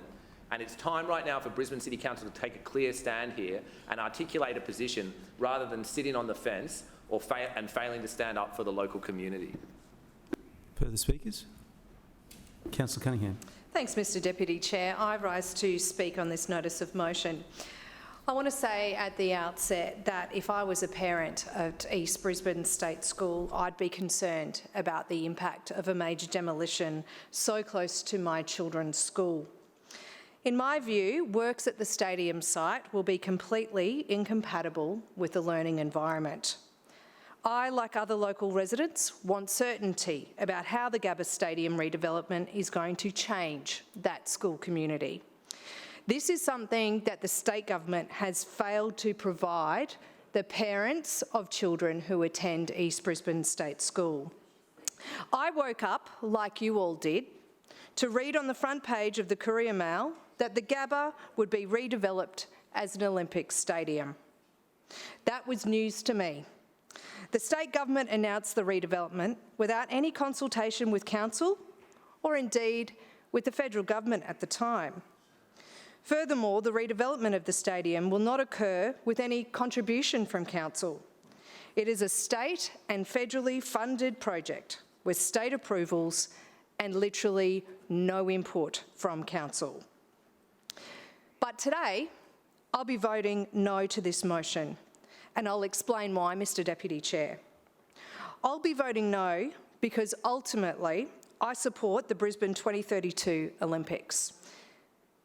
And like everyone else in this chamber, except for Councillor Sri Ranganathan, I voted in favour of Brisbane 2032 in the first place.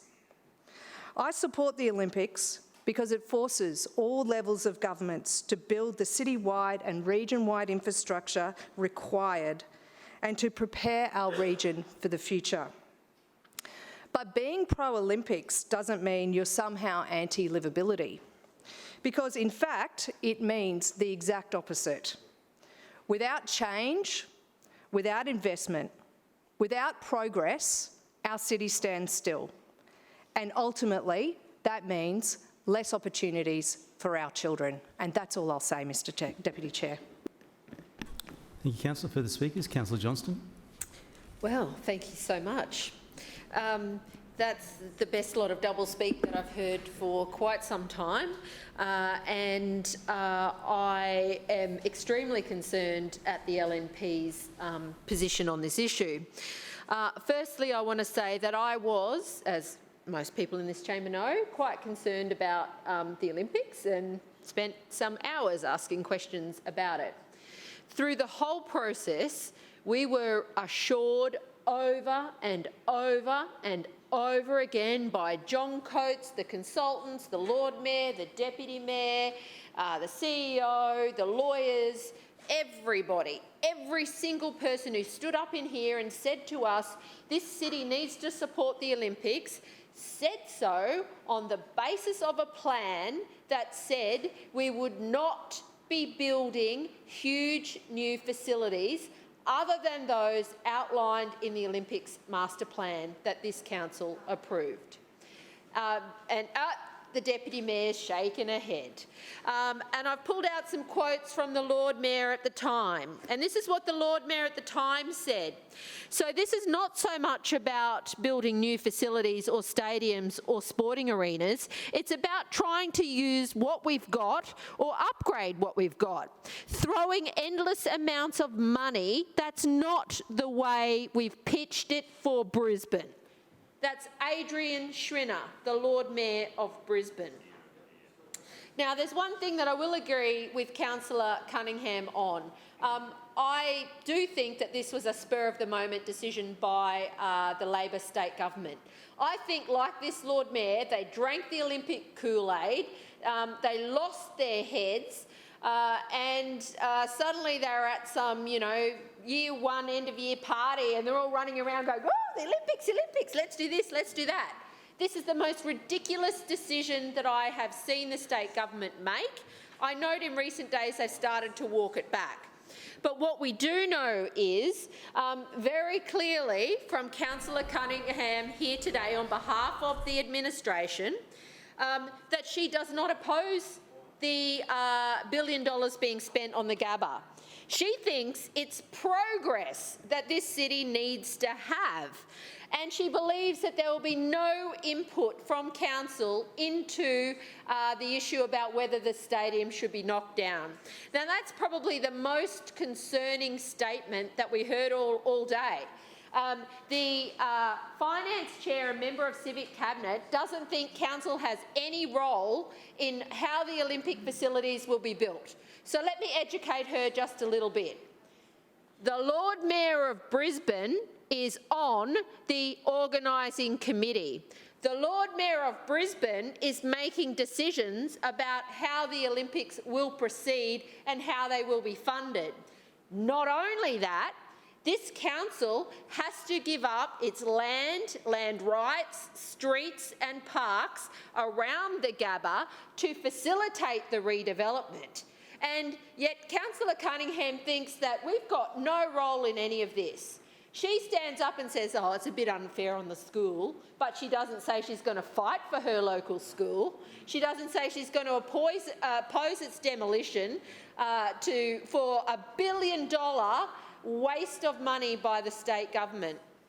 Now, when Councillor Shree came to me to second this motion, it was one I very happily said yes to, because this state Labor government has lost its mind.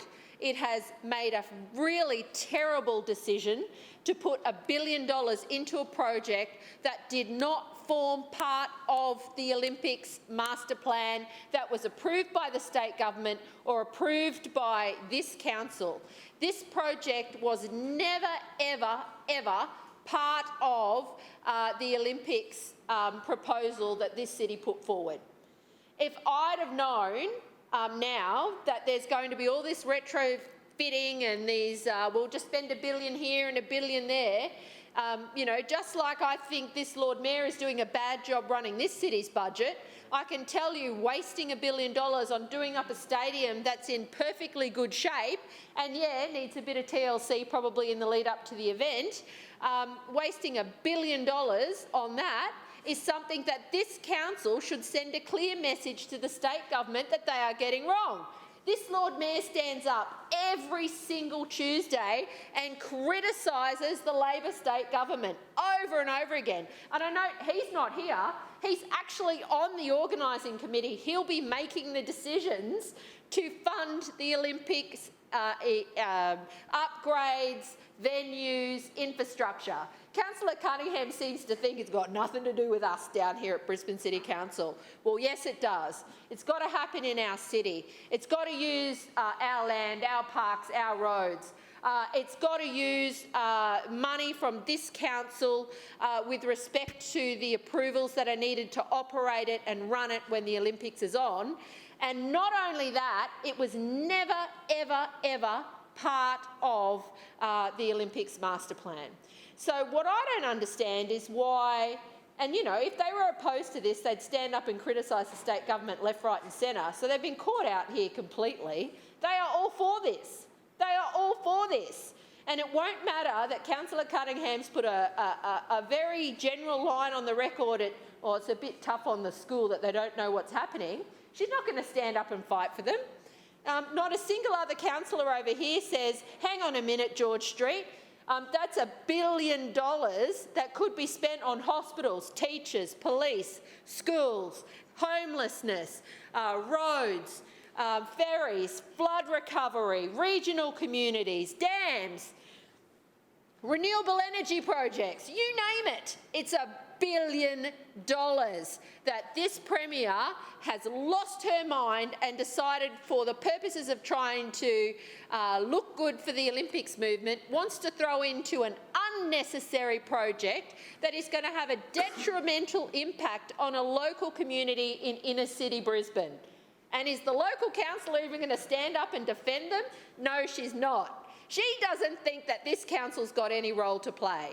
Well, next time the Lord Mayor stands up and criticises George Street for making a decision that we have no say in, I'll remember this.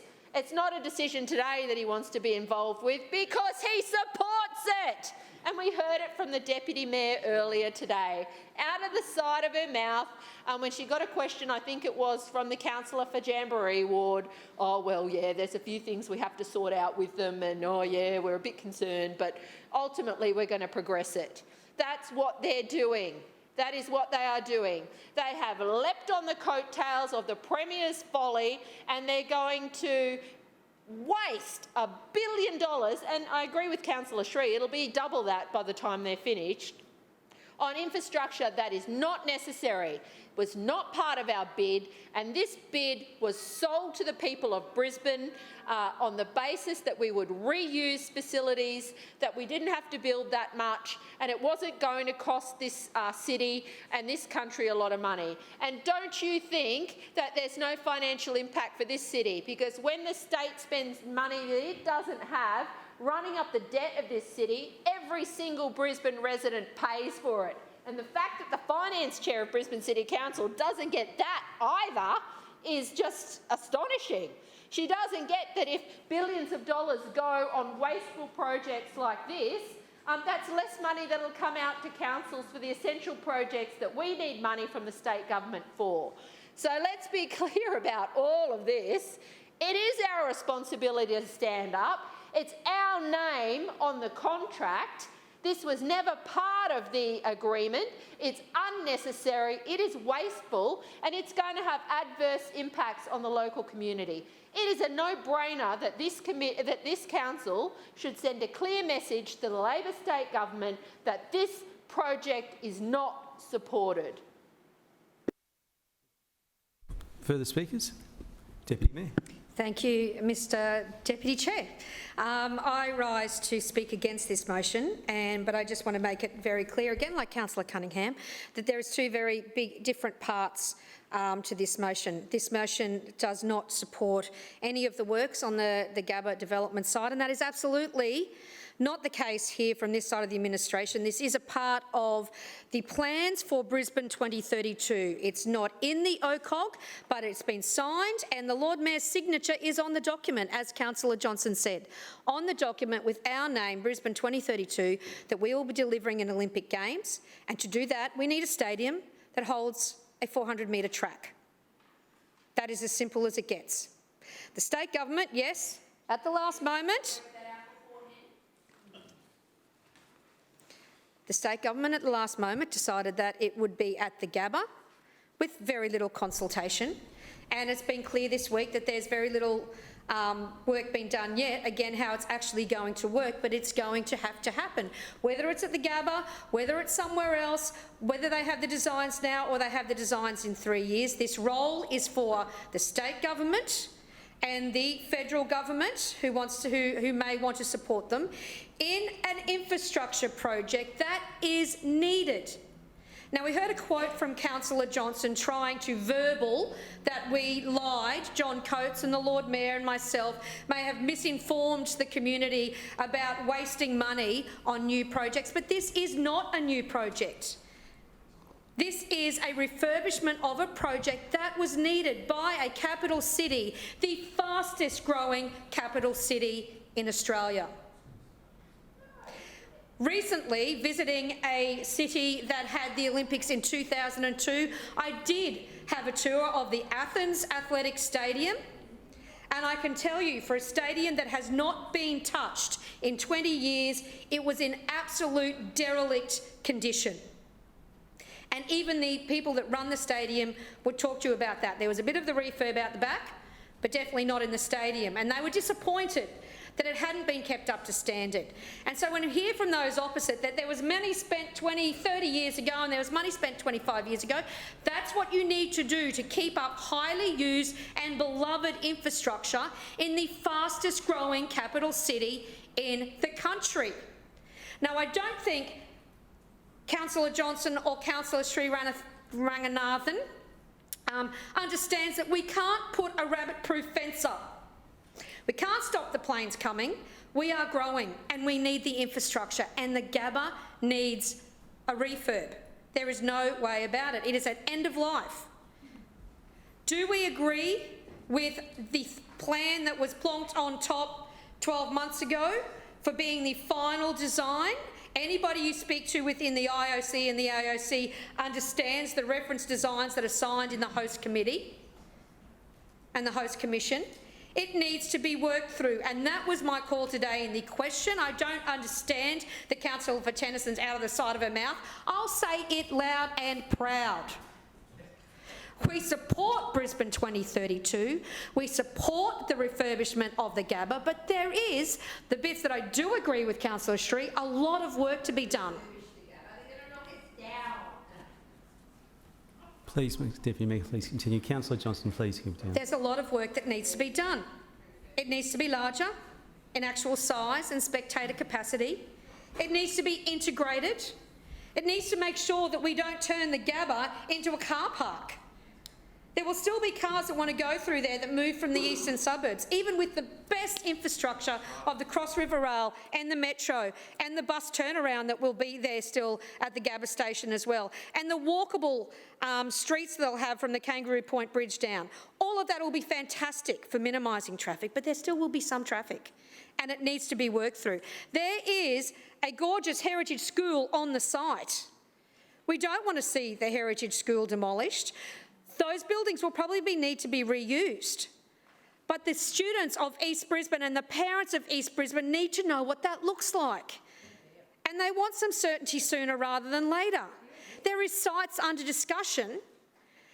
Get organised, Minister Grace. Get out there and start speaking to the community. I know the local councillor and the neighbouring local councillor and the local state member are out there talking. We need the state ministers to be out there talking and speaking with their communities. And there is also the opportunity for council to be there in the tent as well. As I said earlier today, we're working very, very well on the Cross River Rail working group. We're working very well on the Metro working group with TMR. We have often worked closely in our precincts around Hurston, around Boggo Road, and we need to work on this precinct because it is going to be absolutely vital to get it right. So please, let us into the project control group. We need to make sure it works. Look what happened with the Gateway Upgrade North. The state government upgraded the gateway, didn't include us in the conversation, and it cost us millions to do the connecting roads to make it work. Let's get in there on the ground floor and work with them to make sure that we can get the best outcome, the best legacy for Brisbane and for the local community as well. We recognise in the administration that what makes Brisbane better is by investing in major projects like Brisbane Metro, Green Bridges, Victoria Park. And the state government, in their ham-fisted way, are trying to do the best that they can too in what we need for stadia for Brisbane 2032. But all of that is going to form a very big tapestry of what will become a fit-for-purpose Olympic city, an Olympic city that doesn't have an Olympic park, I'll say it again, and needs to be fit for purpose across the whole inner city and right out to places like Belmont or Wynnum, where they've got the cycling, or up to Maroochydore and out to Ipswich. We need to make sure that we keep an open mind. We carefully think through the logistics. We think of the best outcome for the people of the Gabba, the people of Brisbane, South East Queensland. But we need to start planning soon, and we need to have the stakeholders in the tent, and we need to communicate with the community. That is what we do on this side of the chambers. We're out at the moment with Inner Spark, talking about big and bright ideas, putting forward the Breakfast Creek Sports Precinct. We're out there talking to the community about Victoria Park. We're out there talking to the community about neighbourhood plans. That's what we do best. And we would love the state government to recognise that we can help them make sure that this is a great legacy. So no, we don't support this motion today, but we definitely note the concerns of the residents, the local councillor, the neighbouring councillor, but we want to help. We want to work with them. We're in OCOG together. Even though it is a state project, it's very important for Brisbane 2032, but we need to get it right. Thank you, Mr Chair. Thanks, Deputy Mayor. Further speakers? Councillor Cassidy. Thanks, Deputy Chair. Labor councillors support the state government's plans to upgrade the Gabba Stadium, so we won't be supporting this motion before us today. And a new stadium, and it will be a new stadium on the existing site, and we can get into semantics, I guess, about whether it's an entirely new stadium or whether it's a refurbishment or an upgrade or whatever it is. But the simple fact is that a sporting facility has been on that site since 1895, 1896, and the first cricket game was played there. There were greyhound races in the 20s and a greyhound track again from 1972 to 1993, and then the initial sort of construction, I suppose, of what has become what we've known as the Gabba Stadium. And since then, 1993, bits have been added onto it, and certain refurbishments that have been spoken about have been added to it. But it is, we accept that and do agree with the administration on this point, that it fundamentally is at the end of its life as a stadium. And I suppose what is the alternative to that? And I guess Councillor Johnston and Councillor Sri Ranganathan have views about that, and perhaps don't want it there at all, or want to get rid of it and have a community open space, something like that. Those views are legitimate to be held. Those are completely legitimate views, but we share the view that a modern city on the world stage does need a stadium like that, in particular in the context of the kind of infrastructure that we're seeing, regardless of the Olympics. Cross River Rail, we've just seen announced today, those new transport maps for the City Train network, in moving people. Like we're right on the precipice of being able to actually move people, and the Kangaroo Point Bridge, I accept that, and the plans for walkable streets and boulevards getting there, and cycling infrastructure to get there. We're right on the precipice of that being a stadium that can be used to its full capacity as a modern city. And it does need an upgrade.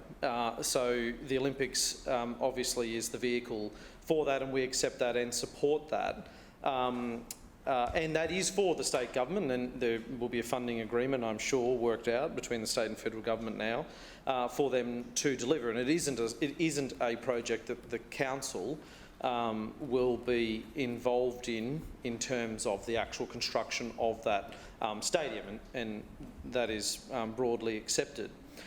So we do, accept and understand that as these key projects over a 10-year trajectory firm up and get designed and go through that detailed process, prices will change. We do get that, and as challenges arise throughout that process, that will have to be dealt with, and we certainly up to the state government to deal with those challenges. I mean, unlike the metro blowout that we've seen, which is $800 million, I think, and counting. Yeah.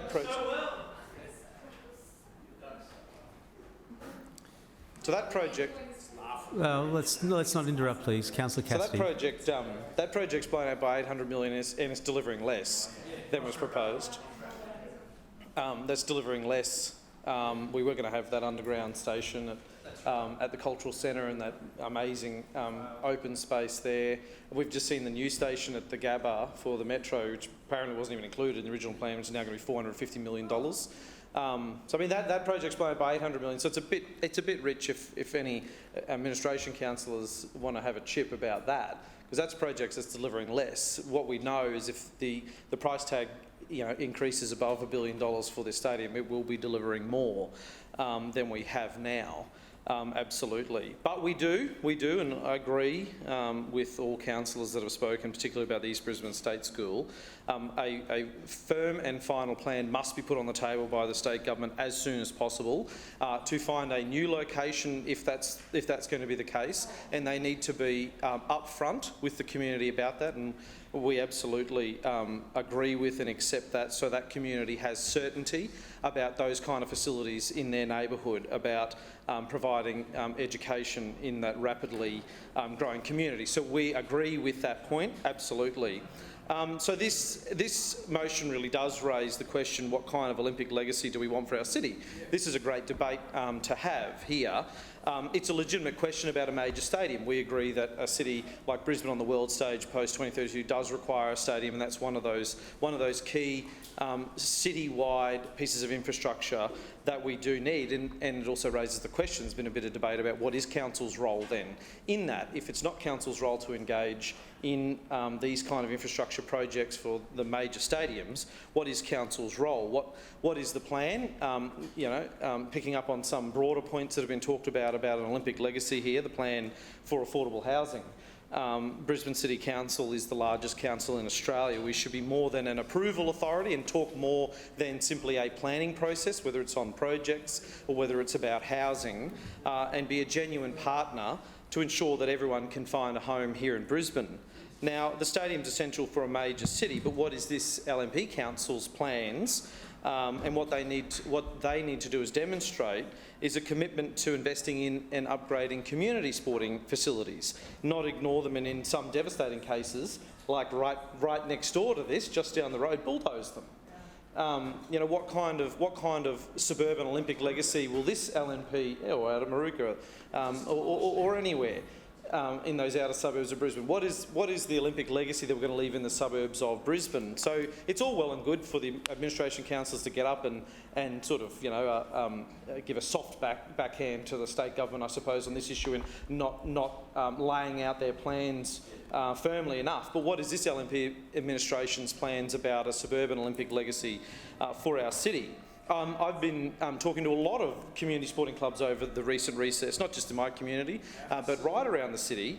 And the common theme that we hear from them, particularly when we talk about the Olympics and the opportunities there are over this coming decade, is their desperate need for more support from council, and that will be council's role in delivering the Olympics in 2032 and having a great legacy beyond that. So for far too many years already, community sporting clubs have struggled to maintain council-owned facilities.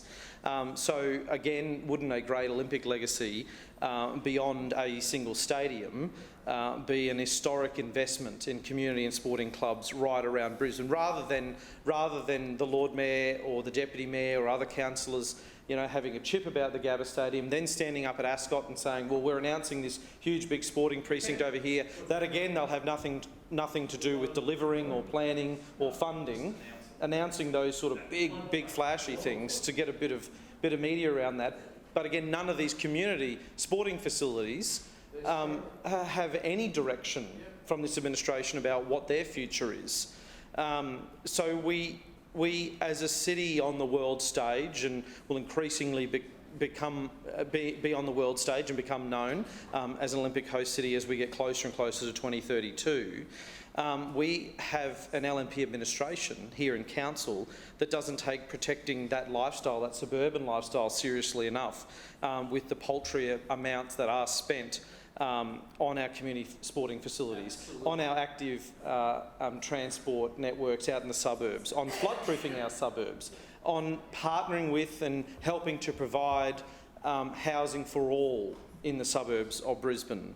So what we have is the state and federal government coming to the table in a funding agreement to deliver that major infrastructure for the Olympics that will set our city on the world stage come that event. But we don't yet have a council that is willing to do its job in delivering an Olympics and delivering an Olympic legacy that should be a suburban Olympic legacy. Thank you. Point of order, Mr Chair. Councillor. Mr Chair, I move that council now adjourn for dinner for a period of 1 hour, which commences only when all councillors have vacated the chamber and the doors have been locked. Seconded. It's been moved by Councillor Landers, seconded by Councillor Hutton, that council adjourn for dinner for a period of 1 hour, which commences only when all councillors have left the meeting. All those in favour say aye. Aye. To the contrary, no. No. The ayes have it. Division. No second to council. See you all after the dinner break.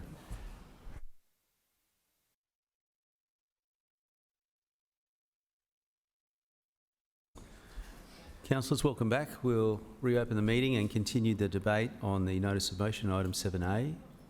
Is there any further debate? No further debate. Councillor Sri Ranganathan, would you like to reply? Thanks, Chair. Yeah, 10 minutes is never quite enough to outline all the concerns about such a major and proposal that's so deeply flawed.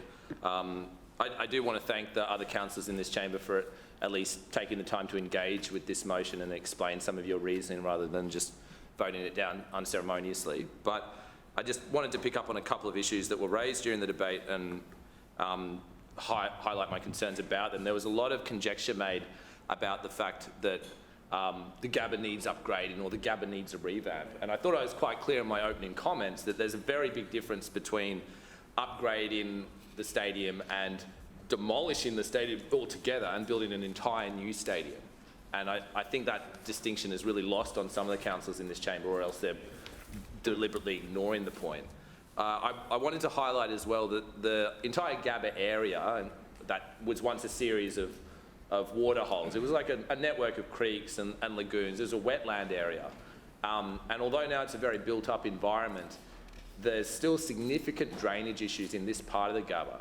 I've seen commentators talking about tunnelling under Vulture Street and Stanley Street, or like new excavations so that the new stadium can have more facilities underground.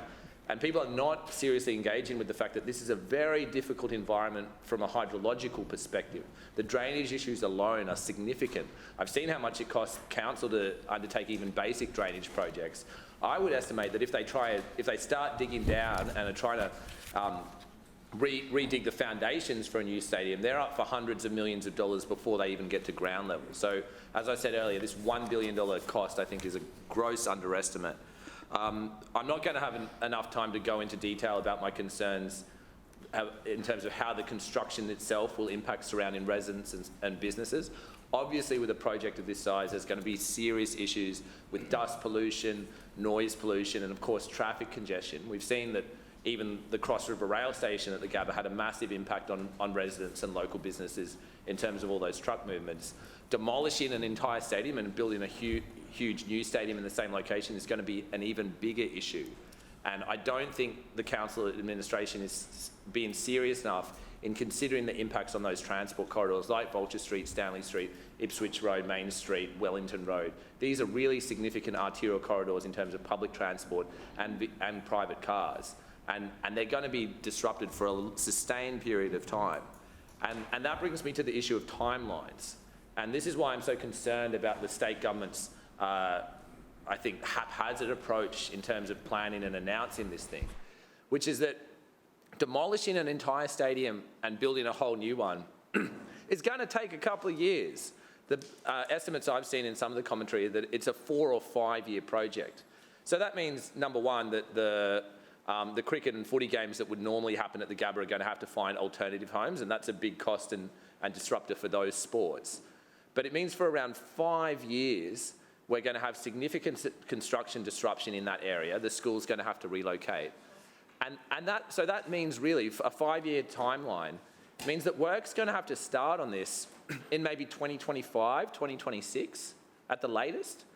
But we already have the problem of the East Brisbane State School and the unresolved question of what happens to that school. So we're looking at a situation where if construction on the stadium and demolition of the stadium has to start in 2025 or 2026, we have to get the school moving now. I don't think the school should have to move. I think the stadium project should be reconsidered and the school should get to stay where it is. But the fastest school constructions I've seen lately have been about a year minimum. They usually take at least 18 months. This is a constrained area where the state government hasn't even identified a new location for a school and certainly hasn't done any consultation with the community. So if it takes 18 months to find the location for a new school and construct a new school and relocate the existing school community, and then it takes 5 years to demolish the stadium and build a new stadium in the place, the state government's in the situation where it really needs to start thinking about relocating the school by the end of next year. They haven't allowed enough time for this, and that's a really big concern. I was a little frustrated to hear some of the councillors in the chamber say, yeah, we know there are problems with this, but we still want the Gabba to be used as the venue. And there's a certain failure to understand that it would be very easy for the city to host the Olympics and still not make the Gabba the main exclusive venue for all the athletics events. As I mentioned earlier, you could still have some athletics events at the Gabba and use some other track and field facilities. There's 400-metre tracks all over the place that are in decent nick, or could be in decent nick with a bit of money and investment. Not just the big athletic stadium down at Nathan, but UQ has nice facilities. There's the stadiums at the Gold Coast. There are many options which should be seriously explored rather than just saying, oh, the Gabba's locked in. We don't know how we're going to do it, but we'll work out the details later. Like, that's very poor planning from the state government and very disappointing that this city council is not taking a strong stand on this. The motion I brought to the council chamber today said that Brisbane City Council does not support the Queensland Government's proposal to demolish the Gabba Stadium and rebuild it as an athletic stadium at a cost of at least $1 billion. Now, I'm obviously not naive enough to think that the Labor and Liberal parties were going to support that motion here today, but I think it was a constructive process because at the very least it gets us on the record and helps us understand exactly where the major parties stand on this. I also thought it was a constructive process because at least I was hearing from some of the LNP and Labor councillors an acknowledgement that there are serious concerns and unanswered questions about the Gabba Stadium proposal. So maybe we're making progress on that on some level. But the fundamental point here is that we should not be spending billions and billions of dollars demolishing and rebuilding stadiums at a time when so many people are sleeping on the street, at a time when so many people are just struggling to get by. We should not, as a society, be shutting down or forcing out primary schools just to make way for bigger stadiums. We should not be cutting down 100-year-old trees just for a short-term mega event. We need to imagine a different way forward for our city. And I must say I'm very disappointed that this council administration is not standing up on this issue. I'm extremely critical of the state and federal governments, and I hope that in time we'll see this decision re-examined. We're already seeing promising noises that public servants are starting to recognise what a mistake this is, and I'm at least optimistic that it's not too late to turn this around. So my message to the residents of Brisbane is that if you're concerned about this, now is the time to make your voices heard. If you do not want the Gabba Stadium demolished, if you do not want to see billions and billions of dollars wasted on this stupid project, get active. Start putting pressure on your city councillors, start putting pressure on your state MPs and federal MPs, because this proposal is bonkers. It needs to be taken back to the drawing board, and we need meaningful consultation, because decisions like this should not be made without the people themselves having a say. Whatever you think about the need to refurbish the Gabba, or whatever you think about the Olympics, at the very least, ordinary residents should have a say in how public funds are used and how their neighbourhoods change and evolve. And I call on all levels of government to, at the very least, do that and give the people of Brisbane a say. Councillors, I will now put the motion. Those in favour say aye. Aye. To the contrary, no. No. The noes have it. Division. Division. Division called by Councillor Sri Ranganathan and Councillor Johnston. Ayes to my right, noes to my left. Please ring the bells.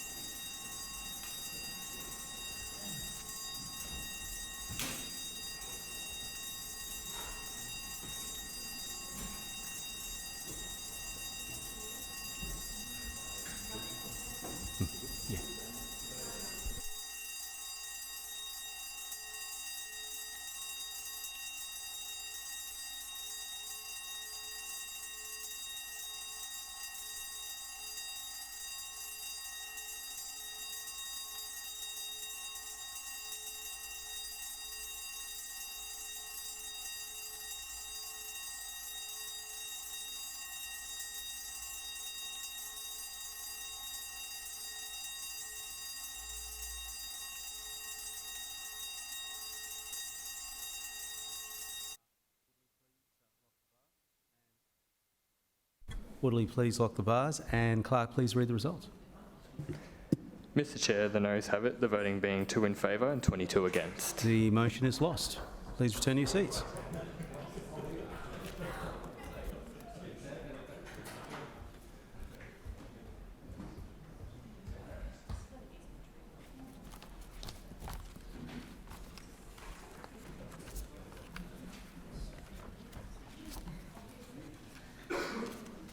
Councillors, I draw your attention to the notice of motion at item 7B on the agenda.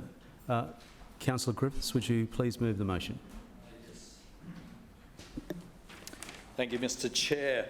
I move that Brisbane City Council commits to fully maintain existing character protections and protect all character houses in the Nathan Salisbury Maruka Draft Neighbourhood Plan area. Seconded. It's been moved by Councillor Griffiths, seconded by Councillor Cassidy, that Brisbane City Council commits to fully maintain existing character protections and protect all character houses in the Nathan Salisbury Maruka Draft Neighbourhood Plan area. Is there any debate? Councillor Griffiths. Thank you, Mr Chair. Tonight we saw the full chamber vote to increase protection on 160 character-listed properties contained in the Maruka War Workers Housing Estate. And I applaud the chamber for doing that. And we did that because we believe in protecting and preserving character housing in our city and in our suburbs. And we have a strong commitment to that protection. Now, currently, Council is undertaking the Maruka Salisbury Nathan Draft Neighbourhood Plan. And one of the key issues that has been put out for public discussion has been about the preservation and retention of character homes. Can I say overwhelmingly, and this is resident feedback here, hundreds of submissions, overwhelmingly residents are saying they want character homes protected. Tonight, I'm asking this chamber, and in particular, the LNP administration and our LNP mayor, to ensure we continue protection of character homes, particularly in Maruka and Salisbury. Nathan doesn't have any. Tonight is your opportunity to declare very clearly that you believe we should be protecting character homes. Just as we have in other parts of the city, such as New Farm and West End and Clayfield and Cooperoo, we've protected character homes, we should be continuing the protection of those character homes in Maruka and Salisbury. And my concern in relation to the protection of these homes relates to an area that has been identified by Council for upzoning. And this land bounds Ipswich and Beaudesert Road, and also is close to the Maruka railway station, but also land next to or near Salisbury railway station. And in that area, we estimate there are over 200 homes, 200 character homes that are currently protected. So they have been currently protected. Some of these homes have been here since the 1850s. Those homes, under the proposal put forward by this administration, will lose their character protection. The result will be that they can be removed or demolished and that units can be built in their place. I am proposing, and I make it really clear that I have not opposed development or opposed higher density in Maruka, but I believe there's the right place to put it and the wrong place to put it.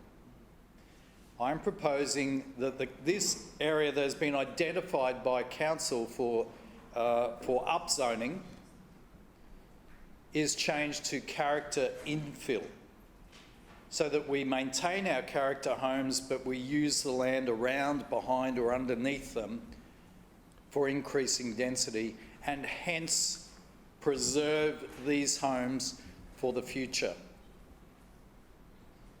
I know I had that discussion with the Deputy Mayor at a business breakfast function that I attended with her, and the Deputy Mayor thought that was a reasonable solution. As I say, I'm not opposed to development and high-rise development. There are places and opportunities to put this high-rise development, and largely they are in the industrial areas adjoining the residential areas. And I believe that if Council was prepared to actually listen and work with the community, my experience is there are 5 action groups out there who are very adamant about their views on the local plan, and they've certainly drummed up a lot of support, as we can see here. Those 5 groups aren't saying we oppose development. They're just saying it needs to be in the right location. So when I hear the Lord Mayor attack, and he did during his budget speech, and say we're opposed to all development, it isn't true. It is not true.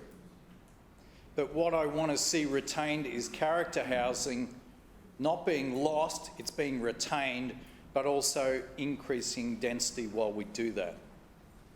And I'm sure Councillor Cassidy and other Labor councillors hold this to be true too. But I went through, I started going through, I've been going through these because I'm sure no other councillor, I'm sure the Mayor hasn't gone through these. I'm sure the Planning Chair hasn't gone through these hundreds of submissions. But overwhelmingly, they say, we want to see Council commit to protecting existing pre-47 houses, and they list all the streets.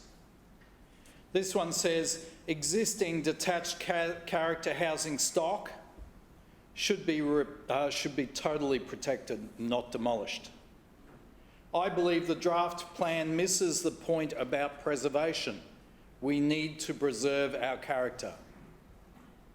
This one from a resident, Caitlin.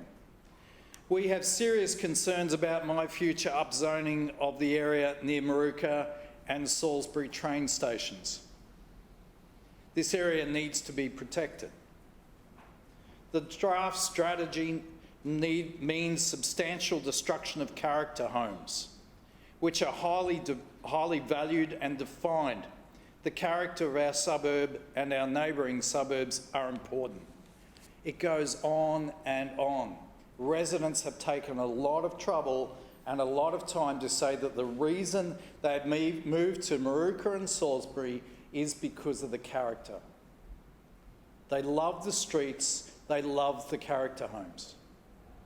Residents also say in their submissions that they want to see more development in the area. So this is something we can achieve, and we can achieve it very easily, but we need to have an honest discussion with residents. Now, I said I had several concerns, and one of my other concerns relating to the planning process is actually the operation of the Better Suburbs Initiative Board. I'm extremely concerned about this board and the way it is operating. I know this board was appointed by the Lord Mayor, and at best, I can say that its operation appears to be very, very murky. I'm very concerned about the way this board is operating. I am very concerned about the way it is going to local businesses and local developers. And I'm very concerned about these people's involvement in the local plan. These are unelected people who have contacts with the Lord Mayor, who are going out into the community and talking to developers, talking to property owners, and asking them what they want. The process for involving residents has been very clear. It's right in front of me here. The process for involving this Better Suburbs Board is far more murky. And I can't reiterate that enough. I'm calling on this council, I'm calling on this administration to commit to protecting these character homes. And yes, work with me, work with my local residents, and we'll find areas to increase density and help the city grow into the future. But those areas need to be not in flood zones. Those areas need to have a commitment to infrastructure that goes with all the residents who will be living there. And those areas also, I believe, offer our city an opportunity for more social housing. I leave it with the chamber just to reinforce that I want to work with the administration and with council to get a result that doesn't destroy our character homes and actually delivers for growth in our city and in our suburbs into the future. Thank you. Thank you, Councillor. Further debate? Councillor Owen. Thank you, Mr Deputy Chair. I do rise to speak on the notified motion before us tonight, and Mr Deputy Chair, I can't help but sense that there is a lack of understanding of the neighbourhood planning process here. And, you know, Councillor Griffith variously referred to the draft plan, the draft strategy, a range of other things. And the reality is, at the moment, we are about halfway through the neighbourhood planning process. We're dealing with something that was the draft strategy, not the draft plan. That's still to come. So my concern is that there is a lack of understanding of the strategy, there's a lack of understanding of the neighbourhood planning process, and through that lack of understanding, they may actually be misinforming their community. The motion itself appears to be poorly informed and crafted in such a way that is not compatible or aligned with the planning scheme and the way in which character protections are designed to work. I would expect that every councillor here has a working understanding of this important planning provision, but for the benefit of the chamber, I will elaborate. There is a difference between character houses and properties with character protections. Character houses are assumed as any house built before 1946. That's how we define what we call character housing that is unique to Brisbane. However, just because a house is built prior to 1946 does not mean it is automatically afforded protections under the traditional building character overlay. The traditional building character overlay is designed to protect streetscapes that contain a grouping of intact character houses, but may also include post-war houses too. The overlay is not applied in isolation on individual properties. So it's an important distinction that we do need to understand. Now, the area in question has not seen any updates to the neighbourhood planning provisions in about 20 years, and that's roughly the time that Councillor Griffith has been the local councillor. There is no doubt that a lot has changed in his area over the last couple of decades. Many of the so-called character areas that the local councillor is referencing are zoned low to medium density housing and have been for a long time now. It's not your typical character area. There is a real mix of 2- and 3-storey walk-up units mixed with low density pre- and post-war housing. It's an unusual salt and pepper style housing mix. We're about midway through the neighbourhood planning project in Nathan Salisbury and Maruka, having launched the project in late 2019 and completed the first round of consultation last year on the draft strategy, not the plan. Councillor Griffith should know that as part of every project, Council's architecture and heritage experts investigate and assess areas of the plan for updates and additions to the character and to the heritage overlays. And we heard that earlier today with the TLPI. That is why these areas in the strategy were clearly marked as areas to investigate and update. So I reference investigate. So they will be investigating and they will be considering character protections in these particular locations, and they will specifically be looking at intact character streetscapes. This will be done house by house, street by street. The team are diligent in their investigations and weigh up every decision when it comes to the residential future of the area. Importantly, with housing availability and affordability front of mind at the moment, it would be remiss of us to continue to protect properties or areas in the city that no longer retain any character values and could be better used to support new housing opportunities. And I'm aware that there are certain members of the community that feel the same way. But the main point here is that these investigations are still underway, and we take the advice of our planning and heritage experts within council very seriously. It would be inappropriate to anticipate the outcome of these investigations or commit to a poorly timed, ill-informed demand from the local councillor to support his political agenda. Before the planning process has progressed and further stakeholder and community input has been considered. As such, I move that the motion lie on the table until such a time that community consultation is complete and the consultation report has been considered by council. Seconded. It's been moved by Councillor Allen, seconded by Councillor Landers, that the motion lie on the table. I will now put that motion. All those in favour say aye. Aye. To the contrary, no. No. The ayes have it. Division. Division called by Councillor Griffiths and Councillor Cumming. Ayes to the right, noes to the left. Please ring the bells.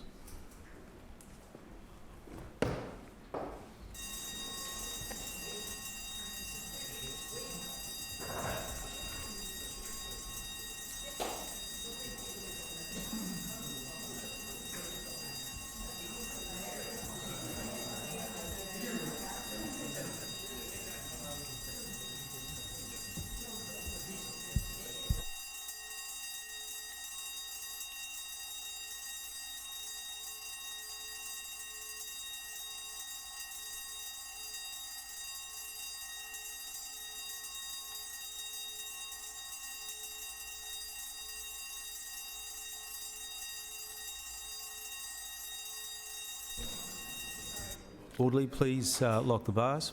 Clerk, please read the results. Mr Chair, the ayes have it, the voting being 19 in favour and 5 against. The motion is carried.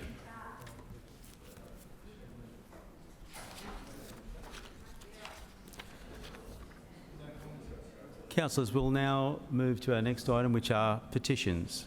Councillors, are there any petitions? Councillor McLaughlin. Sorry, Deputy Mayor. Go to somebody else. Okay. Councillor Adamant. Yes, Deputy Chair, I have a petition from residents of Corrine Court, Corona Downs, about an objection to the installation of a light in their street. Thank you. Are there Councillor Toomey? Thank you, Chair. I have a petition from the residents of Ashgrove regarding rat running in McLean and Gailey Street, Ashgrove. Thank you. Councillor McLaughlin. Thank you, Mr Deputy Chair. I have found it now. It's a petition requesting a new stormwater gully in Mine Street, Hendra. Thank you. Any further petitions? No.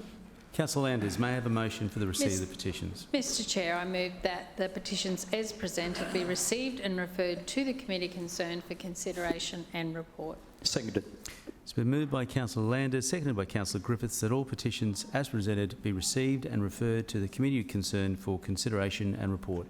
All those in favour say aye. Aye. The contrary, no. The ayes have it.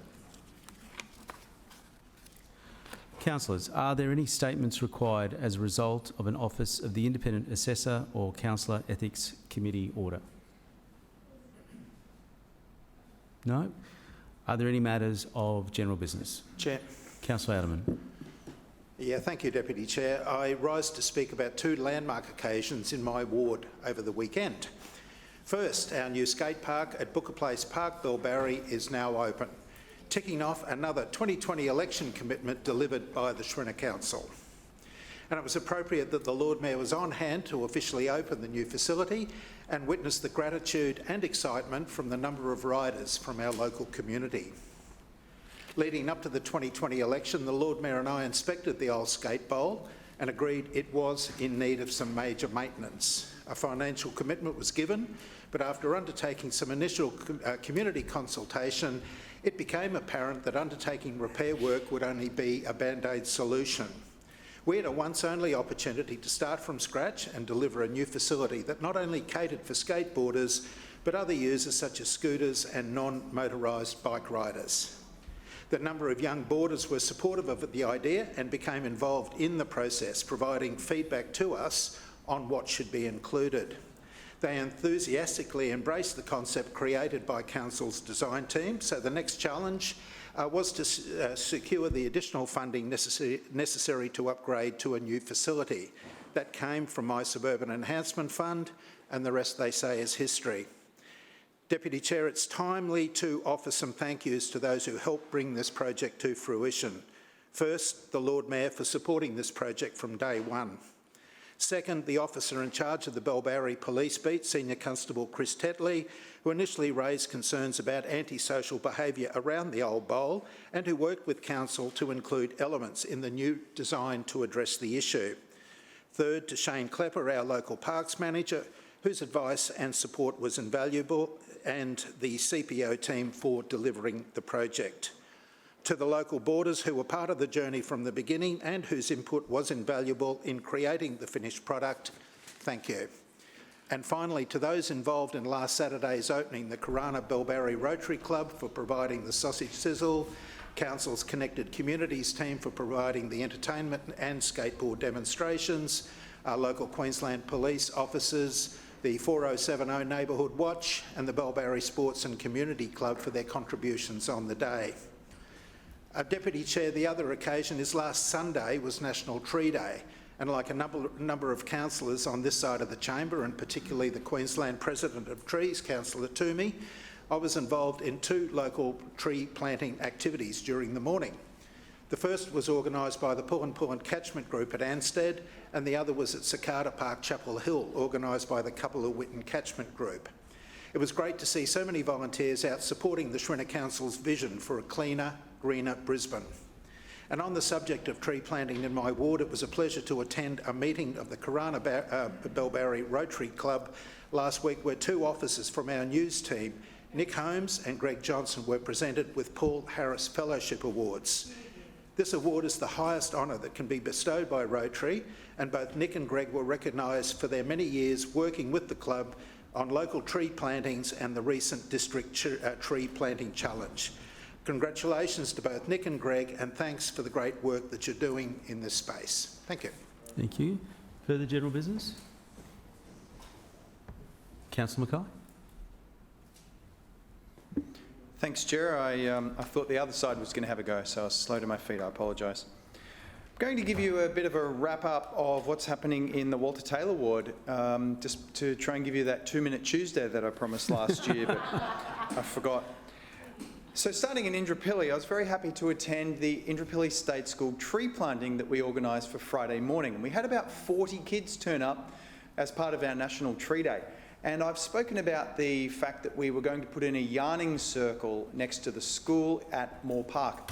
It's now called an outdoor learning circle, and we've got a circle of sandstone blocks, and 340 plants have been planted by the Bush Care Group and the local school students to beautify this wonderful area. And it's about 12 metres from the school boundary. So the grade 5s actually use this area for some outdoor lessons. And we put in some brachiochritons, also known as flame trees, to surround it and to provide shade. What a wonderful way to spend a classroom activity under the shade of some native Australian trees. Wonderful. Also at Indooroopilly State School on Saturday was the Indigo Fair, and it was a wonderful opportunity for the community to come together. I understand there are about 5,000 people there. Some of them must have had COVID because my poor little 6-year-old got it, and she's home from school this week. But she still had fun at the time, so that's all that matters. Congratulations to the P&C, led by Joe, and the grants officer, Cheryl, for helping pull this all together.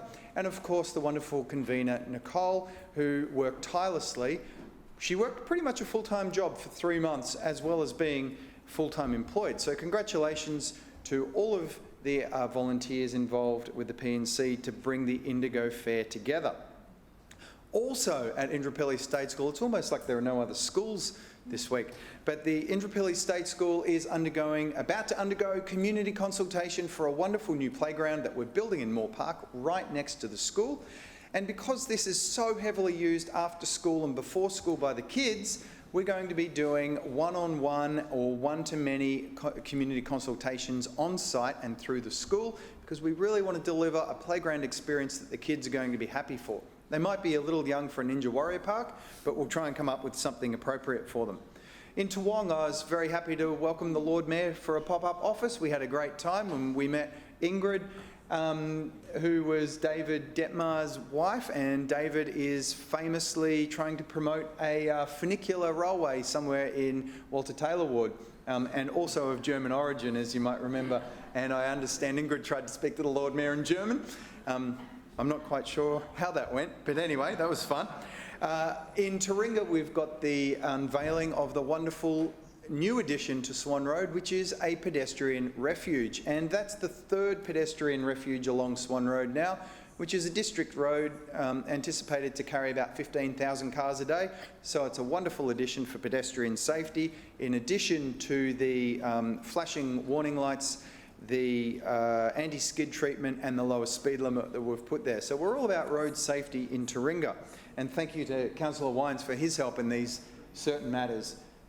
We've got a few going on. Coffee with a Cop last week was very well attended, probably our best ever attended.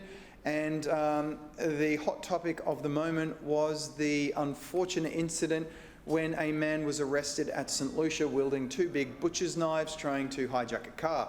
And the message from police is to please make sure that you remember to lock up your house and to hide your car keys, because just because you live in a nice suburb doesn't mean that you should take it for granted. And just as a quick aside, the police arrived in St Lucia. I understand the first car was there within 4 minutes and 3 cars attended. And the sergeant, I think she was the sergeant who handled the situation was on her very last shift after 20 years of police work. So imagine having to do that in your last couple of hours on the job, dealing with a guy brandishing butcher's knives. So congratulations to our local constabulary for turning up so quickly. And finally, I just want to put on the record our shock and dismay at the news reports that you may have seen about the dead animals in Anzac Park at Toowong. It's a horrific and appalling act, and we hope that these perpetrators are caught ASAP. Thank you, Councillor. Further general business? Yes, Mr Chair. Councillor Owen. Thank you, Mr Chair. Mr Chair, I rise tonight to speak on a number of topics. The Virtus Oceania Asia Games 2022, the Legacy Torch Relay, the Live Like Her Challenge, and also about some constituents if I have time. Mr Chair, it is my privilege to speak in this chamber tonight about the Oceania Asia 2022 Games. This is an international multi-sport competition in the Oceania Asia region for elite athletes with intellectual impairments. Now, for some of the councillors who were around a few years ago, you would remember the INES Global Games that we held here in the city, or that we hosted, and how beneficial that was, not only for our city, but for the promotion of the wider awareness of the abilities of these elite athletes. So this is the very first time the Virtus Regional Games will be held for the Oceania Asia region. They will be held here in our city of Brisbane between the 5th to the 11th of November. Our city will host over 1,000 international elite athletes in 12 sports, and some of the sports that they will be participating in will be athletics, badminton, basketball, cycling, both track and road, judo, rowing, both indoor and on water, sailing and swimming. The Virtus Oceania Asia Games for 2022 will leave an important games legacy. They will enhance the partnerships and the sports legacy for our city. They will also help to educate the wider community about the power of inclusive sport. And also, the hosting of the Games here will create a long-term legacy with a truly positive social impact and help to ignite social change. It will also go a long way to help building relationships with key stakeholders ahead of the 2032 Olympic and Paralympic Games. Sports Inclusion Australia is the national sporting organisation which is driving better inclusion for athletes with intellectual impairments. Virtus is a founding member of the International Paralympic Committee. What we all need to recognise is that across our globe, 15% of the people in our community identify as having a disability. And it is about creating more awareness of the ability of the 15% in our community and bringing that to the fore. What is, at the moment, a little bit of a stepping stone is that out of the 28 Paralympic sports, only 3 are recognised as being for people with intellectual impairments. This needs to improve, and through the OA Games, we are hoping that this will be reviewed in time for the 2032 Brisbane Olympics and Paralympics. I do say to anybody out there that if you haven't come across any of these wonderful athletes, we have some fantastic athletes here in our city of Brisbane, and I was able to last week catch up with Alberto Campbell-Staines, and he is a wonderful young man. He's working 3 jobs and he's still steaming ahead with his athletics. He's so pumped. But I think what really sells the message is the message from the athletes themselves. And the message from the athletes is this: imagine where everyone is included through sport, no matter who you are, no matter where you are from, no matter what language you speak or what your story is, or whether you have a disability. Sport brings us together. Imagine a world where everyone has the opportunity to compete, to achieve, to succeed, to break down boundaries and break records on a world stage. At the Oceania Asia Games, the athletes speak one language: sport. Particularly in the words of the athletes, they are ready to show the world what they can do, to show the world what inclusive sport can be. So if anybody is interested in becoming a volunteer to support the Games, you can register at oagames2022.org, and they would be grateful of the support of the people of Brisbane in that capacity.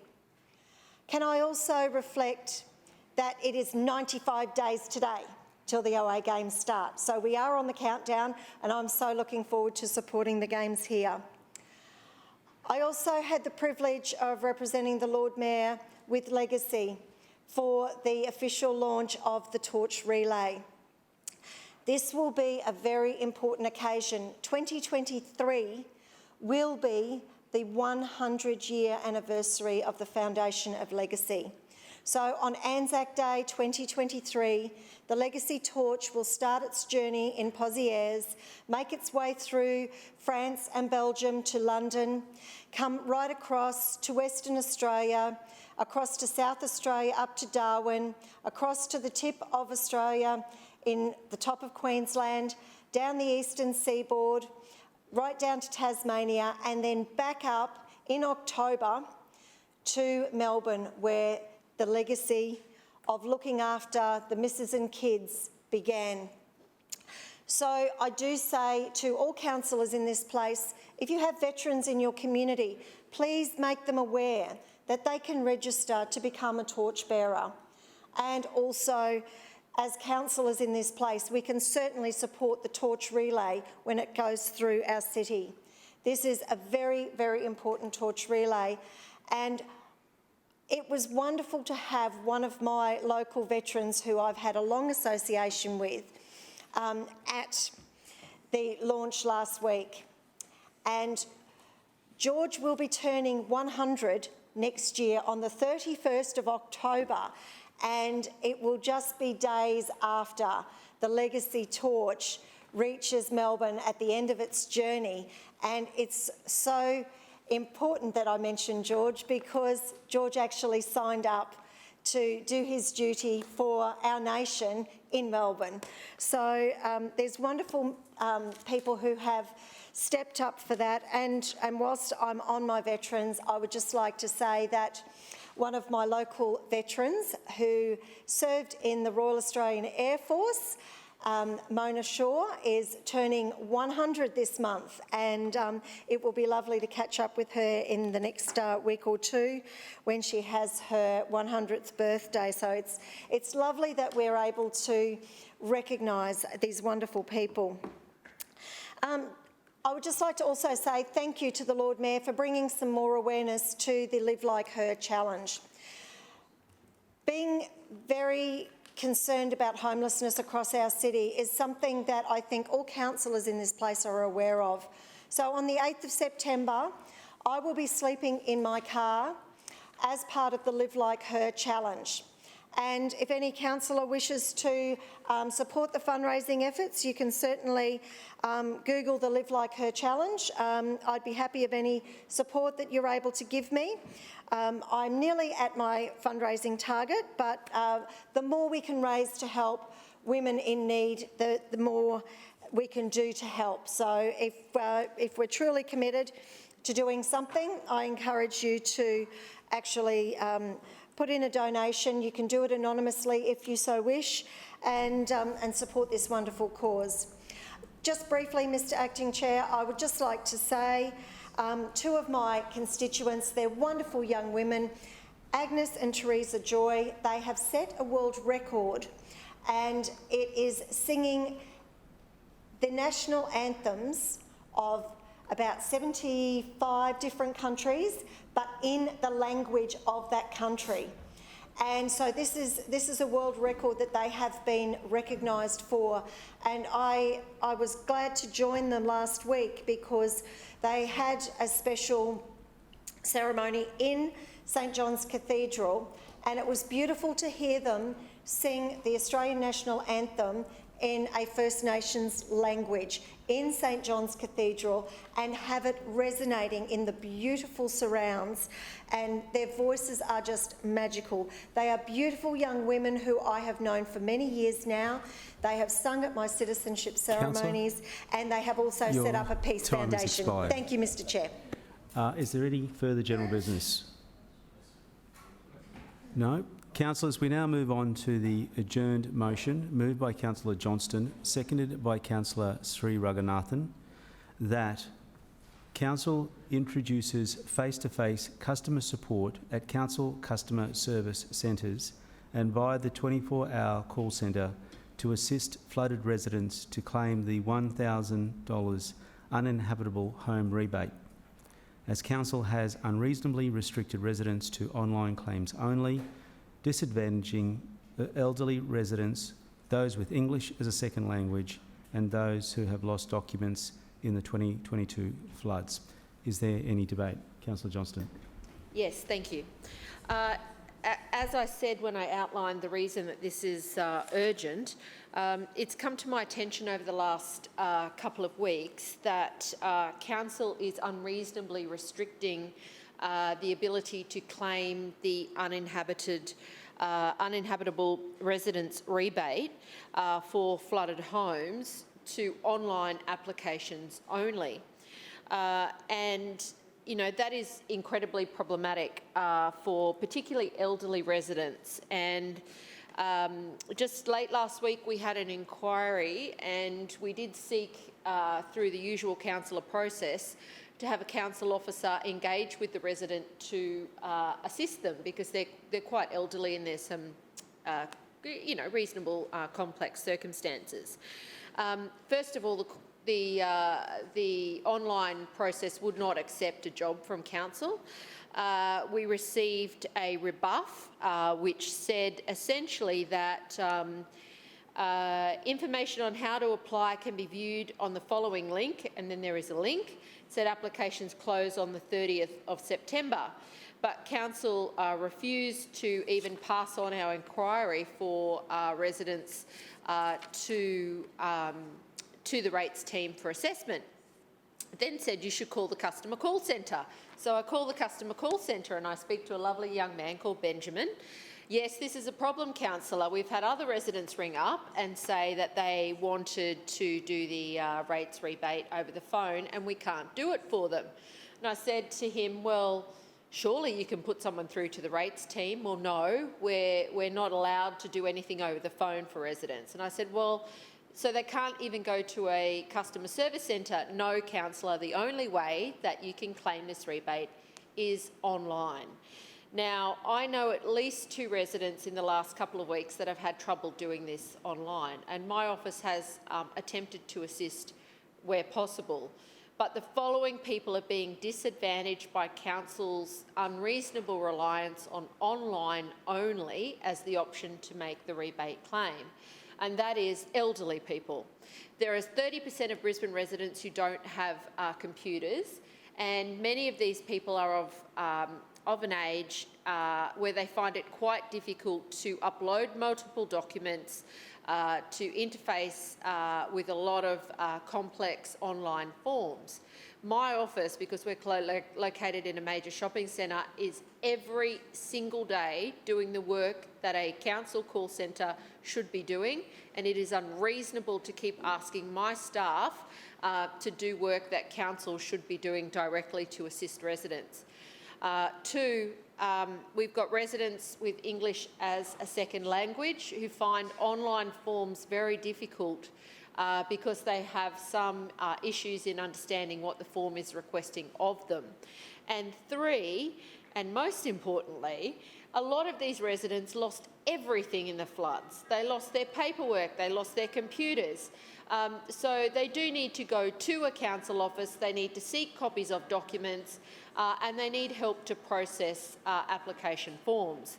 So this is a pretty straightforward issue. I don't know why we don't have some provision to assist residents at the customer service centres within council and over the phone, and I believe that as a minimum, council should be providing alternatives for those residents who need face-to-face assistance in person at the customer call centres and also over the phone by connecting residents who require help and request help to be connected to the rates team who can assist them to process applications over the phone. This council often makes a big deal of its customer service, and it is generally, on the whole, extremely good. But this is an area where council has been found wanting, and vulnerable people who are in dire circumstances need assistance here, and council needs to find some alternative measures through the customer contact centres and through the customer call centre to make sure that those who are eligible for the uninhabitable rebate can access it, not just by trying to negotiate a form when they're having difficulties doing so. So I urge everyone to support this motion, and the Lord Mayor can send a very clear message to council that they need to update the ways in which residents can claim this rebate. Further debate? Councillor Cunningham. Yes, thanks, Mr Deputy Chair. Mr Deputy Chair, I rise to address the issues raised in this motion. And I have sought advice, and I can confirm that residents who have issues with completing the online form are able to call the contact centre or visit a customer service centre, and they will be supported by the rates management team to assist them with applying for the uninhabitable residence rate rebate. There have been applicants to the rates team, and they've worked with them to process their applications offline, including a visually impaired customer, as an example that's already occurred. The team will complete the form on their behalf and help them work through the provision of the supporting documentation that is required. While the preference is obviously for an online submission, a customer is always welcome to contact the contact centre as an alternate way to apply, and we will take their application on their behalf, and we will make notes in the system to cover the self-declaration that is required. The evidence is a requirement for assessing the $1,000 rebate, as you would expect, and we work with the customer for this to be provided in the most appropriate way, if possible, if it's not available through an online application. So, for example, you can take in some evidence to a customer service centre. We have had 64 processed and approved applications so far, and I'm sure there will be more as well. This is a sad reminder of the ongoing impact of the floods that many residents continue to suffer. If Councillor Johnston has concerns about the process or has had experiences contrary to this, she need not move emergency motion, she can simply write an email. We want to ensure that all eligible ratepayers can receive the rebate, and we will maintain a flexible approach for all applications, Mr Deputy Chair. So as council processes already support what is outlined in the motion, it is not necessary and this motion will not be supported by the administration councillors. Further debate? Councillor Johnston, right of reply. Yes, thank you very much. I table the written advice that I have from council refusing to even action the request that we made for a resident. Now, I've had to move the urgency motion today because not only have I got it in writing that the only way that you can apply for this rebate is online, I then called the call centre and was given extremely clear advice yesterday by Benjamin that they could not assist anyone in person at the customer call centres nor over the phone. So I guess the issue I've got here is why Councillor Cunningham, who is not responsible for the customer call centre or for these issues, is standing up and claiming something that I have in writing and by phone is occurring. How about instead of saying, Councillor Johnston, you didn't need to do this, I am so sorry, Councillor Johnston, that's happened to your residents. You've been given the wrong information by council officers and we apologise to you for doing that because the residents are the ones who are missing out. And I can tell you now, I'll be down at the customer call centre tomorrow at Yurongpilly and checking in person whether this can be done. You've had all day to fix this, and I'll be also checking when the new instructions were given to the council officers to go out and to correct this problem. It is without doubt clear to me, in writing and verbally, that this council has refused to assist residents other than online. And the fact that this administration won't support a motion that it says it's already doing is the clearest indication to me that there is absolutely a problem and that only my advocacy on this issue today has exposed this administration's failure to provide fair, easily accessible and alternative means of contacting council to get their support for council services. So I think this council should be ashamed of itself for in writing saying one thing to me, verbally saying one thing to me, and then Councillor Cunningham standing up and saying, no, all the information that council officers have given me is wrong. Now, usually when, or if I say something that is critical of council officers, I'm screamed at. You can't say that. So Councillor Cunningham stood up today, basically said council officers are liars, and it's Damien on this one, and it was Benjamin yesterday. And I can say to you now that they've both been pretty upfront with me that this has not been possible. So why is it that council officers have told me one thing and Councillor Cunningham has said something else today? Could it be that the last 5 hours they've managed to get their stories changed and to get a new process in place? I think it reflects very poorly on the administration that they had to be dragged kicking and screaming to providing a fair customer service process for residents to access this rebate. And I'm really pleased that by exposing their inaction on this matter, that we're getting a better outcome for Brisbane residents today. But I will be voting to support this because it is the right thing to do. And the reason that we've had a change of heart by the LNP is because a motion was brought in this place. And that is the only reason that Councillor Cunningham has stood up today and said this is now possible, because up until I moved the motion at 3 o'clock today, I guarantee you it was not possible. And we've got that in writing and verbally from multiple council officers. So I'm very pleased that my staff and I have been able to bring this matter up to council and that we've been able to force the administration to make a change to the way in which they assist residents to make sure it can be done face-to-face and over the phone. I will now put the motion. All those in favour say aye. Aye. To the contrary, no. The noes have it. Division. Division. Division called by Councillor Johnston and Councillor Strunk. Ayes to my right, noes to my left. Please ring the bells.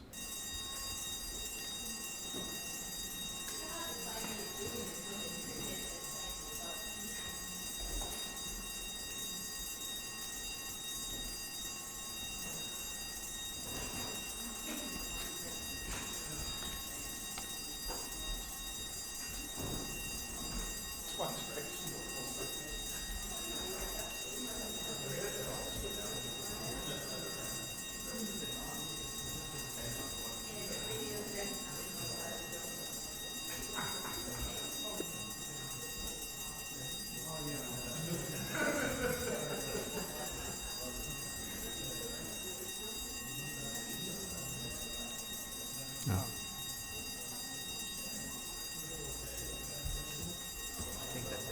That's everyone. Orderly, please lock the bars. And Clerk, please read the results.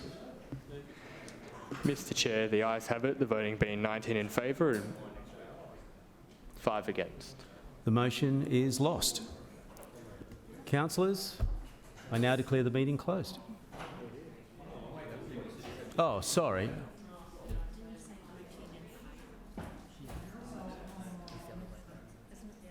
It is.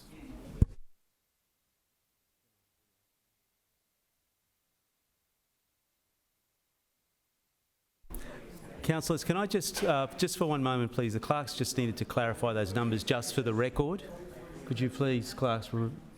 Yes. Mr Chair, the noes have it, the voting being 5 in favour and 19 against.